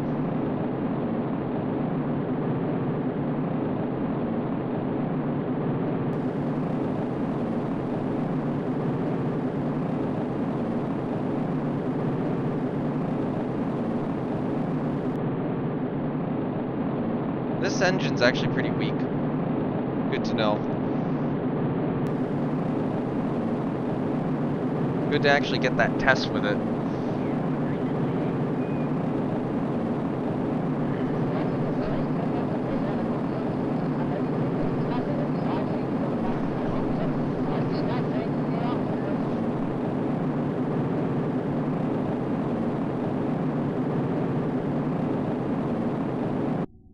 Alright.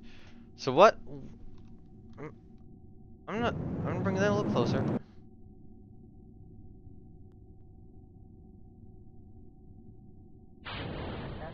Right. No monoprop? Oh god, this doesn't have fuel transfer. Oh.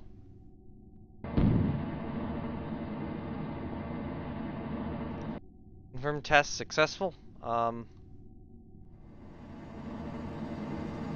Okay, so that was lying to me. Trajectories was lying to me.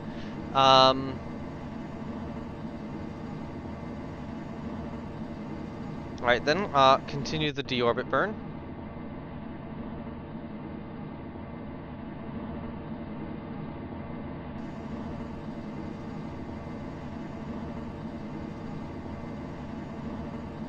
Yeah, we have enough. We have enough to do this. So I want this to be just a slight bit out at sea, but not far. Trajectories was lying. Ah, what's new, LO? Yeah, everything is lying in this to me. It seems like sometimes stuff's just blatantly miscalculated. Both trajectories and, like, even the Delta V calculator's been doing that. I don't know why. Maybe it thinks I'm in atmosphere or something? But there are times where it gives me, like, half the Delta V I have. Like, you saw with that Starlink launch.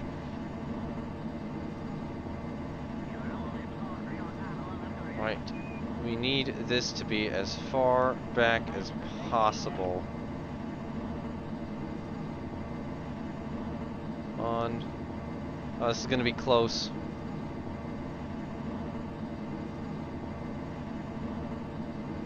Yeah, I think I just keep the throttle on. Alright.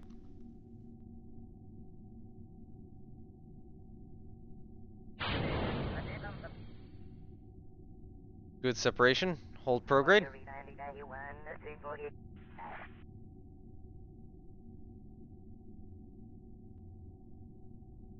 This capsule isn't new, right?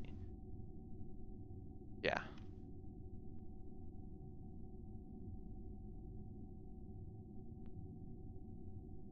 So this will move back. I don't know how much. I don't want to land in the ocean.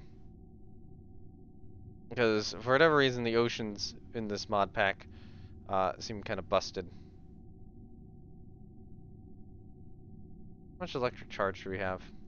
Enough. Alright, starting to experience some re-entry heat.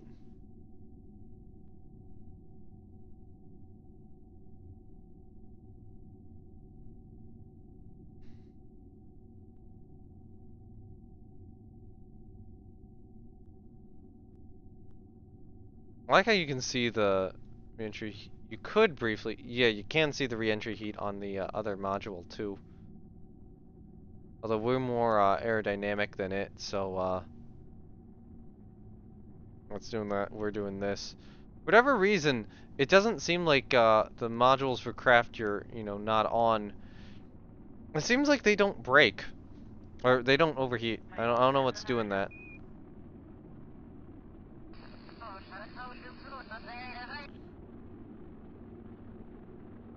I believe we are experiencing plasma blackout, but like, crew's gonna be in control still.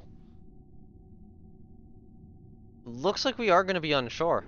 So it looks like if we want to aim offshore, we gotta aim for about the island airfield.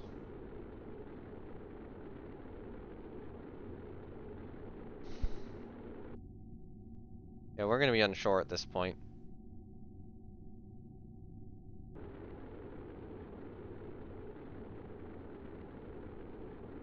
The hope is that we don't land on the mountains.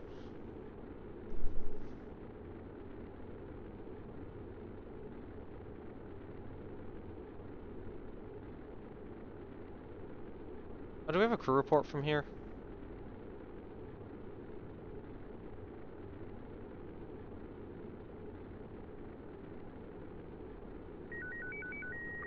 Good job. What's our trajectory? Oh god, we're gonna land in mountains.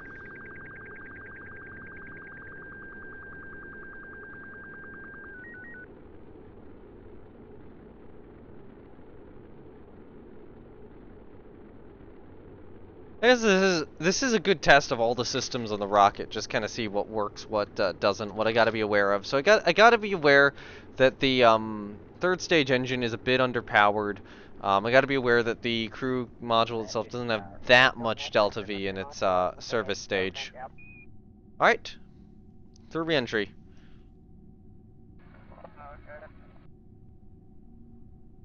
SS is being disabled. We just kind of want to see if the capsule can control itself. Drogue shoot deploy is confirmed.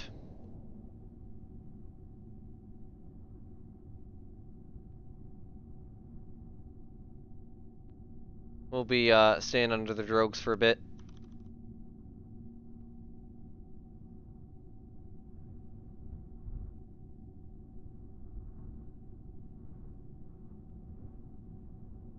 Yeah, we're coming down over here. I guess the good news is we're not coming down, like, over here. I'll probably deploy mains at maybe 1500.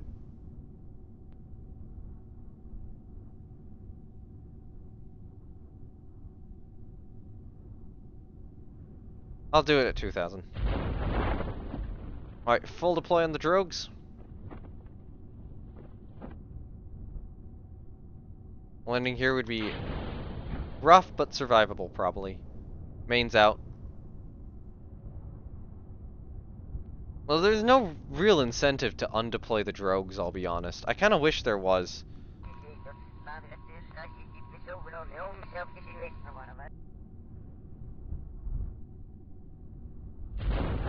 Mains deploy.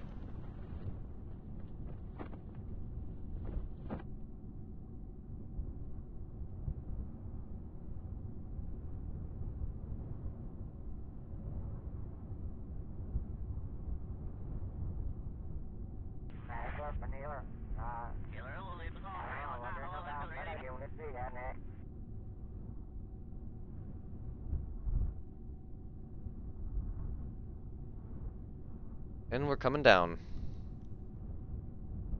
A good flight.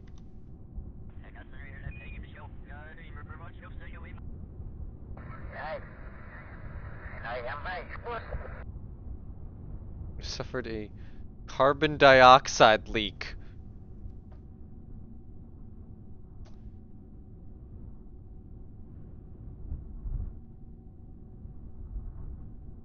On landing, the carbon dioxide's just going into the atmosphere. So all the waste air we had is just now going into carbon's atmosphere, like it was going to do when we would open the pod anyways.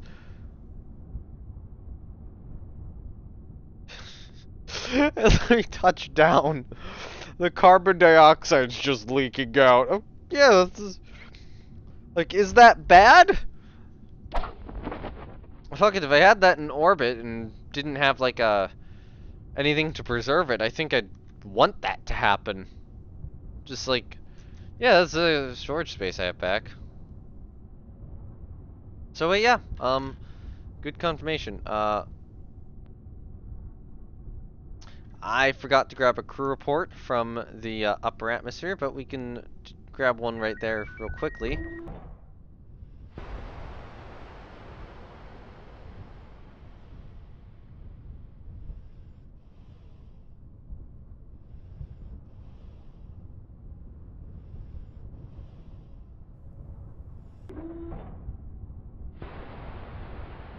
Actually, I'm gonna pitch it forward this. Oh, okay, it leans back. It's leaning on its side. Actually, given the way it's leaning, let me just like rotate that this way. Alright.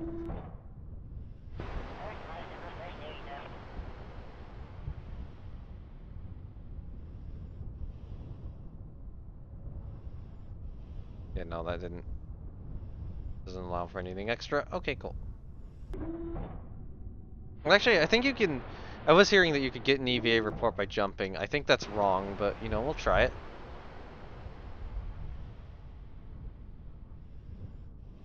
You know, you cannot get an EVA report while flying by jumping.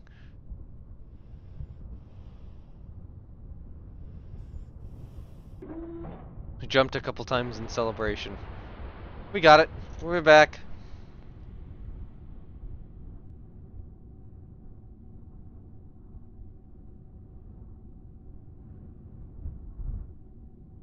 Got all the science we need.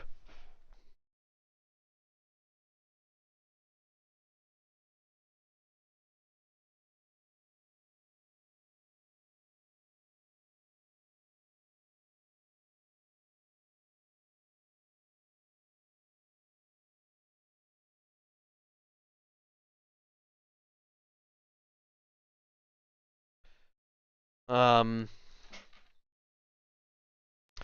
I guess the other thing we really missed out on was, you know, lower crew report from the lower atmosphere. So I guess I'll have to do that on another launch.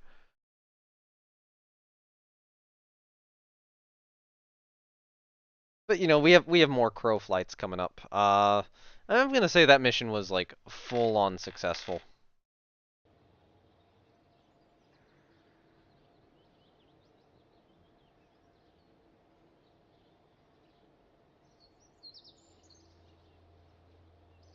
And yeah, they gained XP.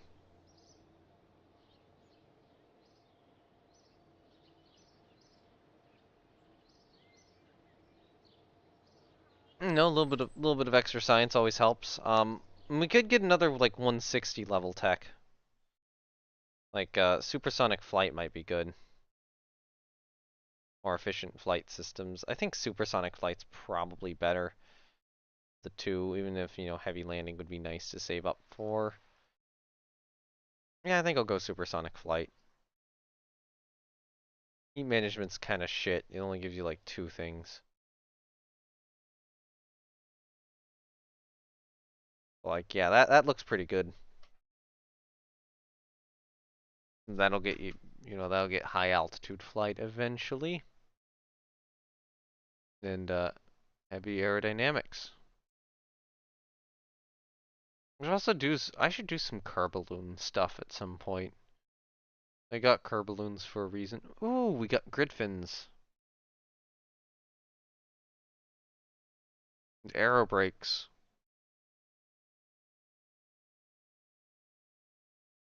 Turbofans. And shuttle engine mounts. Ooh, space shuttle? No, no, no, no, no space shuttle, no space shuttle, no space shuttle, no space shuttle. Ooh, wait, is that a... Ooh, that's an air-breathing rocket engine.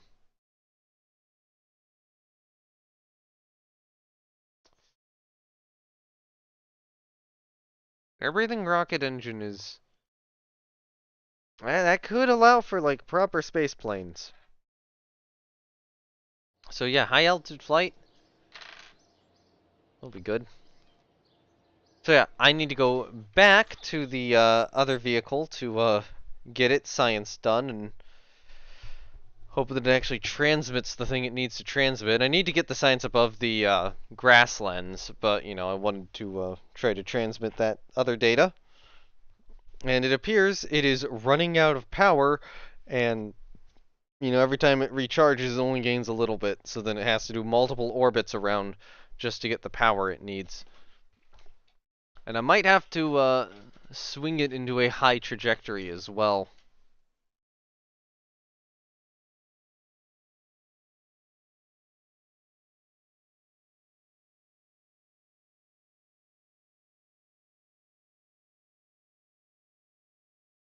Man, I feel bad now for the chickadee family. It's had one launch and one failure. Success percentage is 0. Robin's going up. Crow's success percentage 75%. It's out of 2 launch. It's got a 50% for the partial failure and 100 for the success. Because it turns out that scrapyard is a bitch when it's when you're reusing parts. When you're not reusing parts, it works fine. When you are reusing parts, it doesn't. But you kind of have to like test everything.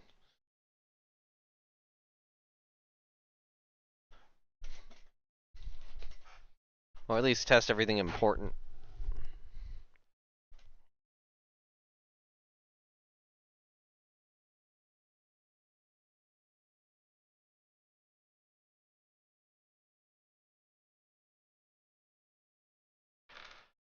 Come on, load back in. I want to get the science from this.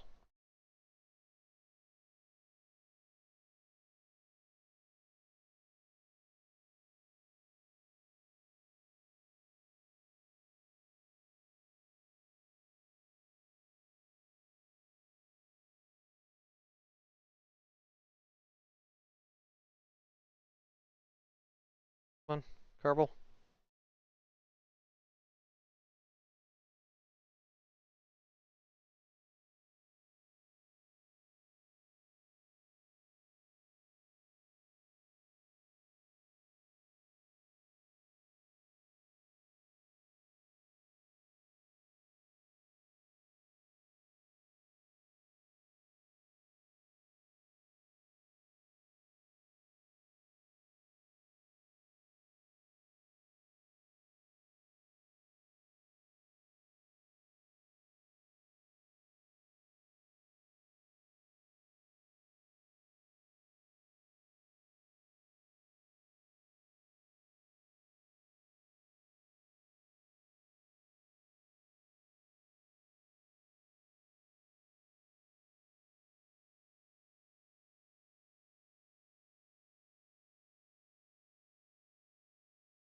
Come on. Oh, okay, there it is. It's loaded. It was just not telling me I couldn't tell. Okay, cool.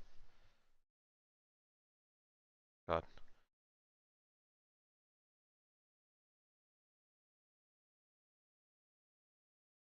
Alright, so, how much electric charge? You're still at 0. Go around Kerbin again, you have more, and then it goes right back down. Why? Why?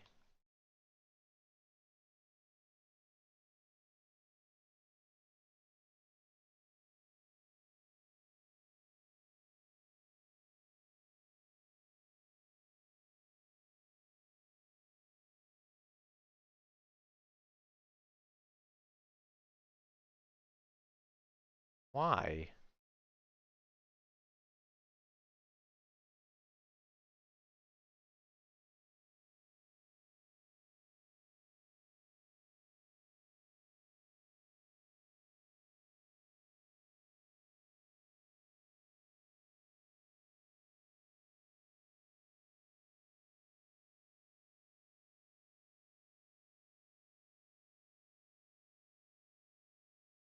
That's it?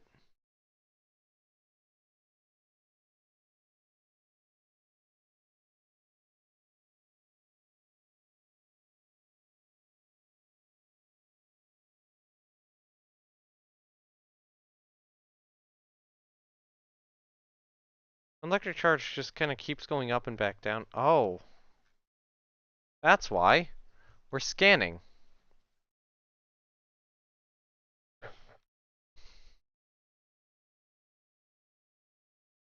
There we go.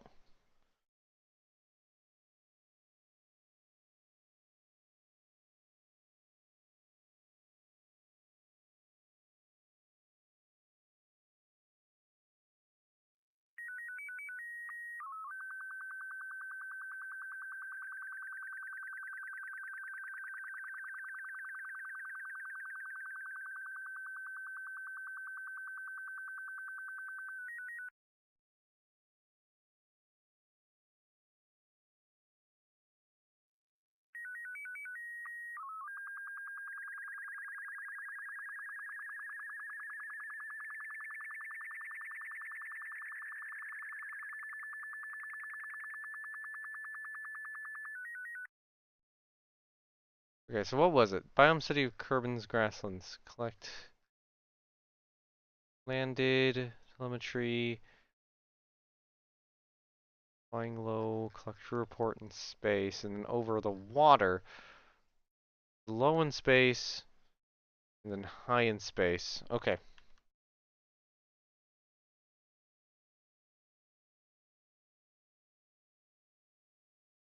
We gotta be over the water and do this experiment.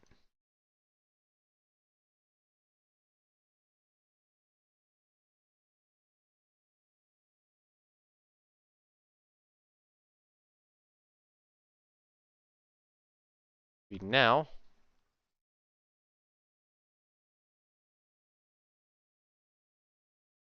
Will not count?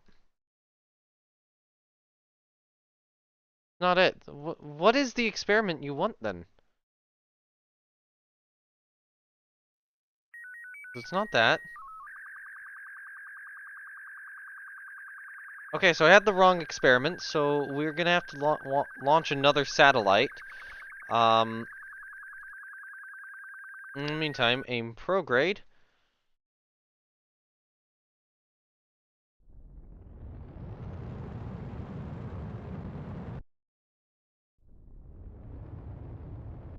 Alright. I'm gonna consider that an ideal orbit reached.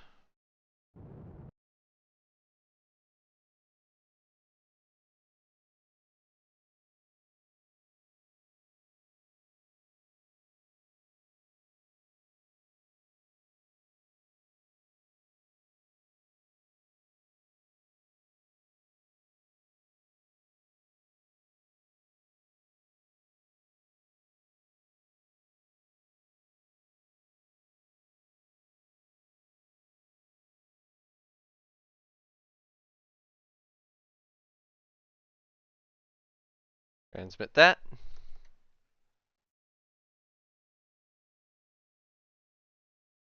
Transmit that.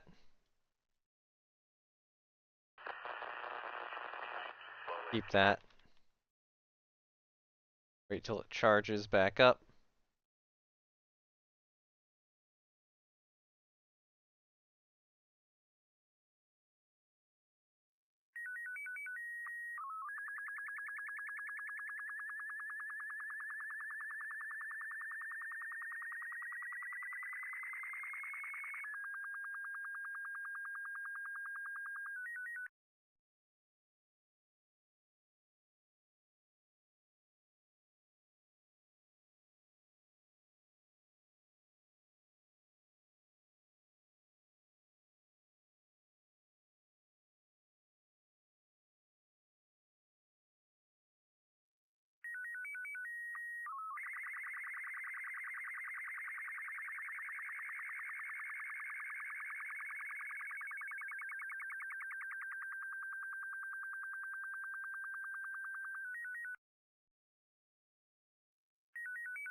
Okay, so it's way easier to transmit, for whatever reason, when we have high amounts, or when the electric charge is completely full, than when it's not.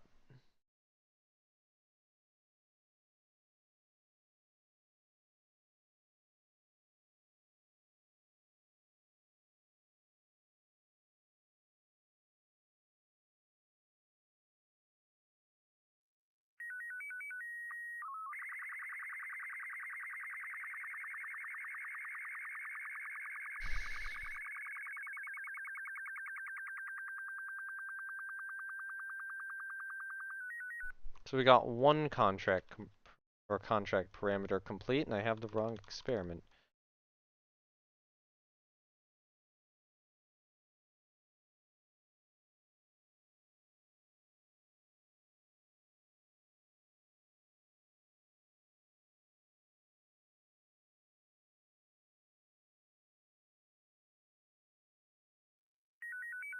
Okay, cool.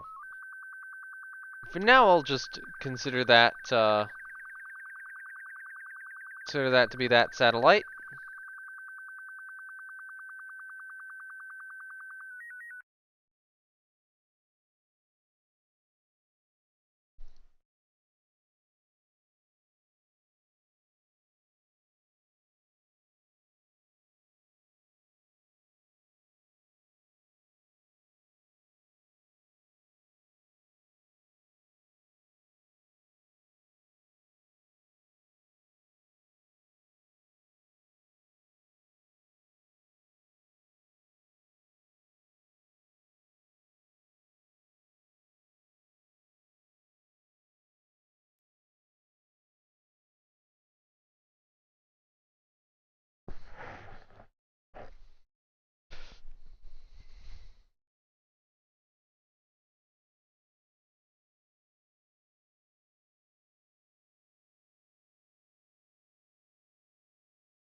Alright, so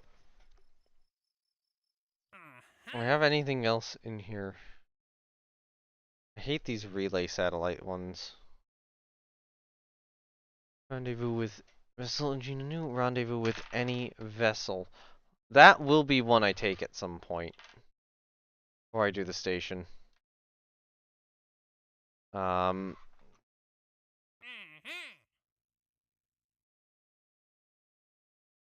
what 3-star would I need to get done first? So I have aim at even miss, conduct a magnetic field survey around the sun. That would be 24 more days. This will hopefully be coming up soon. Um, this is the one I'm trying to finish for color samples. Then we got relay satellites and start exploring Eve. So, yeah, to get an idea of what I'm gonna have to do.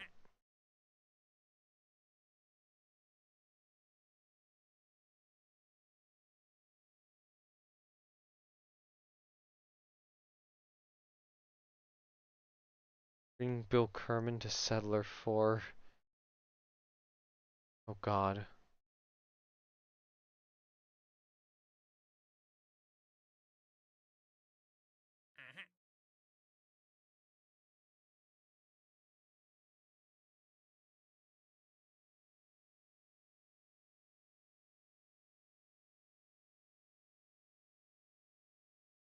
Although, to advance a level, that's not bad.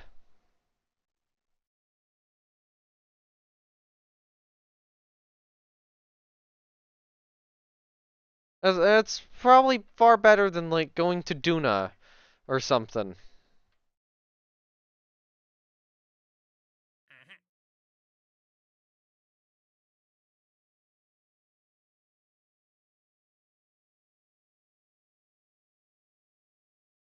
Okay, so those are flying high, splash down, landed at a bunch of different locations. Splash down at the grasslands, yeah. This could be interesting. For analysis, for pressure scan. That would just be like a plain. That would be deserts, tundra, deserts, northern ice shelf, and badlands. So that's kind of far out. That would be a big mission to do. Okay, so I got what I was wanting to get done in terms of the crewed flight test. I think that was the main objective for today. I mean, I've gone on 5 hours now. So I think I want to do one last thing. I want to get the next launch set up. But once that launch is set up, I do think that I do think that I'm gonna call it there. Um, and this will be probably another chickadee, I'll be honest.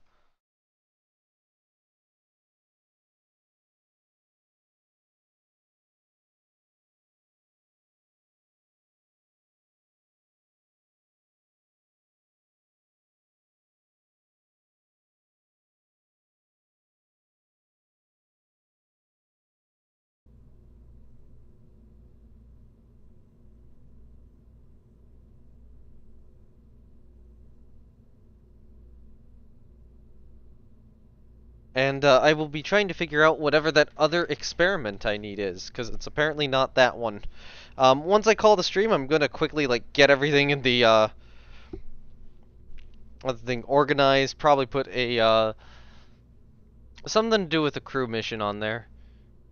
I should have gotten a picture while someone was on EVA. That would have been a good way to communicate it. But oh well. Okay, so this be a Chickadee 1A. We're not gonna resend Coughs 1. That's not what this is.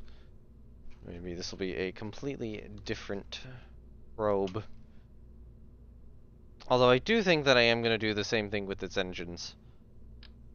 Like, I like the spark.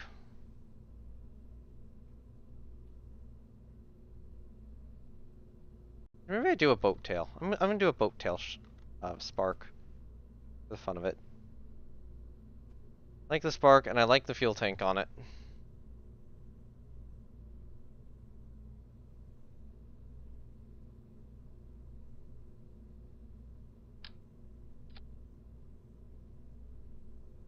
It kind of looks like shit and kind of doesn't. I kind of want to like move. Okay, that looks good. That looks good. I like how that looks.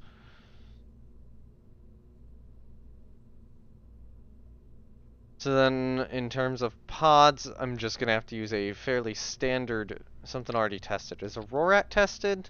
Yeah, the Rorat's pretty tested. So we're gonna use a Rorat here. I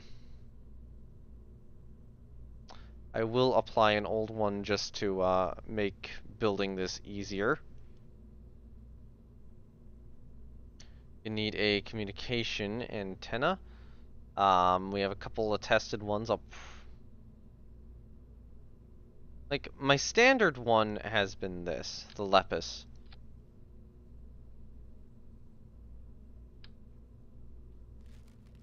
But I want to see if we have if any of the smaller ones are available. Is that? No, you're not tested. See if I do have a smaller one available somewhere. In a Lepus. Actually, Lepus is 100. Quartz is 75, and that is actually fairly well tested. So we're saving a small amount of money here. Seriously? Stop it.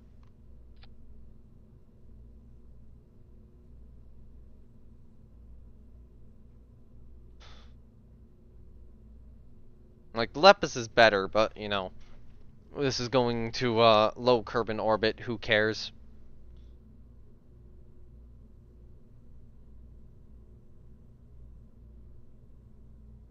So this would be... So we don't want the grasslands one, we want the study of Kerbin's water, so that is multispectral imaging. I think I misspelled that already. But it's taking a moment. Yep. Taking a moment to load in.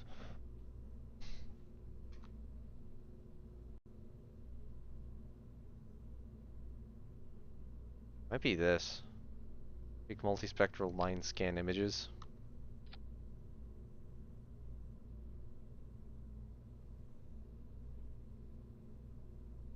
But if I just type in multispectral, so it's mass spectrometry, mass spectrometer,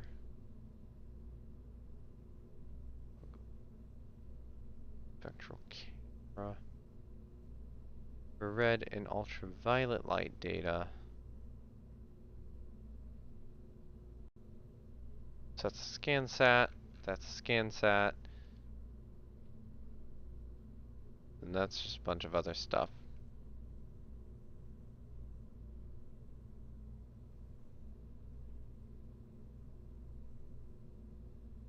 I don't know why multispectral showing up for all of these.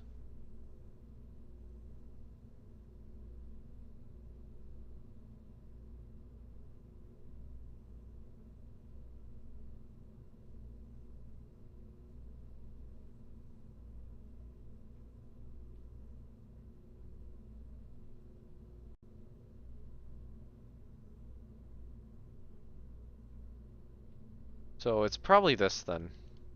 Multispectral line scan images is probably what it's wanting.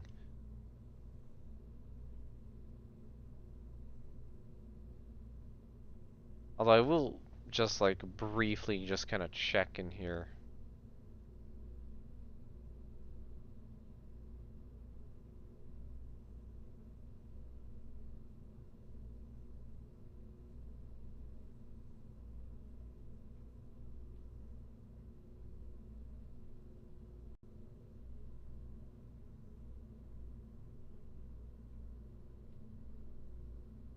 I'm gonna buy some of these other experiments just so I kind of have them on hand.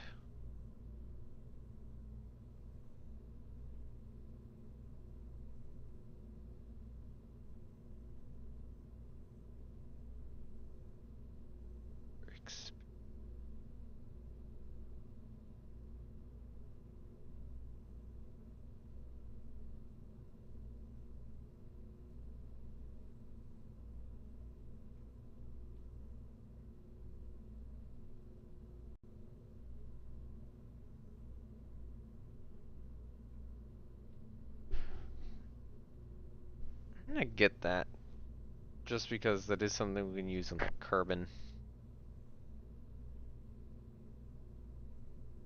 Telemetry and spin scan images.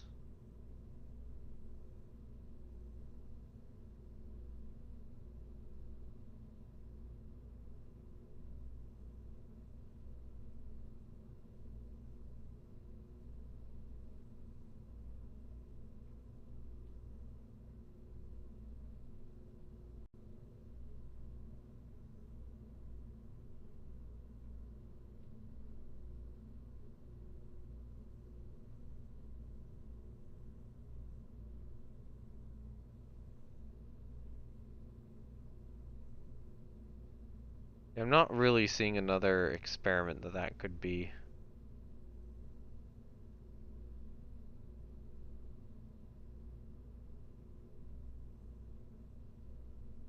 Was that one other camera somewhere?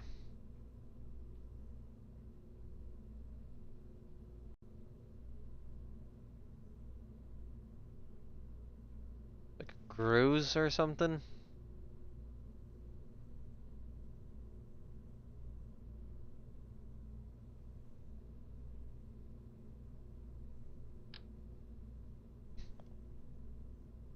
I don't think it's that, but I'll launch that anyways.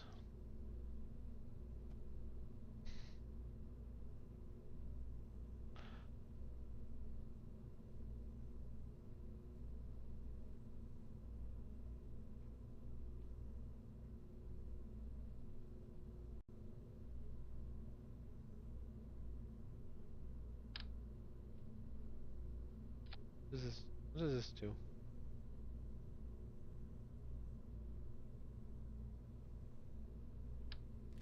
Okay, I don't know.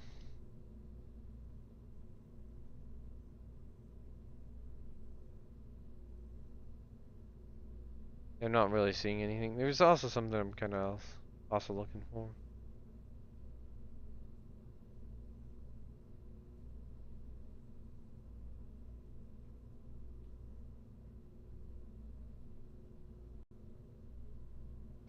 Okay, so that's one you have to place 2 on each side for.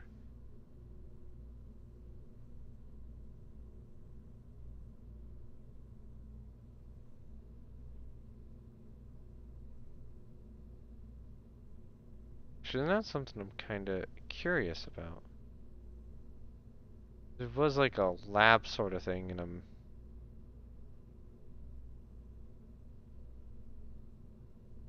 kind of curious if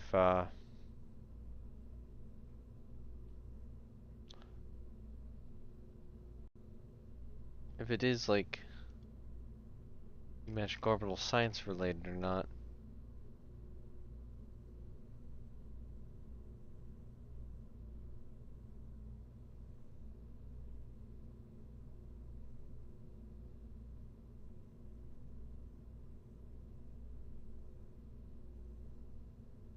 I'm just trying to find all of them to see if there is one which requires like 2 experiments.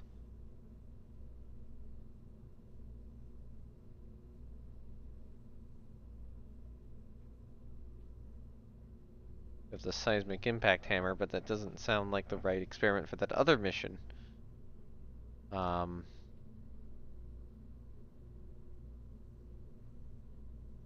yeah, because I'm still trying to figure out what the hell the other mission is.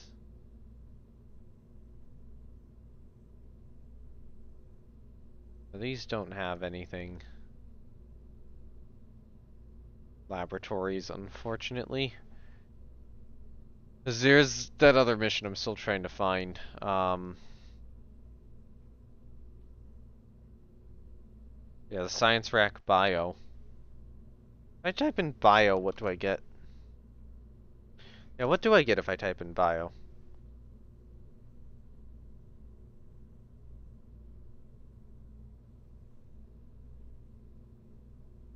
Okay, this. So, adapter plate, that's not going to be that.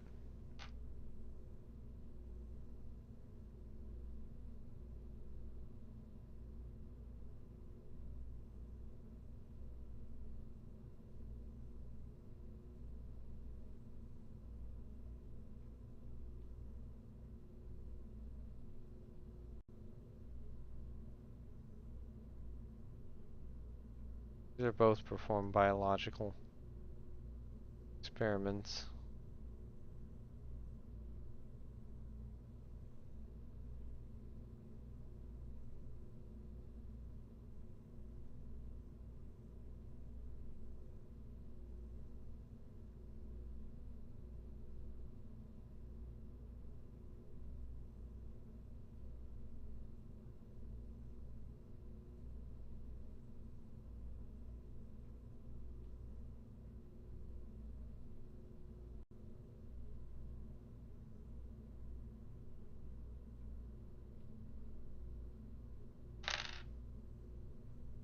Okay, yeah, it's not that. So typing in bio didn't get anything.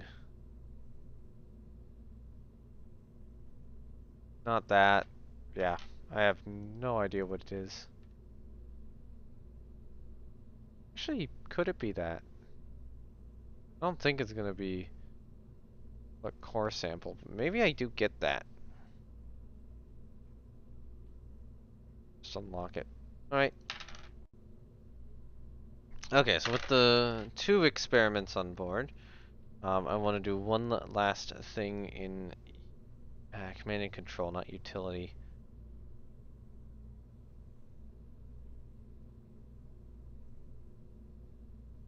And that would be reaction wheels.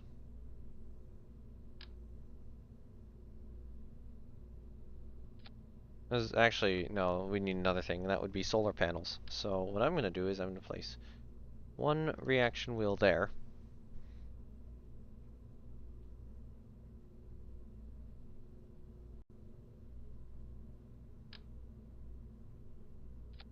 Okay, so these are tracking panels. It would be fun to put those on, but they're just a little too wide, I think. Nice and big, but yeah, a little too wide. Don't quite fit the base. And plus, are these ones which I've tested? Barely. Um,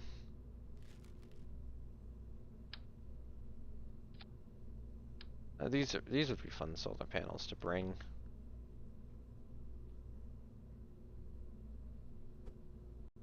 I just offset them down when I can. Like this.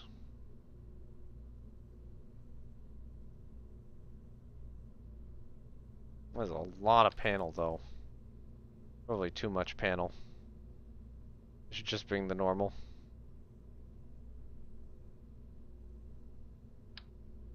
These the normal?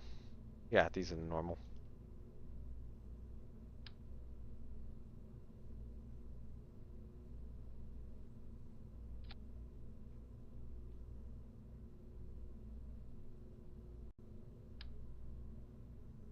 So I'll mount it there. It'll work. Well, they gotta move up. Yeah, that'll work. And then we can get a or we can get a couple batteries on here somewhere. Are these tested? Yeah, those are tested. I think I am gonna go with like the mini battery pack. Actually, probably just mount these like below the solar panels.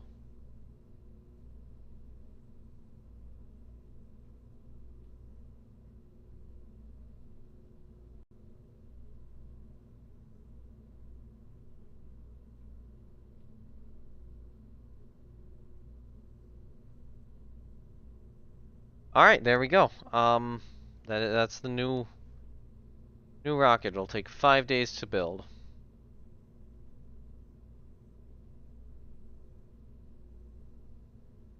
Although I do probably have to I have to reuse a booster. Hold on.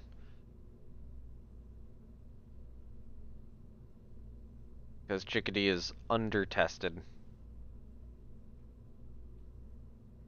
And I also have to find the flag of the agency I'm flying this for. Oh, I saw it. Okay, so,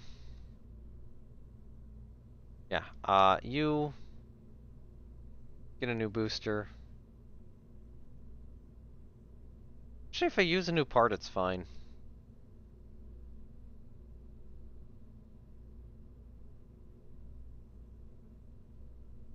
I should probably just... You know, at this point, if using a new part is, better than this, I should discard this one.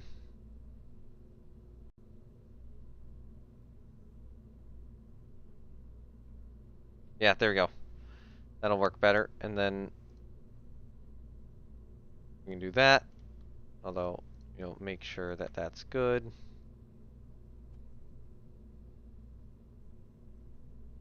There you go, that works.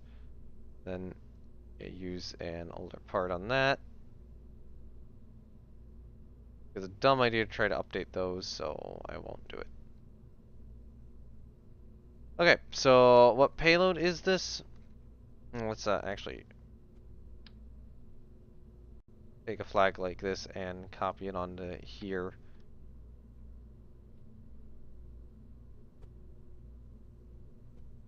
Actually, let's just make sure you're... Yeah, okay, tested true, cool.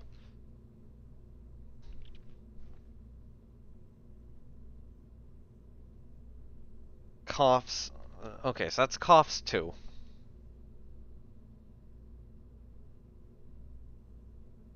And before we actually build this, let me fix everything potentially wrong here. Nothing's actually potentially wrong here. It is, yeah, ignite that and then separate that out and ignite that engine.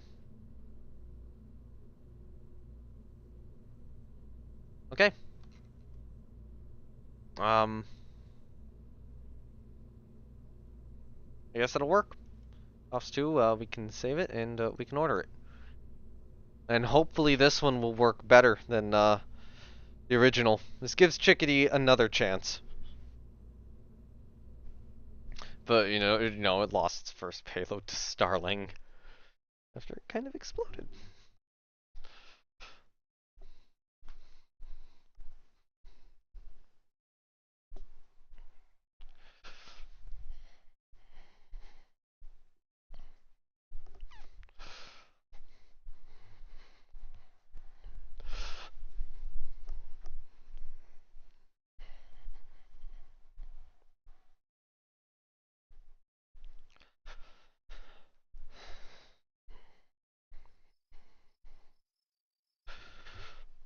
And before I go, let me move that on the VAB all the way up to the top. Yeah, that is the last thing I'm doing. So thank you everyone for watching. It's been me, No917 Spore, with this. Links to my Twitch, Twitter, and Discord are down below. The Discord's the important one of those links. Like, Twitter's kind of dying now. Twitter's fucked. Twitter's fucked. And Twitch is kind of like obsolete at this point because I'm doing this instead. Because I got sick of Twitch. So yeah, see you again later. Yep. Hopefully next time I'll be able to do more stuff, more launches. Definitely have some like interplanetary stuff I gotta think about putting on the roster. Go to Duna. Actually, before I go, hold on. Origin should be Kerbin. Target, not Moho. I want Duna.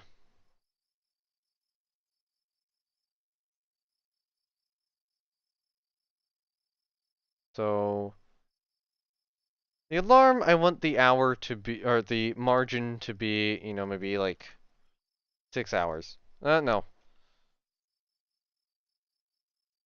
How many hours do I want?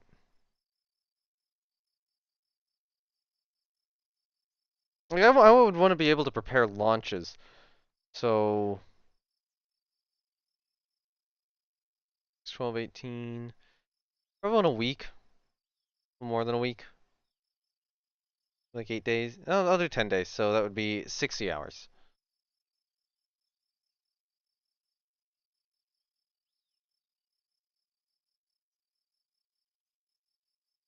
Oh god, 1 year.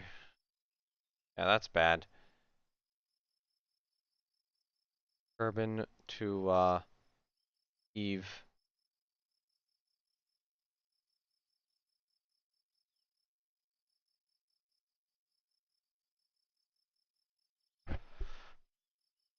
Kerbin to Eve is 51 days, so that's probably the one we should be preparing for. Anyway, yeah, thank you everyone watching. I will see you next time.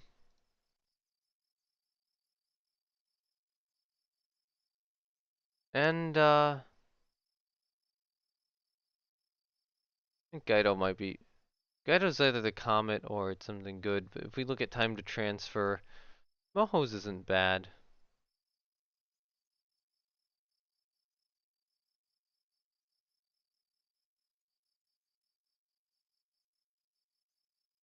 Oh, Sarnas's transfer is actually coming up soon.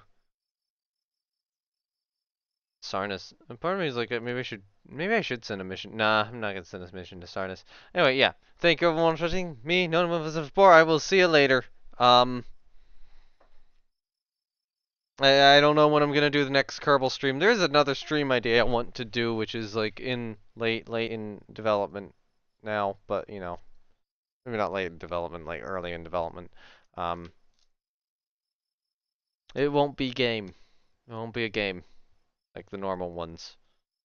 I'll diverge from that briefly. It'll be a rant and an investigation. But that'll be like one thing I do and then I go back to the game. So yeah, that's all I gotta say. Bye!